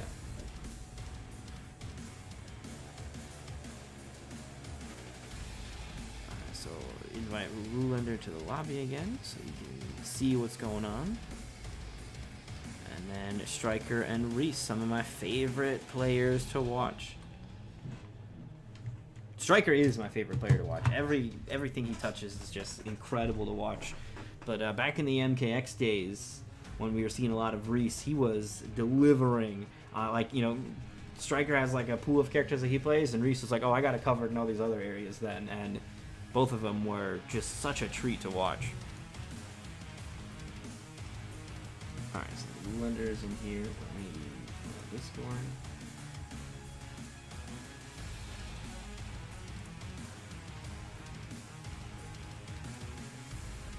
Alright, I'm calling Woolander. You guys love to be the judge. Let me know if you can hear Woolander or not when it's time. Can you hear Woolander? I can hear you.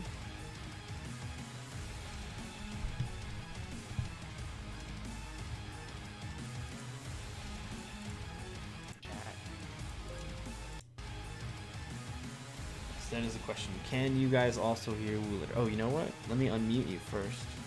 And now try. Somebody said I can't. Alright, now can you hear him? Can you hear me now?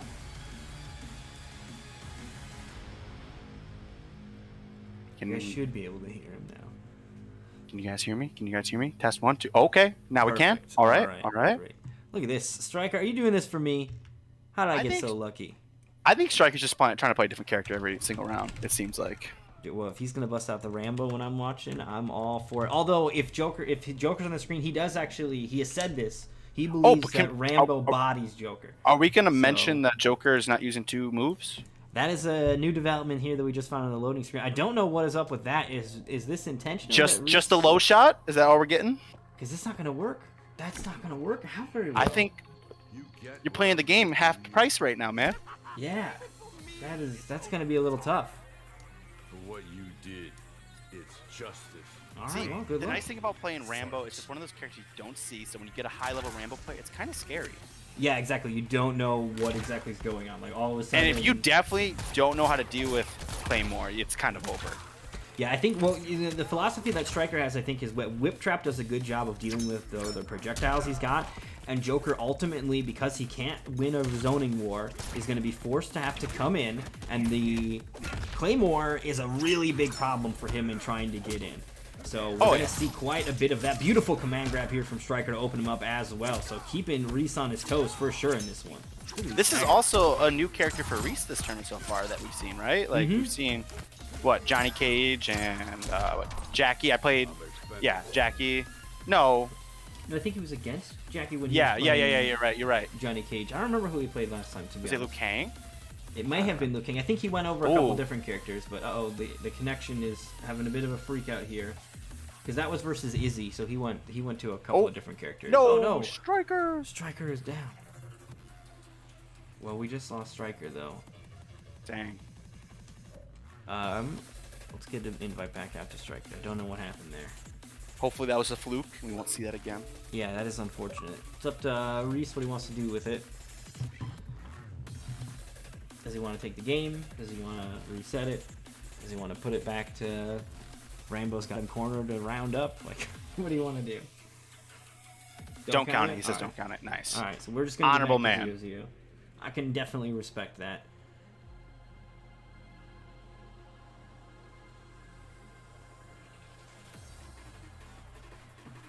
Well, I mean, there's no way Reese is like doing anything to you either, Stryker. I don't know what that was. Yeah, unfortunately, it's just kind of like what we see on our end. It's just as Stryker left the game. It's kind of what we have to take. Although Stryker's saying he said, "I must go somewhere there is a crime." Who said that? Who said that? I can't hear the game, or if I see that Reese has a mic. So did he say that in his mic? No, I think that was after Izzy bodied me. Oh, okay.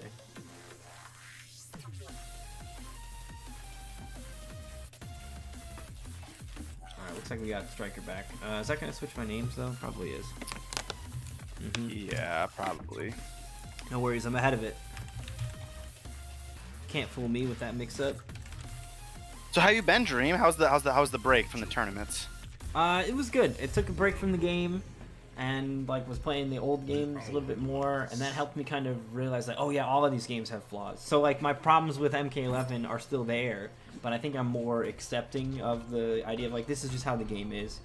Yeah. A big part of it was the disappointment when they announced that they were done.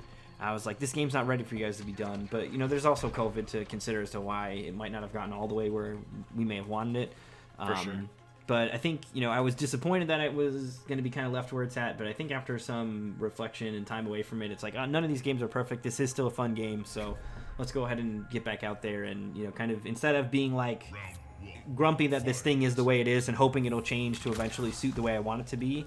Now that I know it's not going to change, I can kind of accept that it's how it is and work with it. So like, you know, I don't like all the wake up options. Now I just restand people, so I don't have to do it.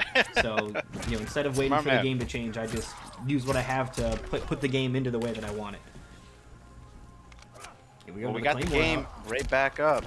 And right back into more Claymores. He's not trying to really get tons of damage out of that. He just wants to maintain control of the pace here. Does not want to give him any chance. And I really like that standing 4 into Claymore as well. That boot that he's got ends up sending him full screen. And then the Claymore is just like, what do you do to get away from it? Yeah, I just don't know what Joker can do. You know, the only thing I can come to my mind is that, like, that jumpy move he has, that, like, leap. But... not on Reese's build. I don't think he's got just the low shot, so that could be a way to move around it though a little bit. Yeah. I'm just gonna put him right back in the corner. Yeah, it's just he wants to keep this lockdown going, and he's been doing a great job of it so far. And with Rambo here, I mean, he said himself he thinks Rambo blows Joker up, so we'll see if that is indeed the case, or if Reese is gonna be able to make some adjustments here. Big whiff on the throw. Good dog.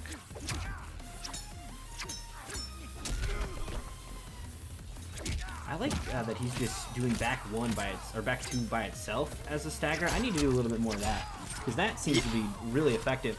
Striker, come on, get me the throw brutality. I think Reese kind of knew that one was tough though. He was running out of options here. There is still a bounty on the chainsaw brutality though. If somebody hits a chainsaw brutality, how much did you say it was? I'm gonna give somebody $10 for $10. Heck comboing yeah. chainsaw brutality. I mean, did you see the clip that Soul Warrior put up of him? I doing did. it? I did. It's so fucking cool. Mid combo, like, yeah, that was good. It's beefy damage. So I've been chasing after it myself. I've got a combo for it if I get cornered as Rambo. Throw KB from the corner can actually do some good stuff. I'm sure Silver could hook it up with a from the corner KB on spawn at some point. Oh yeah. Like that'd be an easy way to do it, but still on the table because that shit looks so clean. There's a lot of characters I feel like could get it mid combo. I think about like Devora, Sub-Zero easily could get it. Yeah, exactly. There's ways you could absolutely make it happen. I mean, basically anybody getting an uppercut KB from the corner could very smoothly route into it too. So, yeah, you're allowed. If you pick a stage, you have to pick that stage. But yeah, you can pick the stage. You can pick that stage every time. That or random. But for my own silly vanity, I'll allow us to break the rules so that I can get that super stage over and over again. There's nothing really super abusable about it, is there? Like, the corner interactables are not as busted as they were in MKX. No, there's like the sledgehammer, but it's not like busted. It's not like there's like no combo moves. Exactly, yeah. There's only one-time use, so that's all fine. Yeah, what's going on? Welcome back to Rich City. We're getting deep into this bracket here. Loser's side. Oh, the score is backwards. Oh yeah, you gave it to Reese. Oh, you're right. I forgot that they switched names. Thank you. Good call. Thank you, Striker. Protecting his points. Kung Lao gonna come out here from Reese, though, continuing the character roulette. This is a little different, though. You know, we're talking about tough matchup for Joker. Very different story when you're Kung Lao. The dive kick, for example, is going to be a really solid answer for getting around the Claymore. Teleport? Not to mention that. And then the Claymore is friendly fires on in this game, so he can still get pushed back into it if he gets teleported around. For sure. I could honestly see a character switch coming from Striker if this was more of a particular character specific pick, but he's still gonna give it his all here as Rambo gets the command grab together, and there it is. Ooh, tricky stuff. That low stance is so good, and canceling into it, it's like a tick throw, but you can confirm it because it's from a stance. You know what I mean? Yeah. So if it hits, you can kind of like wait a little bit. It's not as committal as a tick throw typically is. For sure. Yeah, like, because you have, what, the options of the parry, the hit, and then the grab, right? And when it hits, you can, like, wait to do the grab for when it's going to catch them later on, since during the hit stun frames, it's very, very strong. Obviously, it's got the drawback of you're fucking stuck on the ground, but whatever. Yeah, but it has some weird, like, properties where, like, mids will whiff. Yeah, you can duck underneath a bunch of stuff. It's very matchup specific, but like that soul burst he's doing right there would probably actually fly over him. Granted, he can just hit the ground from the stance instead, and that's going to be right where he's at. Or he'll slide right in the belly, but whatever. Oh, and into the command grab. God, his command grab's just brutal looking. Oh, and a combo is nice. Good stuff, Striker. Good stuff. Now it's in the corner. It's just like, what's the mix? Ooh, I know Striker over the poke. Loves his command grabs. He loves it. He loves it. Yeah, if a character's got a command grab, that is going to be one of the driving forces gravitating Striker to that character. Access to a command grab is at least going to put it on the radar for me. Ooh, that could have been a launch instead. Going to go for the amplified or the spears. See, instead of the what KB. Reese should do here is just use the chainsaw, so it's just no bounty. Get rid of it. Yeah, there you go. Start robbing people. Oh, Striker's fishing for it. I know it. Tried to scoop him, Ooh, but that's the thing. good. Even when you short hop the throw, it's so quick on the recovery that you can't actually get people. He tried it! He's gonna die for it! No! That's so sad. I respect it. I respect the Striker. Oh man, Striker on the hunt. So close. Almost a chip out situation. I don't know what the input is for it either. I think it's down, down, down, but I don't actually know. Yes, it is. It is down, down, the down. input. Okay. But very smart stuff to Reese. He even jumped over, got Striker into the Claymore, and then comboed after it. To have that knowledge is very smart. Oh, he tried for the optimal. Okay. Drop stuff here, but straight into the stance there. Reese has not been able to find the right appropriate responses for that stance. And of course, if you do start hitting him out of it, he's got a parry down there. You gotta be very careful. Oh, Empty jump? I think it was some flawless block bait, maybe. Oh yeah, that might have been it, because he did swing an up jump too actually in there. That hat, the a projectile always gets me. Oh, and Reese takes it. Yeah, Very the nice, bonus Reese. one. Yeah. All right, nicely done. Reese on the board here. Now, Oh, it's you know, so sad. I thought that Striker was kind of playing against Joker, specifically why he picked Rambo. So I could definitely see a character switch here as we move into game number 3. But who could it be? He's been kind of all over the place on the roster. I want to see the Terminator, Dude, man. same Like, here. If I got to obviously- pick for him, it's Terminator. one of the best Terminators out there, and I've said it time and time again. I love watching Striker play. My favorite. Time and time again. It's so clean, and he's like able to get And we're all getting these it. wonderful Oh, I'm damage so routes. excited. Your Kano Commando and MKX is insane. That was the one that I really had the most fun playing Claymation when I was playing MKX. I like Cybernetic Kano too, but when I was really having fun was when I was scooping people up with the command grabs and stuff. And the parries, oh man. Alright, game 3. Terminator is here. He does not have the teleport, although against Kung Lao it might not be as crucial. We've seen some kind of debate in the Terminator community as to whether or not the teleport is really good. I think Terminator is on the side of not really being as fond of it, but we've seen some of the other Terminator players find its use, so Striker gonna leave it behind on this one. Yeah, I'm really curious what Striker thinks of this matchup. I feel like it could be annoying, but if he can get Kung Lao in the corner, he could have a good time. Oh, and the wake up buttons from Reese. Very smart, very smart. He's already built that first forward amplify on the command grab for the KB, so the I'll be back breaker could be a devastating damage tool as we get later into this game. Just becomes more dangerous every single time he grabs you. Alright, jumping in. Reese making the space, very smart. He knows Terminator doesn't have much to get in, so if he can keep that space and just kind of chip him out with that life lead. He has a life lead, so not getting too overcommittal. Beautiful anti-air, going to get some clean damage in the process as well. 216 is not bad at all. Striker now has him where he wants him, though, cornered. Yeah, kind of 2 touches, and Striker can kind of take us back. Woo, but the dive kick catches him. Yeah, nice jump to get away from the mix-up there. Striker still has his back to the wall, or his opponent's back to the wall, though. So, you know, positioning-wise, even though he lost the round, he did win the positioning war, and it is a battle of attrition in some ways. You got to make it all the way to 2 victories, right? So sometimes you can use that first round as like a resource builder. I got my KB ready. I don't care that I lost. Oh, and it catches them on the way up. Okay, got him that time. Nicely done. Now time for some Terminator pressure in the corner. The tackle is good. Oh, just gonna challenge it? Let's go. He's doing a very good job of catching those cancels. He's just very aware and ready for it. Now That's that was 2 another grabs. amplify into the corner. He needs a regular one into the corner as well still, I think. Oh, tried to bait something out. Yeah, I think he was looking for a jump. doesn't. Now he's He in big coulda trouble, killed though. him. 6-frame poke. Not gonna use it. Just gonna hang on, wait his turn. Possessed hat comes out. The hat can be tricky. Oh, 6 frames! Let's go! Wow. I don't know why he went for the... Was it a flawless lock bait and then just teleported instead? That was interesting. He might have been just going for chip out, too, because that would have been close. Very, very close.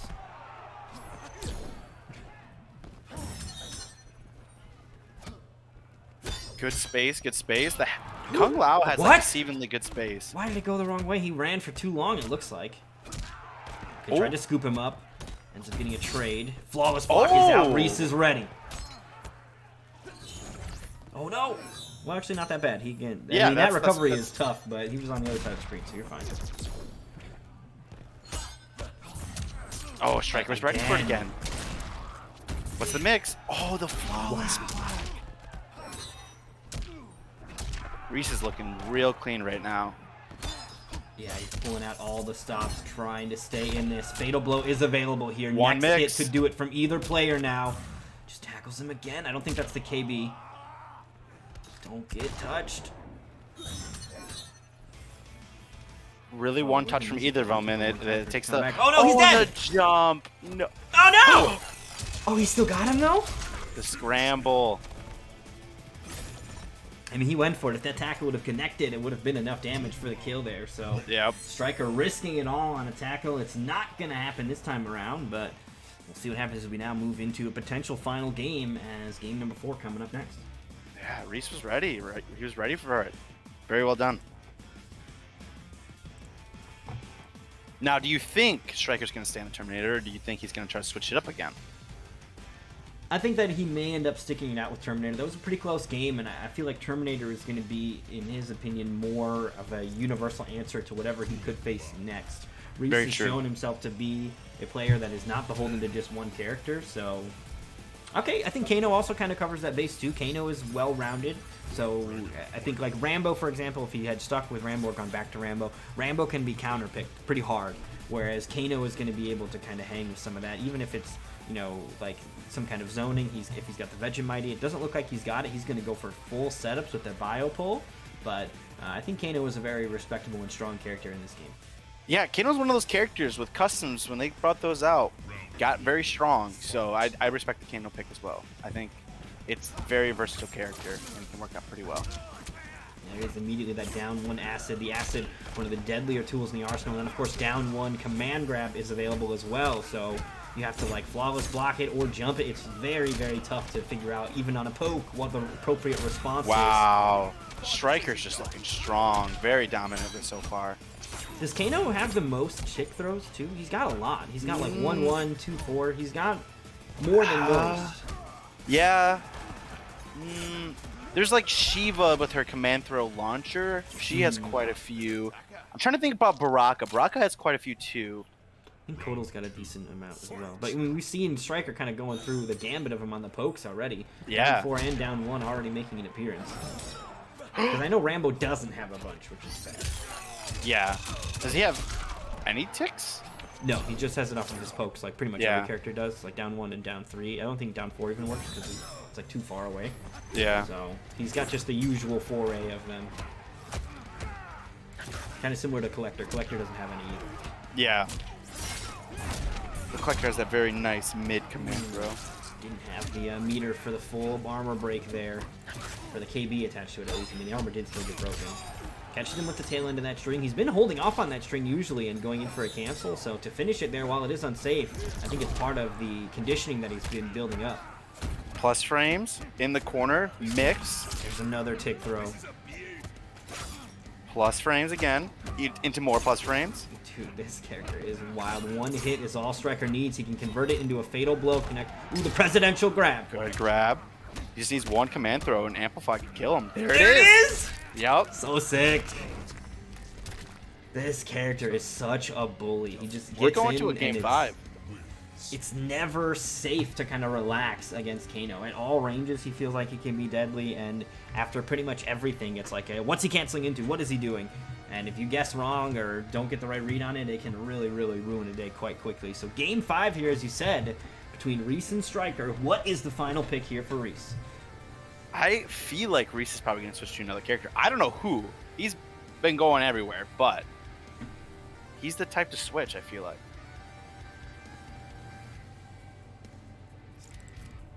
All right, what do we got?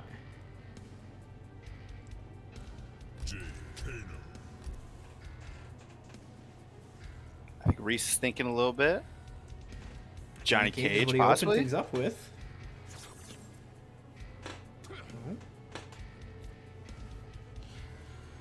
Weighing out the options here. He has the time. Still 30 seconds to decide. think about the Johnny match, Cage is how it really went. strong too.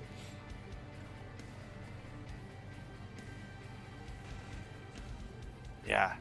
I mean, Strikers. Kano was looking really strong that game. So trying to figure out, get the download. Johnny Cage is looking like it's what's going to be. all right. I think Johnny Cage is another solid character, though, that can kind of hang here. He's got that little hitbox, which is not going to save him from Kano's command grabs. You know, it does work on a handful of normals, but when Kano's going into these command grabs, I think it is going to still not be enough to save him. But Johnny Cage should be able to hold his own here. And we saw his Johnny Cage earlier. It was maybe one of the stronger showings that we saw out of his full arsenal, as it did win that 3-0 versus Whisper. So we'll see if he can make it happen again here. He just needs one more on this one, though. He'll get things started with the Nut Punch launcher and the armor break as well to make sure that Striker doesn't get away from it. Yeah, good opening. Good interactable usage there. It's kind of tricky. It's an overhead. It can catch people a lot. Good anti-air. Nice. Wow, this is looking really good for Reese so far. Got Striker in the corner. And just a raw toss of those blades turns things around quickly here. Fatal Blow available as well for the Aussie. How about Striker's making all that space back up? Uh-oh. Good down two. Ooh, that would have been big if he got the full conversion there, because now Striker is still one hit away. That's all it takes. Good command grab. Look at that. You see he's doing those pokes, but on hit, he's not getting the command grab. Very, very smart application of when he chooses to. Oh. That time, as soon as I say it, though, the curse has been cast. And the Striker poke. brings it back. Great comeback from Striker there. Wow.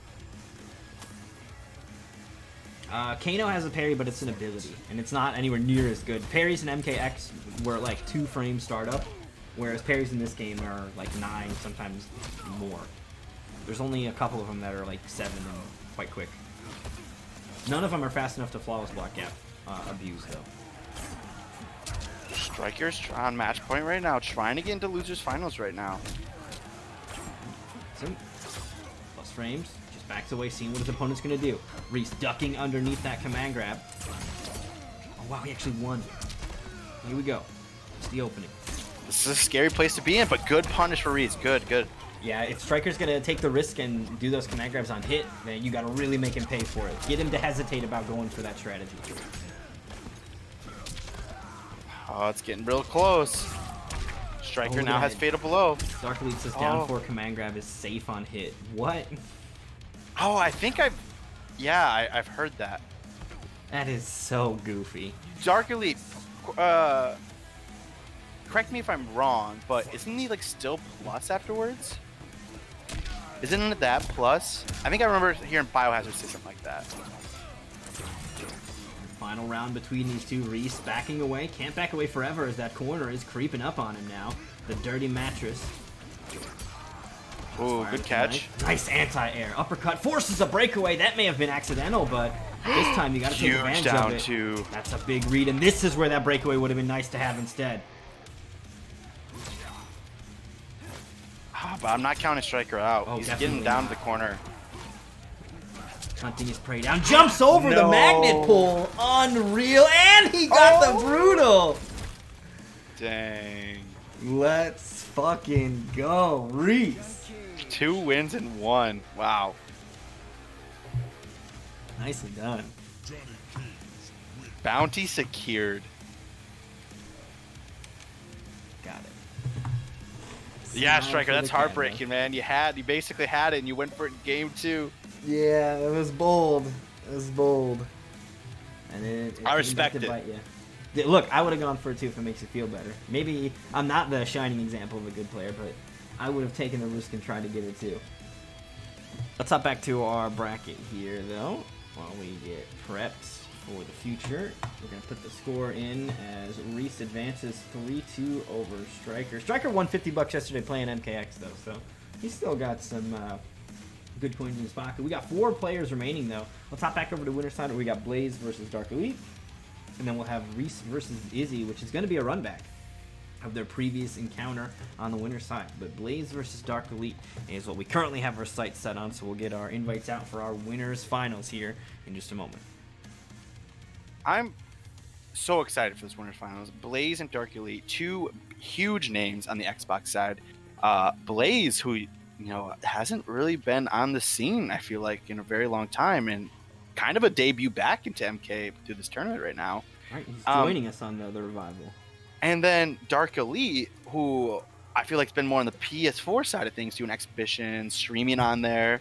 And so he's been grinding, and I haven't seen Blaze too much. Blaze sitting in winners finals right now. Blaze, the cowboy himself, known as the Aaron Black loyalist, and Dark Elite, who is usually known for Scarlet, but we've seen 2 different characters besides Scarlet today from Dark Elite. So it'll be an interesting matchup. Yeah, I'm curious if he's going to continue to kind of use these other off characters other than Scarlet here now versus Aaron Black. I think Aaron Black can shut down some of it, but like the tongue can't be dealt with, so maybe that's a reason to kind of hover back over to Scarlet. We'll see what he chooses to do. Looks like they are ready to go though, so let's get these names in and get this match underway. Yeah, we're gonna get the tried and true Aaron Black versus Scarlet. Let's go. This is what I thought was gonna happen, but I'm super excited. This one's for you, Daily Nader. The Scarlet is here. Winners finals. This has been a really cool tournament. I feel like we've seen so many different characters so far. And surprisingly, only one Jackie, and it was Jackie with lethal clinch. Yeah, so Right. a different kind of Jackie, and now that eliminated, so like we're seeing Aaron Black and Scarlet in winners finals. Very, very cool variety here. Shout out to the Xbox crew coming through for this one. And hopefully for more in the future as well, because I'm having a lot of fun doing this again, and it's like, I wasn't doing much on the weekends anyway, so let's make it happen and get the events back up and running for you guys. Hey, thanks for the follow, Cease. Got a Dark fan here in the chat. Big whiffs from both of these players. Neither one of them able to really find an opening, but of course, the armored interactable, it's got to be Dark Elite doing it. Dark Elite, known for that. Day one. Trying to get the tentacle out there with the bullets are there. Thing about them is, though, 5 shots left in the tank, so not going to be able to fire those bullets forever. Yeah, but he has that load that can catch him at any point in the screen. Can't scud shot that away either, I don't think, so that's going to be a couple of ways of checking the movement here from Blaze. He'll need to be careful. And that health regain right there, very nice by Dark Elite. Plus Ooh, frames flawless into block, the he just interactable. left. Nicely done. I mean, Blaze was ready to flawless block that and potentially turn it around, but Dark Elite was out of it. Burning in it. Oh, he tries it again. Of course he did. Blaze may be sniffing that one out a little too easily. Dark Elite, one touch away into Fadeable. Yup, and there it is. So Blaze gonna go ahead and close it out with a confirm into that fatal blow. Very nicely done by Dark Elite, putting on a strong showing in that first round. I mean, it is Blaze taking the win here, but he's off of his fatal blow. Dark Elite still has all of his resources intact. This still could go either way, and Dark Elite is playing real solid with this Scarlet. So that time on those other characters doesn't seem to have diminished the Scarlet play. There's no way. I mean, Dark Elite playing Scarlet day one of this game. So, arguably one of the best Scarlets out there. I mean, he got to play at fucking day 0 on the beta. I don't think he was messing around with much Cabal during that either, right? Like, Yeah. that must have been a Scarlet smorgasbord for him. I was all over Cabal, but I mean, I didn't get my character in the beta. That's the thing. I think stress test I was Scarlet, and then beta I was Cabal. I was mostly Cabal for both of them. Cabal was just so good. When you could loop all of your counter hit KBs in one combo. Oh yeah. Right, Oh, there's and the interactable Light. use in combo, of course. Good throw. Throw, here we go. Not quite enough to kill, but it will be very close. Blaze now in life support. Last breath has been spent, and the teleport into the poke. There was no defensive meter to stop death from coming on that one, so Dark Elite now tying things up, and that fatal blow is spent, so some of those big resources not available here for Blaze. Very nice. Dark Elite kind of got out of the corner there and can control the space. Scarlet has some pretty long normals that can catch Aaron Black. Oh, an interactable use from Scarlet there. Backing away. The Acid's right underneath her during that, though, so still going to be taking damage while dishing it out. And here we go. This is going to be good big. punish. And the empty rifle coming into play here with the KB. But Dark Elite catches him.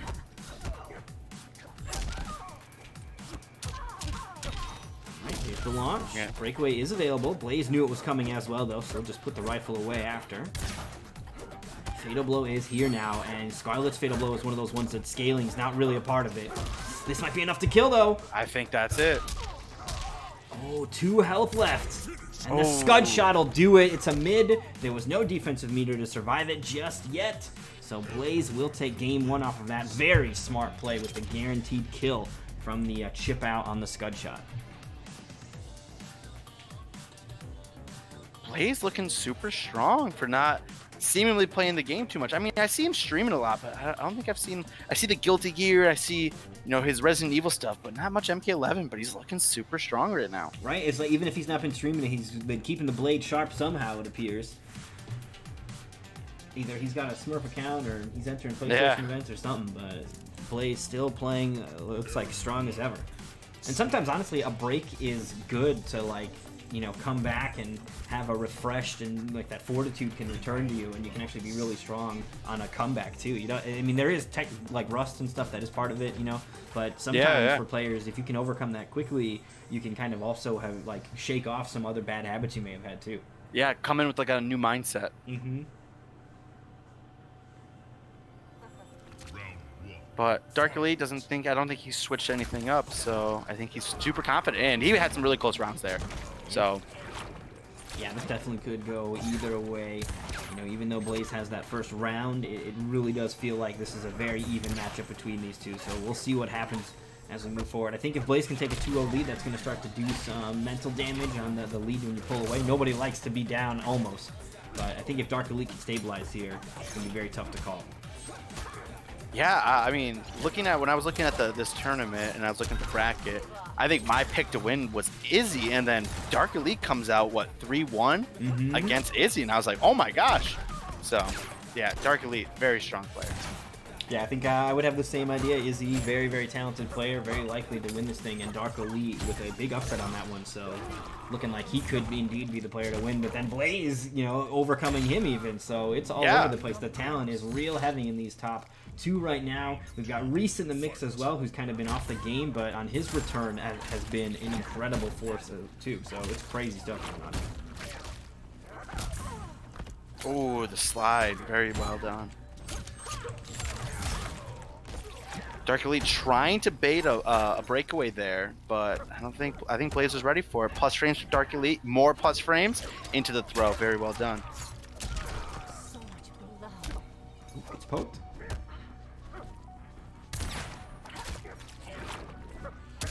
Oh, good duck from Blaze. He's ready. Here, the Scud Shot Amplify will come out. That means no more meter and doesn't get far enough, so Dark Elite will force him off the defensive meter. Still going to keep it going. The amp on the Blood Boil should be more than enough to kill here. And that is going to be Dark Elite taking it. 278. That was a confirm into the string, all grounded, no breakaway available. Like, that is real chunky on the damage. That move does way more damage than I always think. How much? What do you have to do for the brutality on that one? I don't know. I don't think it's a very good brutality. I think you, like, crush them into a ball and then bounce them across the screen in a very dumb-looking way.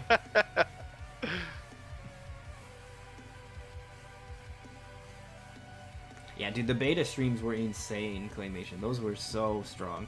I think I had, like my win ratio during the beta was fucking bonkers. Yeah, that was a good time. I remember when the beta came out. That was really fun. I mean, there's just so many people playing from all walks that, like, you get good players, but then you also get weirdos, and the game is in, like, a weird balance state. Oh, yeah, I wasn't abusing this, but apparently you could do Cabal's hook slam crushing blow twice. Yes, you could. You could do an amplified, or, yeah, you could. I remember that. Yeah, I wasn't abusing that, but, man, it would have been even crazier if I had started doing that, too, because that shit was so good. I got to play during the beta. I got to play against Maximilian, dude. Oh, did you? Nice. Yeah. I was he was streaming and I ended up running into him on Xbox. I even ran into Ketchup and Mustard too.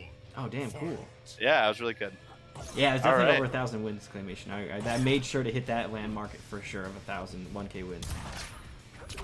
1-1 right now against Blaze and with Dark Elite. I love how he's closing the distance with that. And there we go. Crushing Blow going to come out as well. Double boost. It's like 40% there.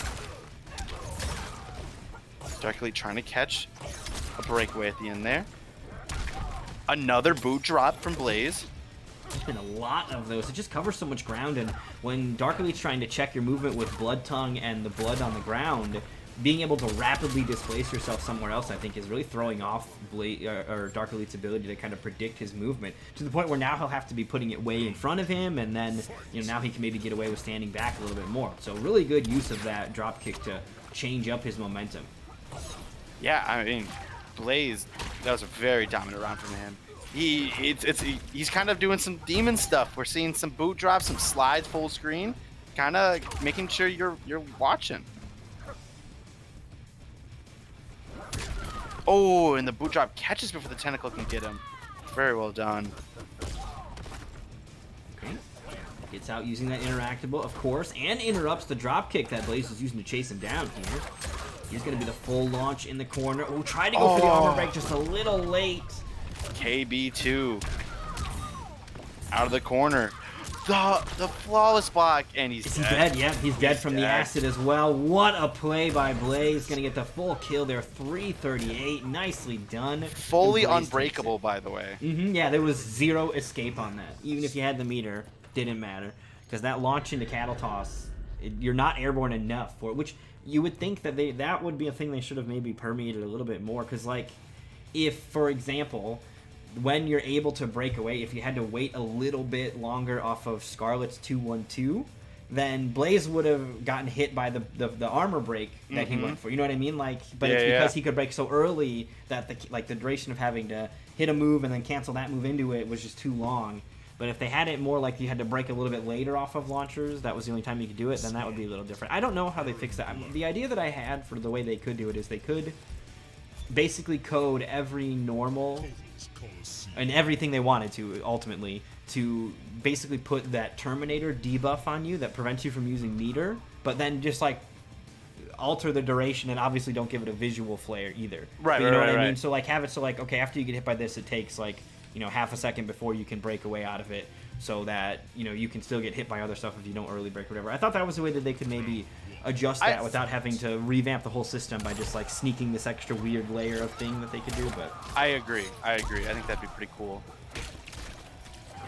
I think of, like, Scorpion's teleport, giving a little bit more time to finally use his, you know, exactly, armor break. yeah. If that had just, like, you know, 30 or, like, you know, 15 frames of that debuff timer on it as well, then you would be able to feasibly catch people trying to armor break. That would become the mind game they have to play there. So if I break here, I might get caught, but now it's just like a fuck you, Scorpion, every single time. Yep.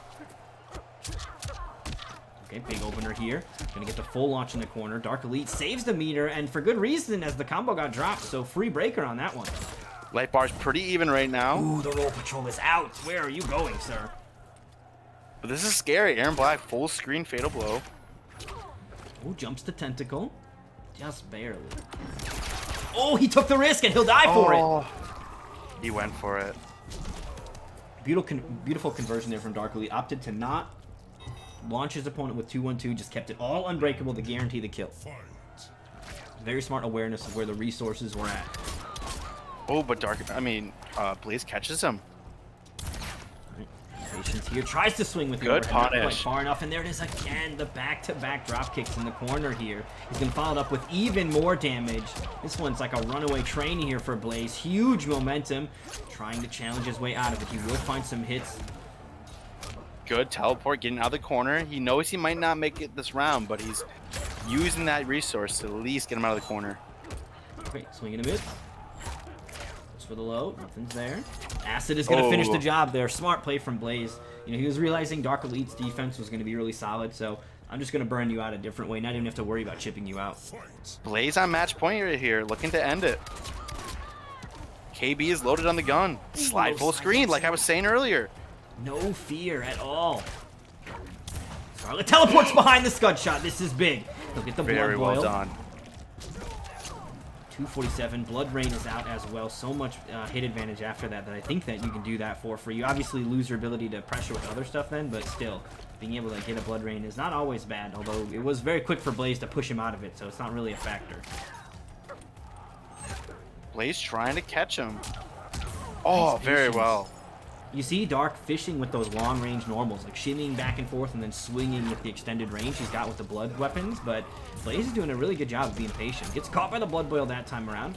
Here's the Blood Rain as well, hiding in it, but immediately gets pushed out of it. That Blood Rain not really being a factor. Yeah, but it's one touch, and then Blaze takes this. Sweet. Alright, Fatal Blow available now for both players. One hit on either side could be devastating here. The throw opens one of them up. The patience. Oh, the tentacle just barely whiffing. Boot drops. Such a scary move. Oh my gosh. It's so close. Oh, the whip caught him! No way. I mean, Blaze was getting to the point where he could have fucking just shot him to death with the Fatal Blow and shipped him out. It was getting that close, but Dark Elite able to successfully swing the Blood Whip. He will get the kill, and that is going to tie it up. Game 5 coming up between these two. Yes, top 3 get paid, Izzy. So you have to beat Reese to be in the money. Both of those players' defense at the end there were super strong. They were both hitting each other. They were blocking. They were ready for every single hit, and it just came down to that last hit. Just barely walking into that. And I really think he might have been walking up to go for like a forward 3-2 Fatal Blow just to chip him out, you know, like any kind of way to push it. No, Izzy is in losers. Right, this is winners finals right now. Blaze and Dark Elite are the last 2 alive in winners, and after this, there will only be one of them left alive in winners.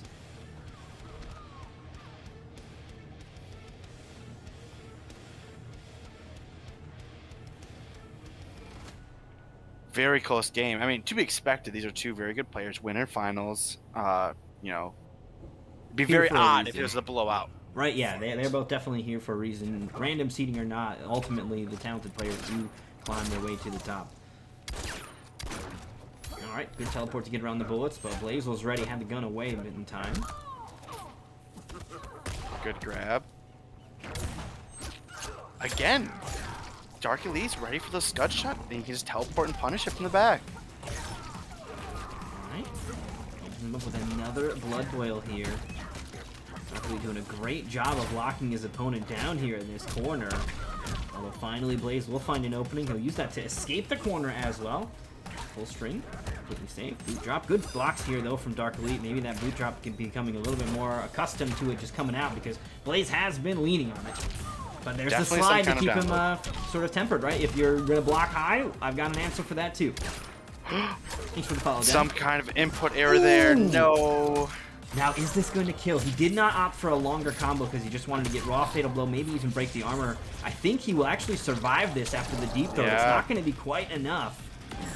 Oh my goodness! Just far enough away. Great space in there by Blaze. Dude, he felt the wind on that. Wow. See, that's a feels good for Blaze right there. He got Dark Elite off that Fatal Blow. Now he doesn't have to worry about that next round. The Blood Ring, I believe, makes the opponent take more damage and her take less damage. Yeah, I believe so. So whoever's standing in it, the damage is amplified in a positive manner for Scarlet. From Scarlet's No perspective, punish. it's better. That's the first time we've seen Blaze yet this set, you know, go for that mix-up off 2-1-2-1-2. Careful. He's busting out all the stops here. He smells the blood in the water. Although, I mean, how could you not? It's Scarlet.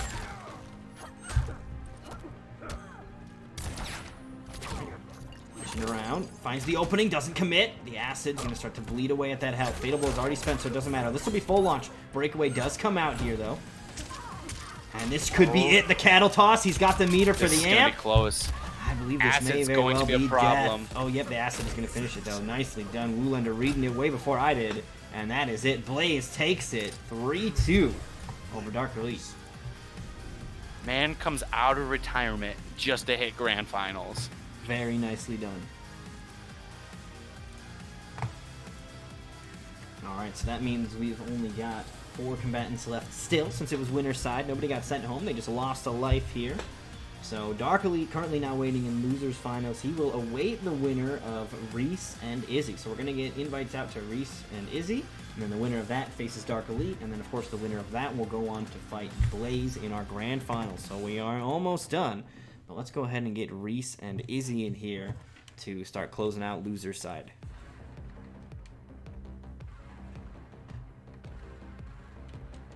Yeah, it's going to be interesting going back to, you know, Reese and Izzy. Like you said earlier, this is a run back. So You know, has Reese thought about what went wrong? What can he do better this time? Is Izzy gonna try to change it up? What's gonna be the game plan? Because I believe Izzy played RoboCop the whole time against Reese.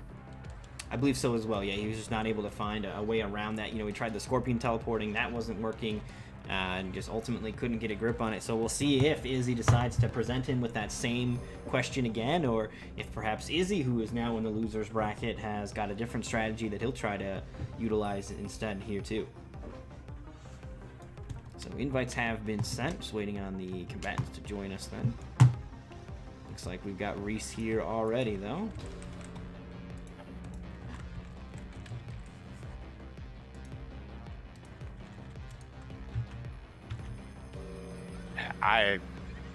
Izzy is just quite the combatant. He is just so strong. It's insane. I want to check him for USB ports just to make sure that he's not a robot. Because I'm not 100% sure at this point. Like, I haven't actually seen him complete a CAPTCHA. Has anybody seen him complete a CAPTCHA? I haven't seen him do it. We're gonna see, oh, Fujin from Izzy. Johnny Cage.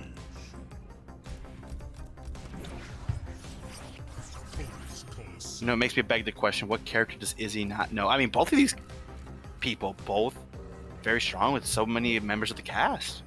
Yeah, I'd be curious to try to figure out what Izzy thinks is his worst character too, right? Like, I mean, he's such a talented competitor across the whole cast that it'd be very difficult to peg a character that Izzy is really bad with. And even like the bad at it version of Izzy will likely kick the shit out of many people. So Yeah. I'm sure Izzy probably would say some of his characters are bad, but would still outperform many. And he's going with the wind push here. Interesting choice. We know that Reese is fond of going for some zoning here. Beautiful combo there, though, from Izzy. Going to pick up a clean 293 out of that. Fujin, one of the most mobility-heavy characters in the game. He can both so good. Yeah, control that sky. The air is so much. Right, no meter, so just gonna go for the shadow kick there. I like Reese's kind of conscious awareness of how much meter he's got. He's definitely going for the shadow kick pretty much every time he's hitting an opponent, and a nut punch can't be amplified to up the damage more. I think he's not really fond of how you aren't that negative or plus off of a nut punch, so he opts for a different approach, and I think it kind of leans into his style. Yeah, I mean, put him full screen, get to throw some projectiles again. Definitely works out. Chipped out. Trying to Good awareness. weather the storm on that, though.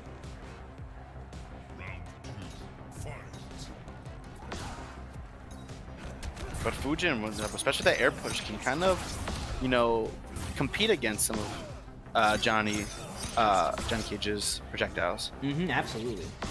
The wind push is going to make him a threat. I think the crossbow's a little on the slower side maybe compared to it, but with that wind push, it won't do any damage, I think, is maybe the kind of the drawback to it, that as long as he can get the force ball out, it's going to win the trade, but it is still a threat, and it's going to kind of keep him on his toes and kind of worrying about that, which allows Izzy to then, once he's got him conditioned, kind of freely skywalk around a little bit more, which he's been doing. Good backdash. Or backdraft, I should say. Nice. Catches him not quite far enough running for the crushing blow. I don't know how far you have to run for the crushing blow. I swear I've seen people run across the whole screen and still not get it. I think it's 3 steps you have to take in the air before it triggers. Oh, and it misses. That is big. The execution error costing him here. Oh, the Nice. optimal. Max damage here as well. What's it going to be? Oh, nice. Izzy challenging after the nut punch. That's the thing, nut punch is only like +2, so you're not really able to fully make people kind of hold the follow-up pressure like you used to be able to. Compared to MKX where you were like +20 something. It's very different. Yeah. Oh, he's gonna take it. No! He didn't let it rip! Oh, that's so heartbreaking for you, Reese.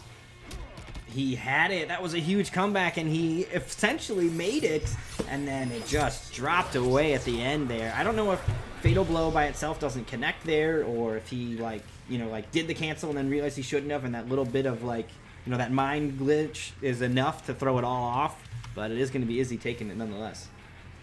Yeah, we take those. Absolutely.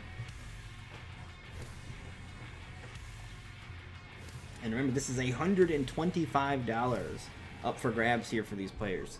So big shout outs to Daily Nader throwing the prize pool up. That's awesome. it's so great to see, you know, people still come together and put something like this together. Right, dude? Big shout outs to Daily Nader helping out. Of course, Morden gifting some subs yesterday as well, is where the rest of these, the prize money is coming in here for you guys. So, a really cool way to have the Nightmare series come back is with just a kind of impromptu, minimal preamble and like promotion tournament. Has a nice little prize pool here for you guys as well. And you had a prize pool for what, the MKX one yesterday? Yeah, they were doing a first to 10, and Morden Nice. threw $50 in for that too. So.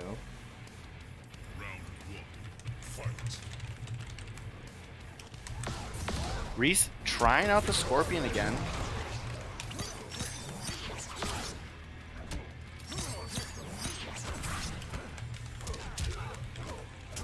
Catches him, but doesn't confirm. Cool 25% from Fujin, meterless. Big punish.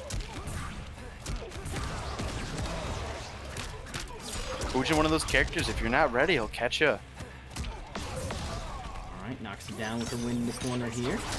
Goes in, and is going to be the chip out there. I think actually, not the chip out, but like that was what he was going for. But of course, pushing some buttons, he got caught by it. That was a bold move by Izzy, but I think he was kind of aware of where the resources were at. He knew that he could end up getting the chip out instead, so took the risk, and it paid off. Yeah, I think he had the life to risk it. Mm-hmm. Good grab.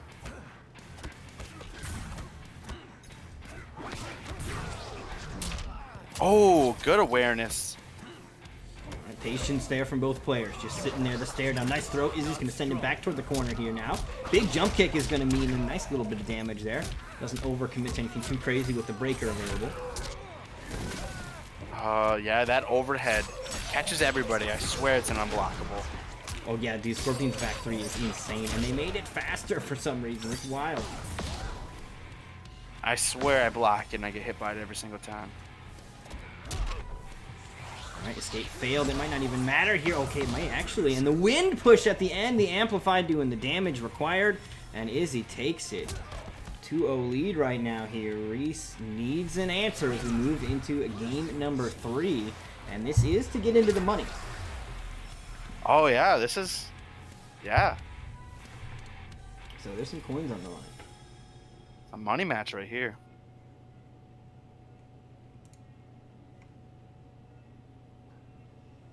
Yeah, Fujin, he's a scary character. Doesn't matter where you're on the screen, he'll hit you. Skywalker is such a good move. Seems like one of those mandatory moves. Feels like every Fujin's got it.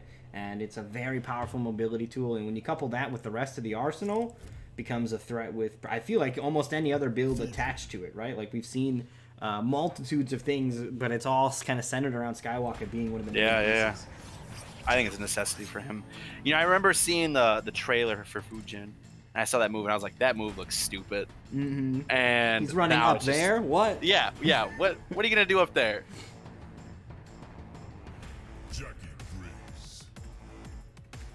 See a Jackie again. Ooh. This might be interesting. This could be a very matchup-specific thing, but he has the grenade launcher, like the actual rockets right here, Ooh. which do go up. That could be interesting. A new way to deal with the Skywalker, perhaps?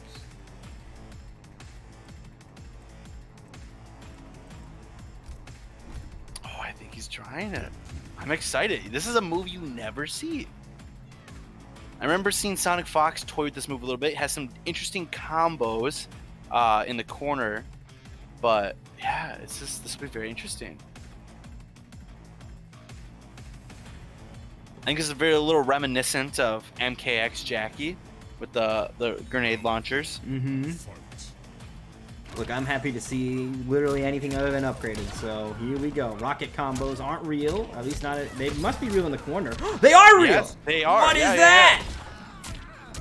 And I think it's mirrorless too. Dude, is he doing some worse stuff? If you find a way to make upgraded worse, Look at this. Reese, Oh my God. Reese, stop it. This is crazy. I didn't know you could do like 3 of them in a row. What is that? This is crazy. The upgraded comes to an end. Rockets are back. Bring it back, yes. Dude, I'm fine with seeing anything other than plasma at this point. Like, even if it is silly. I didn't know it could be this effective. That was so cool. Do it again. Fire zero case. Ooh, tried for the anti-air, but caught. Ooh, trying for the fish for the crushing blow there. Look at this. This is almost 30% meterless. Oh my gosh. Jackie bunkering down, getting patient, leaps in. Able to get some pressure after when it doesn't hit them, or when it doesn't get hit, I guess. Like on block, catches they're him. able to keep pressure going. Good flawless Well, block. Reese turning it up here. Fatal blow available for Miss Jacqueline Briggs, but not going to get a chance on this one. I think Izzy's going to have the damage here to close it out. Yes, he does. That will be the round. Tying it up. Izzy on set point. Yeah, this is effective. I think this is a good switch by Reese here. Yeah, I'm excited at just the idea of a different take on Jackie. This is really cool. Because it does seem like you said it's effective. And that's the thing about Jackie's other abilities. It's not that they're all bad. This upgrade is so good. Yeah. So, I mean, I still don't think this is going to dethrone Upgraded, but it is still cool to see somebody experimenting. Nice follow block, though, from Izzy. Starting to adapt and catch on to perhaps what Reese is bringing to the table here.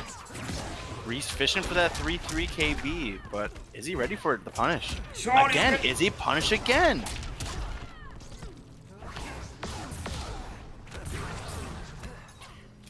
Oh. Missed. Tried to catch him with the uppercut there, but it will be Izzy bringing home the victory. 3-0 over Reese.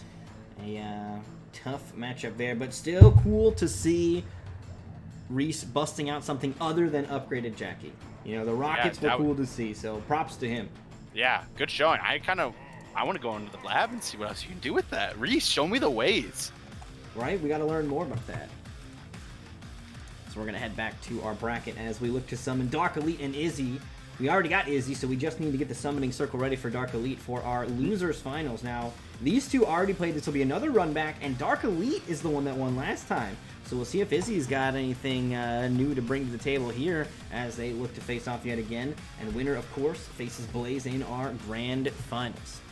Yeah, I mean, Izzy is just through the gauntlet of runbacks right now. I mean, there was me, Reese, now Dark Elite, but Dark Elite only one to send Izzy to losers. So what has Izzy learned? What has Dark Elite changed?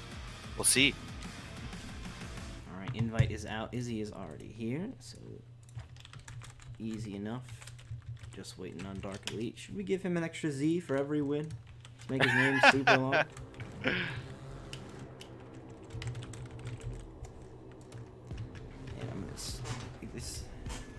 I feel like I have to just to get rid of it, but this shit from the dispensary is awful. I'm so disappointed. I didn't think that could happen. You are a place of business. All right, we got Dark Elite in the lobby. Let's go. Yo, what's going on, Sherm?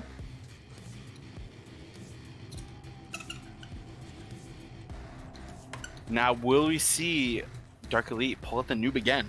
I mean, that's what brought Dark Elite to victory here.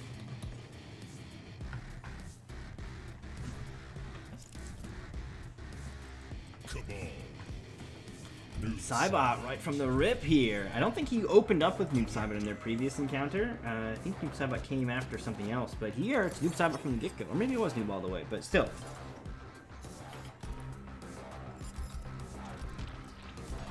His Noob is looking real good. Now, I think I heard you say earlier, Dream, that this is your favorite noob skin. I think it's up there on the list. It's a real good one. I love the dragon on it. I don't know what it's called, but it's like the more like Tron looking one. Oh, the Cyber one. The Cyber one's the one Yeah. that I have on my character right now because it's the newest.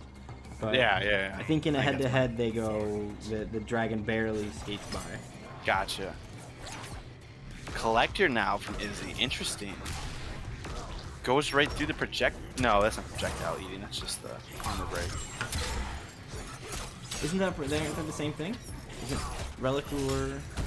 Isn't that I what it uses don't to eat know. projectiles? Or is it a different thing? I think it switches it out for the armor break and doesn't eat projectiles anymore. Because when he eats a projectile is when it makes that really slow moving projectile thing. Yeah. Hey, don't worry, sure. we were able to find some replacements instead. We'll get you for next time. Here we go, full launcher. Jump in, Dark Elite gonna hold all that No damage. breakaway. I mean, he thought the arm break was coming, but I think Izzy was just ready for it. I'll be honest, in the corner, you can maybe feel more comfortable breaking against him because the way that Collector's combos work is they're uppercut options, is why you don't want to do it. But if he uppercuts you there, he's sending you out. You know what I mean? So it made me feel a little more comfortable. That being said, though, if you do break away on an uppercut in the corner, you're still like, now you're in big trouble too. So I don't know. Ooh. Waiting for the amp that never came. Nice interrupt on the charged Demon Mace, though. Yeah, and I don't believe that Izzy has a TP here. So Noob can kind of just freely throw some projectiles out. Good command grab. Great defense. Gets opened up by the overhead. Gets caught. Oh, but Dark Elite was ready for that time, but no punish.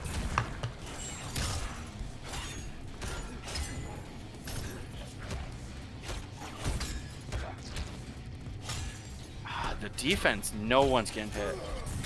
Oh, and as I say it, Dark Elite gets opened up into Fatal Blow. And I'm pretty sure this might will kill. With that throw, let's go. That's it. Should be enough. Just enough. Oh, the mercy in losers finals? I mean, he's in the money, I guess. So. And He lost it off of it. He's got no fatal blow now. Izzy playing a dangerous game right now. Very dangerous. I would have mercy. No way. But the confidence he's got. See if it works out. Wins with the bola. The slide just barely not making it to him. Gets caught by the low. Oh my god. Oh But no! whiffs it. This is gonna. Oh, he's And he shooting got off the clone KB counted up. Let's go. Dark Elite. Big damage there for that one. Flawless block on the string as well. Not quite fast enough. He could have killed him there. Or not quite, but he would have been 310, 6 health left if he would have hit that KB. Oh, not going to be enough because the first hit whiffs, but barely. Oh my god, he lost after the fucking... Will Dark Elite do it? Don't mercy him back.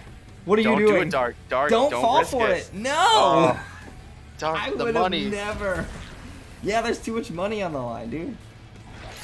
Oh, what are Catches you him. doing? What? All right. Well, because Alright, it worked out for Dark Elite. It And now he did. can't say that he won because of the mercy. You know what I mean? He Yeah. just countered Izzy's ability to make an excuse. for sure. But that's you'll never see me in a tournament mercy somebody. Dude, never. same here. Never. Never. Not unless it's accidental, and I will complain. I'll be like, no, give me your controller. It's not. This doesn't count. Like, I didn't do this on purpose. Walk away, sir.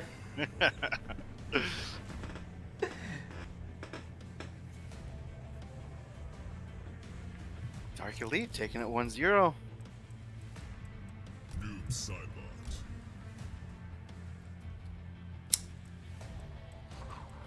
Izzy looking around the cast. Who's new? Who hasn't he played yet this tournament? I do know he has a strong Cordal. Definitely a strong Cordal. Character's scary. Grabs you for 30% in the right conditions. What moves are we rocking here?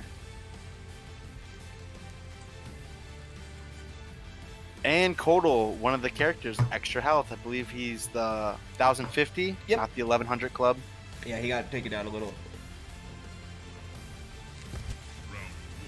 Oh, are you getting the wired life? Dude, you'll never want to go back, Rink. You'll never want to go back. Oh, gets caught. In every game you play, it will feel better. I don't know what you're playing right now, but I guarantee it's going to feel better without lag, without Wi-Fi. The wire has changed my life. Mm-hmm. Almost all of Injustice, I was a Wi-Fi warrior. Oh, goodness. Yeah, I've been running a wire since MK9. For 2 Oh my games. gosh.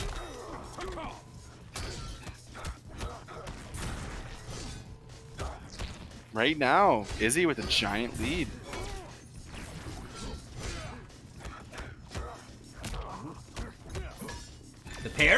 he's just gonna burn right through it though. Nicely done by Dark Elite. There's this cool tech you can do with the parry where you parry if the person goes for a string, you can parry the first move and flawless block the second and get a lot of damage off of it. Interesting.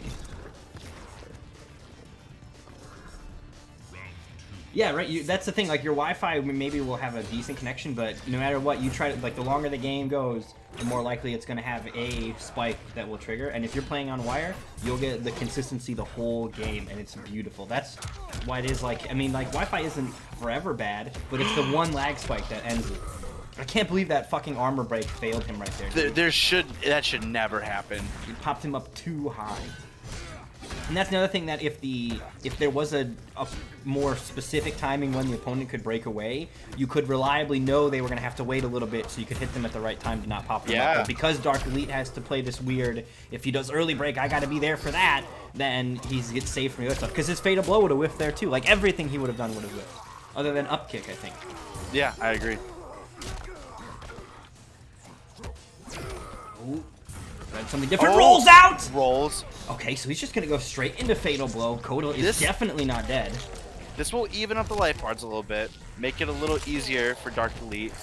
Yeah, one more touch should be all he needs on this now. Oh, but the sun comes out, but catches him in the air. Now we can't put out another sun. Now any trade can really do it for Dark Elite.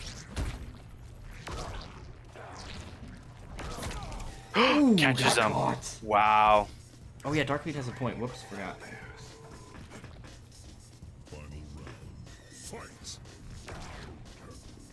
Dark Elite trying to get a 2-0 situation, get back the run back against Blaze.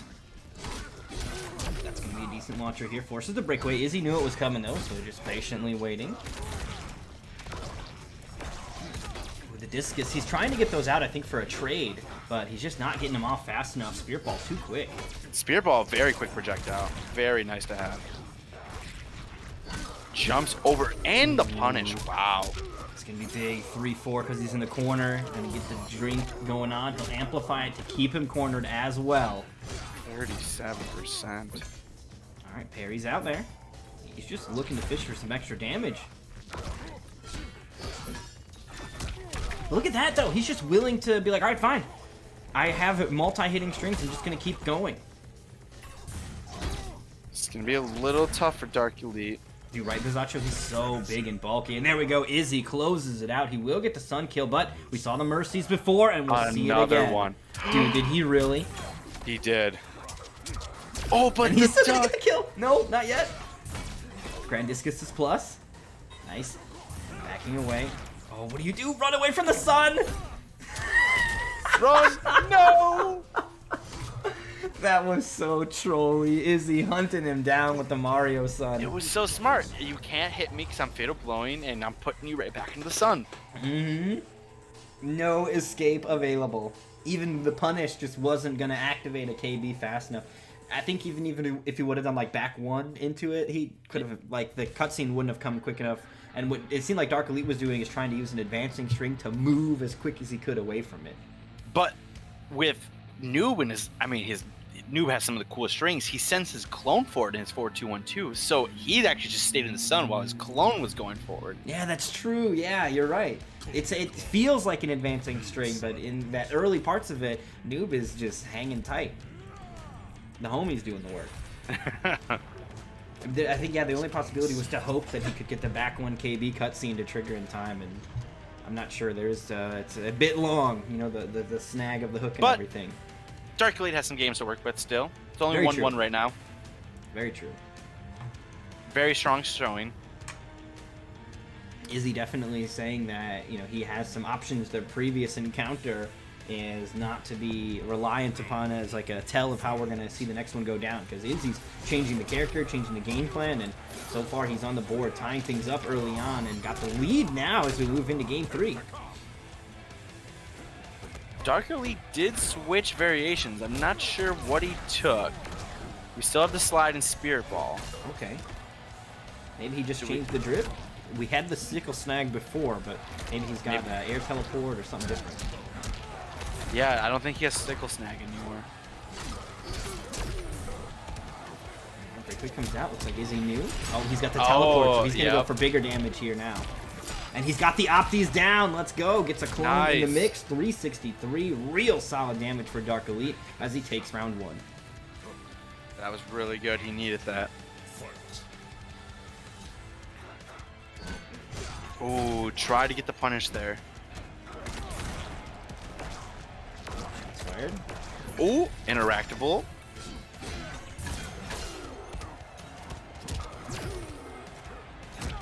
Nice Good anti-air. Beautiful stuff here. Dark Elite building those clones up as well. That clone KB very well could become a factor if we go to a round 3. Dark Elite controlling the space very well. Ooh, but the tick throw. Now 1 touch and it's over for Dark Elite. Oh no! But he gets hit by the poke. The big whiff on the fucking command grab there. He tried to scoop him up for a drink.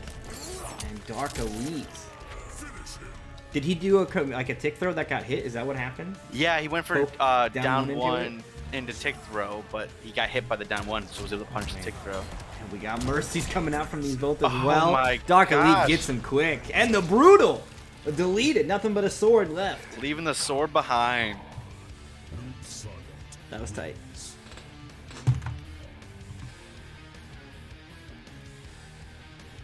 Dark Elite taking up 2-1. Sitting in a very good place right now. Alright, see if he can close this out or if Izzy has an answer as we move now into game 4. Character select is available to him yet again.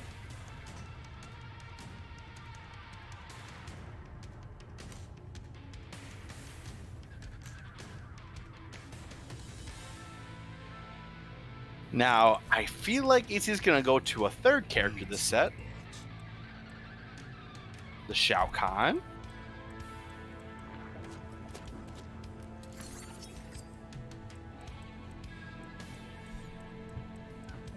Now, I know he played Rain against Dark Elite earlier and it didn't go too well. But Liu Kang might be a good choice.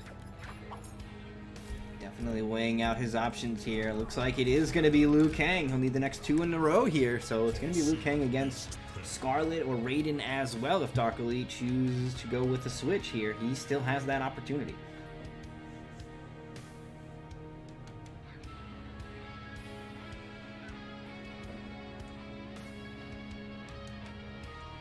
All right, see if this Liu Kang can bring Izzy to victory here, or Dark Elite can close it out.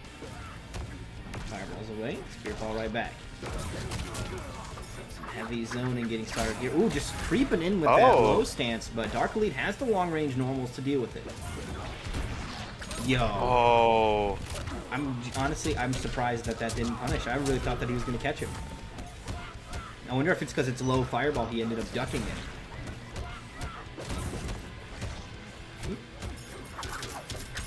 Yeah, that stance is tricky. You don't see many Liu Kangs take it, so if you're not ready for it, you can definitely get hit by it a lot. Oh, but he rocks the whole string.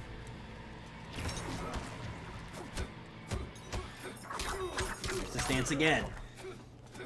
Dark Elite with Fatal Blow. 1 hit. The cancel, but the false block nice. misses. He caught him? He's going to get the kill there. No way! Dark Elite with the drop, but gets the chip out there. Nicely done. That could have been disastrous. Luis Kangerson. Alright, caught him with that low sickle. Again, back 3 coming to the rescue there. You know, the crushing blow might be useless, but the normal itself, not bad. Dark Elite just holding him down in this corner. Very impressive right now. Look at this life lead he's working with, too. Izzy's got a long road ahead of him, and it whiffs. That's going to do it! Dark Elite dodges it. Wow. Beautiful. That was clean. We will save that one for later as well. Gorgeous stuff. 8-3 MU. 8-3 matchup. I don't think that's how those numbers work, No. Izzy. I mean, he's only 7 years old, so hold on. He'll figure it out. They haven't taught him math yet. Nicely done, though. It is going to be a 3-1 victory to Dark Elite. We're going to go back to our bracket one last time. Take a peek at what got us here. You guys want to do a quick review. See how we got here and where we now are, which is Blaze versus Dark Elite yet again in our grand finals. Their previous set, super close between the two of them, and now Blaze is going to have the added bonus of having winner's side. So if Dark Elite wants to take this, he'll need to win 6 here. He's got a bracket to reset. Blaze, on the other hand, can just do it in 3. We're going to get our invites out to Blaze. Dark Elite should still be here, hopefully, and this grand finals for our comeback tournament is about to get started here, so don't go anywhere. I'm curious to see what Dark Elite is thinking right now. You know, we played against Blaze earlier, stuck Scarlet all the way through, lost 3-2. Mm-hmm. Now, I mean, his noob is super strong, and I play some noob myself, and I feel like noob's not too bad into Aaron Black whatsoever. So yeah, I could definitely see this noob momentum being continued here if he wants to do that. Like you were saying, his noob sidebot has been looking incredibly strong here tonight, so if that ends up being the route he goes with, I would not be shocked at all. We do have our competitors here, though, so it looks like we're going to hop into the action. Grand Finals getting started here and now. This is for the big money. $125 prize pool. 15 of that already has been secured here by Izzy with that 3rd place finish. And now Blaze and Dark Elite going to battle it out for the rest of that. 70-40 split. Dark Elite's sticking to his guns, and he's like, no, I'm going to win this tournament with Scarlet. Hell yeah, let's go. I mean, I think Scarlet holds her own quite well against this. Noob Saibot, you were saying, could be a good answer for it as well. I think what Noob Saibot is lacking is projectiles that aren't interacted with by Scudshot, and since Blaze is taking Scudshot, I think Scarlet it tips a little bit heavier in her balance with multiple long-range tools that just Scudshot does nothing about. Very true. Very true. All right, good punish. Forces a breakaway very early, so it's going to be Blaze without meter for a while now. And another launcher, this time no breakaway to stop the damage either. Oh. So the full blood boil, this is so much if he spends the bar. Bet you we're going to see that sledgehammer be used here soon. Oh yeah, 347 for a bar is impressive.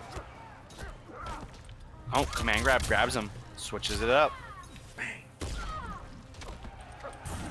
There it is! I told you.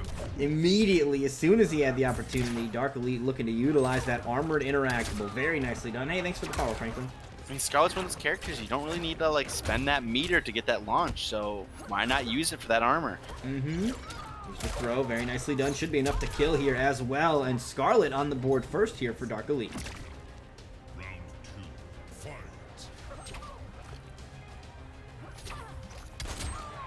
Playing that full screen, who can get the life lead first? You know, Aaron Black doesn't have too many projectile options, but does have some stuff. Ooh, a little bit mistiming on the blood boil, but still catches him afterward. And that is enough time for a free blood rain. Blood rain is up. 18%. More damage now. Big whiff! Calls out a breakaway, doesn't get it. Still good damage. Well, that's one of the things that can't be Scudshot, though. So we see, Blaze not really able to rely on Scudshot as a preventative measure. Oh, and we get it again. You know, I mean, Dark Elite was looking very strong. I feel like he kind of analyzed what happened last time and is learning from his mistakes. Definitely seeing the adjustments here. But, beautiful part, Blaze has another life.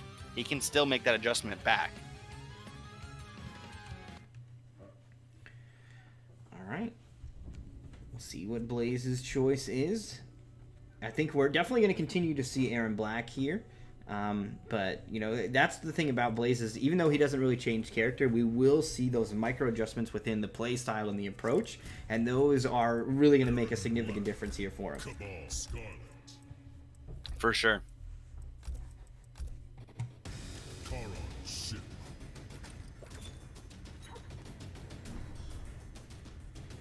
Probably going to see Scarlet, Aaron Black throughout this whole grand finals, but I'm not complaining. I'm pretty happy about that. I'm totally fine with that. And Daily Nader, the generous individual who hooked us up with the prize pool. I'm sure he's happy to see Scarlet in this grand finals as well.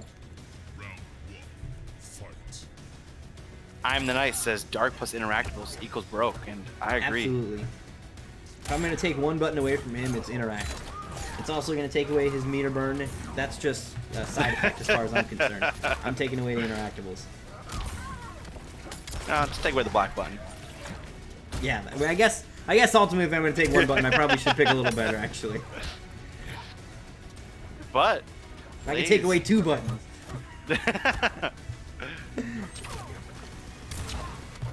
Blaze trying to even up these life leads. You know, Blaze was doing really good with these forward fours and slides earlier. Now it's just like, I think Dark's ready for it this time. Trying to catch a breakaway. Oh, but the ball catches him.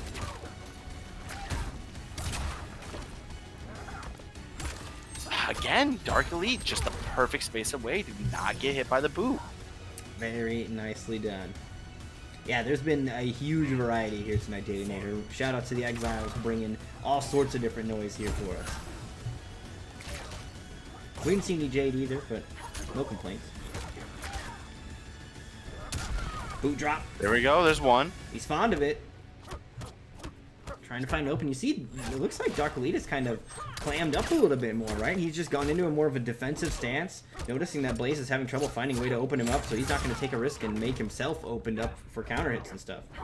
But he's ready to use that offense when he has the opening. Oh, Like yeah, right absolutely. there, he's calling it out. He's patiently choosing his marks very well here. Wow, that was a punish. I didn't even know you could punish it just like while getting hit by that.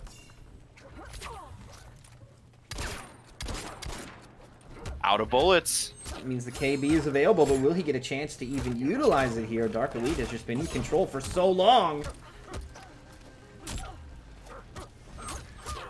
Interrupts the string? Wow. What a play. Dark Elite came to game. He knows this is a different Scarlet than I saw 30 minutes ago. Absolutely. He is playing on another level right now. Now, granted, he did get to, continue to have some time to play. Blaze, however, got to get cooled off, so maybe that is part of the yin and yang of it. You have the extra games to work with, but you also have the extra downtime. And if Blaze wasn't, grinding during that time, that might be part of Dark Elite having some momentum here. But the thing is Blaze is going to come online. Those extra games, they're going to be there for a reason, so I think Blaze could absolutely, find some grip and get that tread dug in so he can start to get some traction on his side.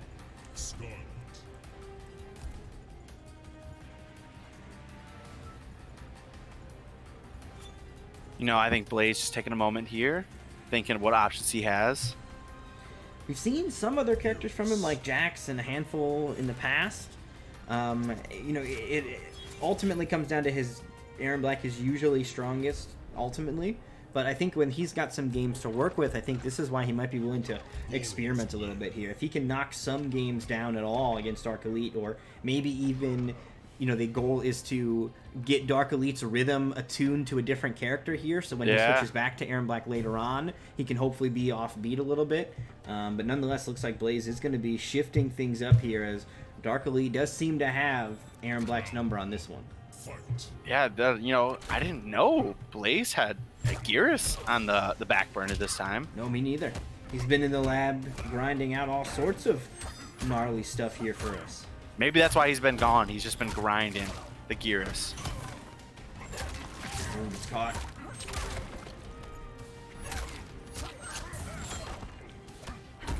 Alright, good flawless block. Keeps the string dead in the tracks. Nice throw as well. Trying to find these openings. Oh my god. Flawless block. Yeah, Dark Elite really came ready on that one. And this is our grand 31%. finals tonight for this, but if we can get some people together, I'd love to do some Injustice 2 stuff tomorrow. So it's another kind of lazy day for me work-wise, not a lot going on. So if some people want to come through tomorrow to play some Injustice, let's make that happen too. So, Oh, I'm there. hell yeah. I think Striker would like to be there too. So I'm a big fan of watching Striker play. All you gotta do is show up around, let's say, 5:30 Central Time tomorrow. I'll be streaming again 5:30 Central Time. I'll play some ranked for about an hour while we get people through, and then at 6:30 we'll start. So as long as you're here before 6:30, you'll be good to go. You can join the Discord and like follow me on Twitter to get updates about when I'm going live and stuff to give you an extra thing to keep track of it, because I usually post in there before I'm going live with these things too as well. So if you want to hop in the Discord, there'll be some posts in there to keep you up to date too. But tomorrow I think that'll be a lot of fun. I've been having tons of fun putting this event back together, and we need to highlight the other games too, because they're all great, and they do have some crossing of the communities, but there's also some distinct I only play Injustice kind of, but you know what I mean? Like there's those players too. Yeah. I know a whole Discord. I'm in a whole nother Discord group, just Injustice players. Hell yeah. But you let them know. We're gonna have some fun. Yeah. Dark Elite resetting the bracket here. Nicely done. So that is going to be an L to both sides now. We're gonna have to etch-a-sketch away these two victories, but that does mean that Blaze has collected himself a scary L next to his name. So now it's just a normal 1st to 3, but the momentum is on Dark Elite's side. Perhaps it's part of Blaze's plan, lure him into a false sense of security. We'll find out here in just a moment, though. No, you went for the Gearus, last game. Like you said, I think throwing off the rhythm, getting used to Aaron Black too much. Mm-hmm. I think we might see the Aaron Black return here. Yeah, I don't think it's going to be Gearus all the way to the end. Yep, you're going to be right back to Aaron Black. So I think that might have been the strategy. Is I need to shake the cage a little bit by introducing a different variable here, and then we can return back to that. So however, we'll see if that pays out. I don't know if you caught it, it was really quick. He's doing a different variation. We have the acid pour. Interesting. Yeah. No more cattle toss. I think he gets an extra KB, more mind games off pokes. Yeah, safe button, right? He can just kind of throw it out off of everything. So Dark Elite's ability to have been punishing him for stuff is going to be dwindling now that he's got that safe acid pour. Excuse me. But he still has that scud shot. Still deal with that zoning.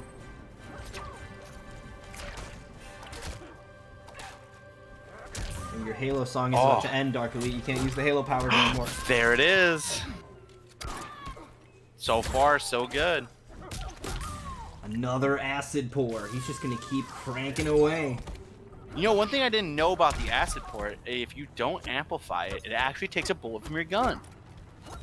I didn't know that. When he shoots him, it costs a bullet in the gun. Yeah. And if you don't have bullets, you can't do the KB anymore. Yeah, I didn't know that. I remember toying with it, and I was like, why isn't it coming out? And there it was. Plus frames. Go ahead. Hey, and we hang got on to Fatal that. below. Oh, look Make out some behind whip. you! Oh, and he's This gonna is use a gonna fatal do blow. so Here much. we go. Yeah, this is a lot of damage. It's like 45. I think he was in 46%, 47. So he may actually survive this just barely. Yeah, he had 456 health Last instead breath. of 453. Yo! A tie What? round? No fucking way. Grand finals, by the way. I think that's happened one other time, and not to me in Combat League. Like, that has not happened in the Nightmare series at all. It's been so long since I've seen a tie round. Super smart tie round use. with Dream FPs. Oh, that was so hype. That just shows neither one of these players giving any ground for free. If you're gonna take a round, it's gonna cost you a round. That's the exchange equivalent. Oh, Nice the flawless flawless block, block off Sandy the ride. roll. Wow. Blaze looking super strong. Boot gets him. Do we get another one? He tried. I love the safe Fatal acid blow. pour. He's been using a lot of it. Uh-oh. No. Just enough to kill. Smart. The blood boil does so much damage. Not quite there though. Oh, Oh, but you can't shoot that. You can't shoot the box. No way. You can shoot every other thing in this game, but that crate, no Dude, way. This is why you got to take interactables away from Dark Elite, because everything, like, of all the things he could have done, like if he would have done a blood tentacle or a blood boil, he would have been hit out of it. But once that crate's airborne, GG. Nicely done. Game 1 to Dark Elite after the reset and a tie round. That was the fastest game so far then. Wow, yeah.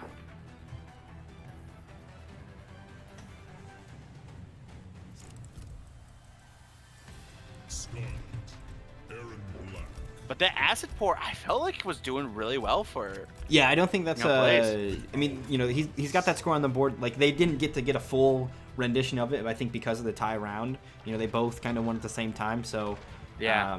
I do think that acid pour was good. Looks like Blaze though no longer feeling it, so he's gonna go wants back that to command cattle grab. toss. Here we go, game 2.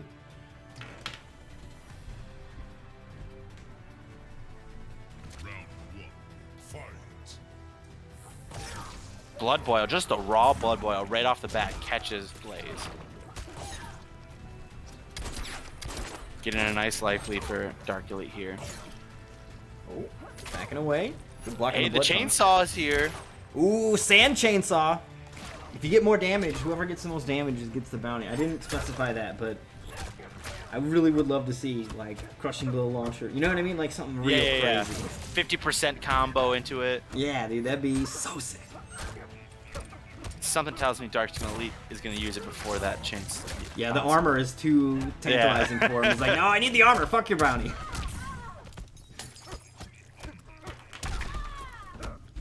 Dark Elite getting hit by the last hit.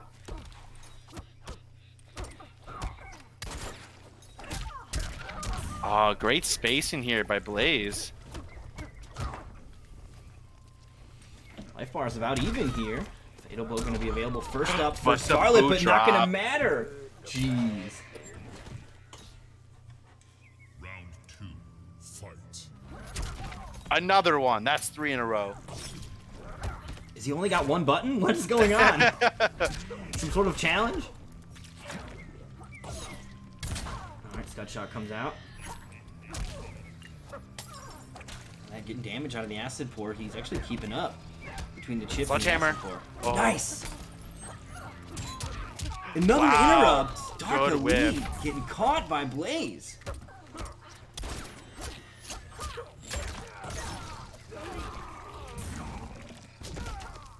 Alright, empty short hop, teleports in. Good TP.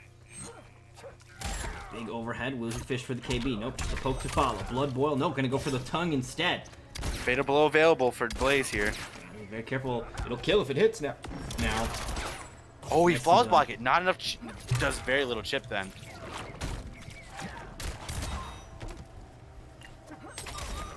Gets caught. This is dangerous territory for Still is Blaze. catching that foot, she can't get far enough away, but still gonna be able to win in the long run. So, Dark Elite's super smart there. He knew he could take any trade, so he kept on sending projectiles that could not be scud shotted. yeah, and even with that acid underneath him, he was like, it's fine, this acid won't kill me, and I will kill you if you swing, so. Good awareness. Nice shoulder check, close the gap quickly. One of the better advancing normals available to Aaron. You don't see it a lot, but nice use of the whole kit here from Blaze. Cattle Toss comes out as well. Solid damage from that. Tries for another one. There it is.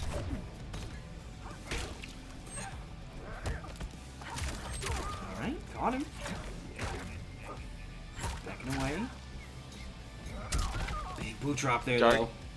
Dark Elite with a little bit of a life lead, not too much. Blaze chipping away. Good short hop.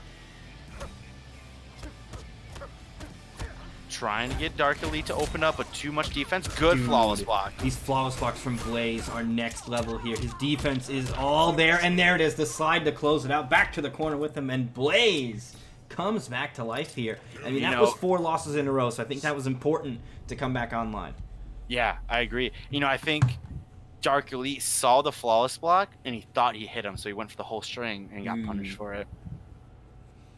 That little sound cue or even the block Gets animation me every cue time. can sometimes throw you off.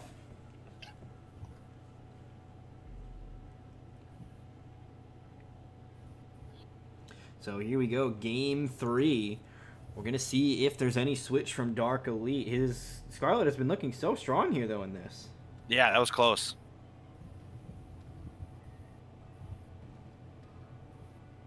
AJ in the chat, an ex-boy Exile himself. The reigning champion, in fact. And he's in top 8 for that Meta Monday, I think it's called. Metamorphosis Monday or something like that. Yeah, On the Meta Monday's PS4 that, side. Yeah. I think Big Aquaman prize Destroyer pool. do it. Yeah. What's going on, AJ? You having a good one? Good luck to you, AJ. Bring it home for us.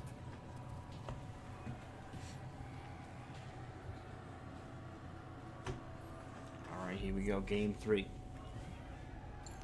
Round 1, Ah, this stage is amazing. Overhead connects. Swing. Plus frames. Oh, The flawless block. Wow. Dude, I love it. All right, he's going to be a launcher now. Look at this. Neither one of these players is given any ground. They're like, fine, you hit me, I'm swinging right back just as fiercely. Barely not getting there with the slide, so Dark Elite will make him pay for that one. The Blood Rain is there. Damage boost is out. Dark Elite with a pretty good life lead. Thinks there's going to be a breakaway. Good grab. Good grab. All right, here we go. Dark Elite quickly secures that one. So round one going his way in game 3.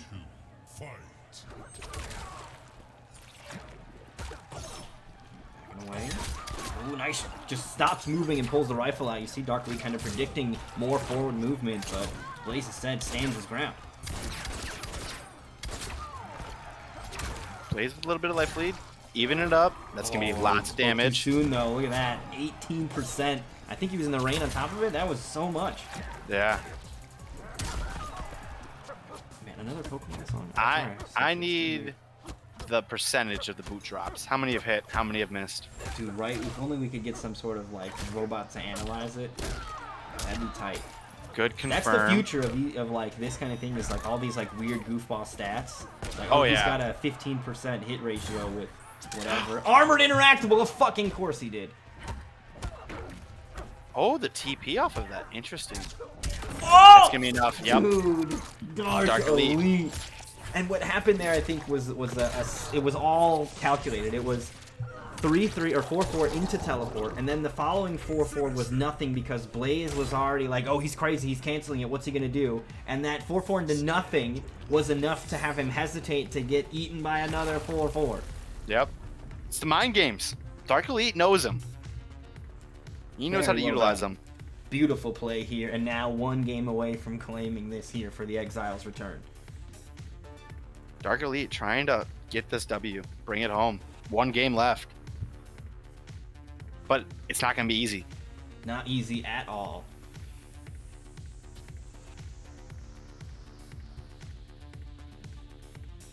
Blaze putting up one hell of a fight here. We'll see what the final character selection is for him. We saw a little bit of Acid Pour. I think Cattle Toss has ultimately been giving him more mileage. Looks like we're going to be moving back to Cattle Toss again, I think. And yeah, we'll see I if think he's got what it takes to close it out with this. Yeah. Yep, there's Cattle Toss. Haven't seen too much of the forward 3 tick throw, I think, so I haven't either. maybe that will start to creep into this set here. If Blaze is having trouble opening up the defense, he can force it open with that Cattle Toss. But, of course, it's a big risk, so we'll see. Boot drop again, dude. There's so many successful boot drops here from Blaze. Yeah, I mean, they're calculated. He knows. Oh, you see him just kick that skull around? Yep. Desecrated. Come Fuck right outta at here. us. Oh, gets hit by the blood ball. Ooh, getting out of there. Of course, interactables from Dark Elite, his favorite thing about the game. And Hey, the these boot ones drop he keep again. using. Okay, we're gonna see another boot drop. Where is I it? feel like we're going to see him kick that skull at us again. I'm just worried about more projectiles at the audience.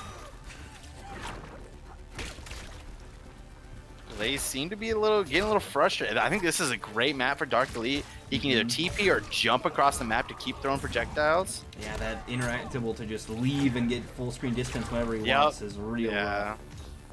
So, Blaze in a little bit of trouble here. Dark Elite got a good stage on the draw for the final game, potentially. Match point. All right, he's in there, though. That boot drop is still There it making is. its, way through. Wow, why wasn't that KB? Because he whiffed a poke. Oh, even if you whiff a poke, it doesn't do that. 'Cause, Yep. like for Rambo's has to hit twice. You can whiff other shit, and then it'll Nope, still do it. No, Or at not least you for- can whiff a forward 4 and then still hit him with the third one after. You know what I mean? Oh. Like I've Yeah, done I don't- forward 4, whiff forward 4, and then hit the third one, and it still did the Rambo KB. But rules Oh my could be different, gosh, of course, for so Aaron. much damage.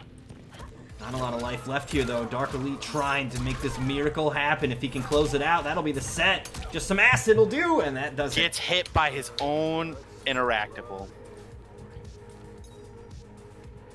Perhaps a little too greedy with those interactions now. Blaze. Good shot. Stabilizing things here. Kicking more bones. Look at the skull It's spinning! It's spinning! Yo! That was so sick. Got a Beyblade on the field. Right? What an assist. Some say it's spinning to this day. Oh, he's just burning. Great stuff by Blaze here. Clonk. Oh, good There grab. we go. Not enough to kill, but it's going to be very close. And Acid's gonna acid be a starts to problem. become problematic. Skull has gone to a rest. Yep. I was honestly, that was all I was looking for, was what the skull was doing. Oh man. Fucking Beyblade. Wow. Grand Finals, Game 5. I think that might be a good enough reason to not do the game, because I have to figure out which Roman numeral King of Fighters you're talking about. What? No, I don't have King of Fighters, so I don't think that I'll be doing anything for that. Perhaps if we start to grow more, we can do stuff for that. But for the time being, I just want to keep it to NRS games, stuff that I know that I'm doing with. Oh, it's not out. Well, if it's not out, it might have crossplay in it though. I think anything that's got cross, because the thing is like, if it's got crossplay, or because like if it's like PlayStation only kind of thing, but it has to be for Xbox for sure. Because like, there's no way I was gonna get a PlayStation and try to get in on the Strive community as the Xbox. You know what I mean? Like that was not gonna work. So I'll take a look, but it's got to be a game that I enjoy. I was thinking about maybe trying to play Melty Blood, but then there wasn't a lot of characters, so I was like, eh. Only 2 of them appealed. Game 5 though, this is it, the final one. It all comes down to this. The bracket has been reset. There are L's on both sides. Only one more loss can be had. The winner is going to be walking out of here $70 richer. Courtesy of Alienator with that prize pool. Very appreciative of that generosity here, helping the Exiles grow. A little bit of a zoning battle from the full screen. Getting some life back to Dark Elite. Good punish. Stop. Good grab. Just a big whiff on that one, but no amplify. He has a meter floor, but I think the threat of it is enough sometimes to keep your opponent like Oh my enough. And gosh. another crushing blow from it, non-stop here from Blaze. At least one a game at this point.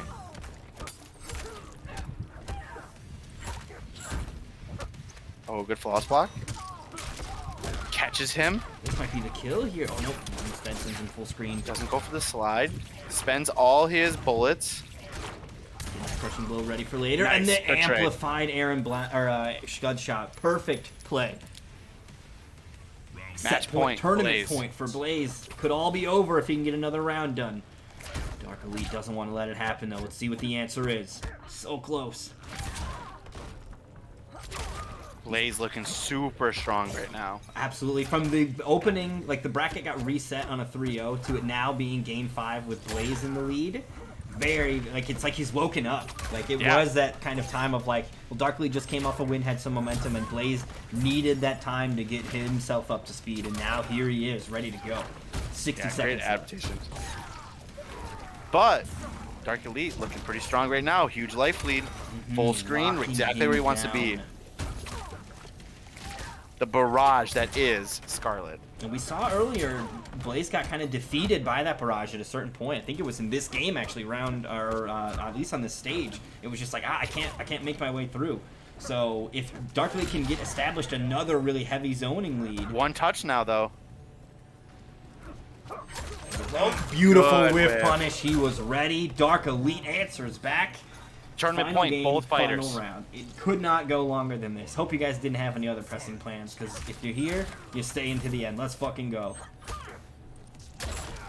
Great overhead. Catches him. Plus frames. Jeez. Oh, Beautiful good. interrupt on that. Gonna get some damage with these stomps, get himself away from that corner. Dark Elite was looking to enjoy some corner pressure, but not gonna be happening. Big damage. This is gonna be a heartbreaker. Blaze can do it. Good Scud shot. shots out. Good. Oh, here we command go. throw.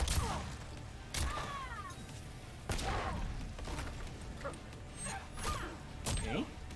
Hanging back. Scarlet The gets the tongue defense. out there. Fatal Blow is now available here, though, for Blaze. 50% life, again. good life lead in Dark Elite. Boot drop miss, Oh! he whiffs. Wait, that's not it? Dude, Blaze still has a win condition here. He just needs like one tickle and then and he One touches touch. it. Oh my god, is it too The close? overhead. And the overhead. He took a huge risk and it pays off. That was a Dark $70 Elite. overhead, by the way. Jesus. Insane. And that would have cost him everything if it whiffed or it was blocked. Nicely done, though. Dark Elite is going to bring it home. 3-2 over Blaze. Blaze put on one hell of a fight.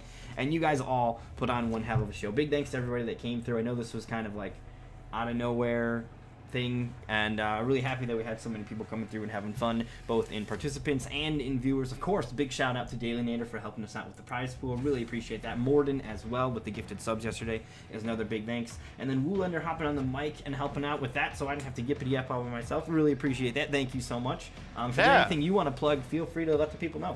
No, I don't got much. I just play the game for fun. But no, I'm super happy to see you come back, and you know, we're getting these tournaments. The Exiles are back. And the love to the other games. MKX. I came by and watched some of the exhibition yesterday. Maybe Injustice tomorrow. Dude, no. yes, Injustice tomorrow. Let's go. Yeah. Woolander gifting subs mid conversation, so I can't interrupt him with the thanks. Thank you so much. Very well done. The tech as well, and that means prize pool tomorrow for Injustice for sure. So if you guys want to come through, win some money playing Injustice, we're gonna be doing that tomorrow. Get your Xboxes ready. Get your Game Passes out, because it's on there. So easy play. You know, you just borrow your Xbox from your friend and have a good time. But that's going to do it for us tonight. I really appreciate you guys coming through and making this a really fun return. I'm going to go ahead and see who to send you guys off to, who's playing some MK11. And I hope you guys have a great night.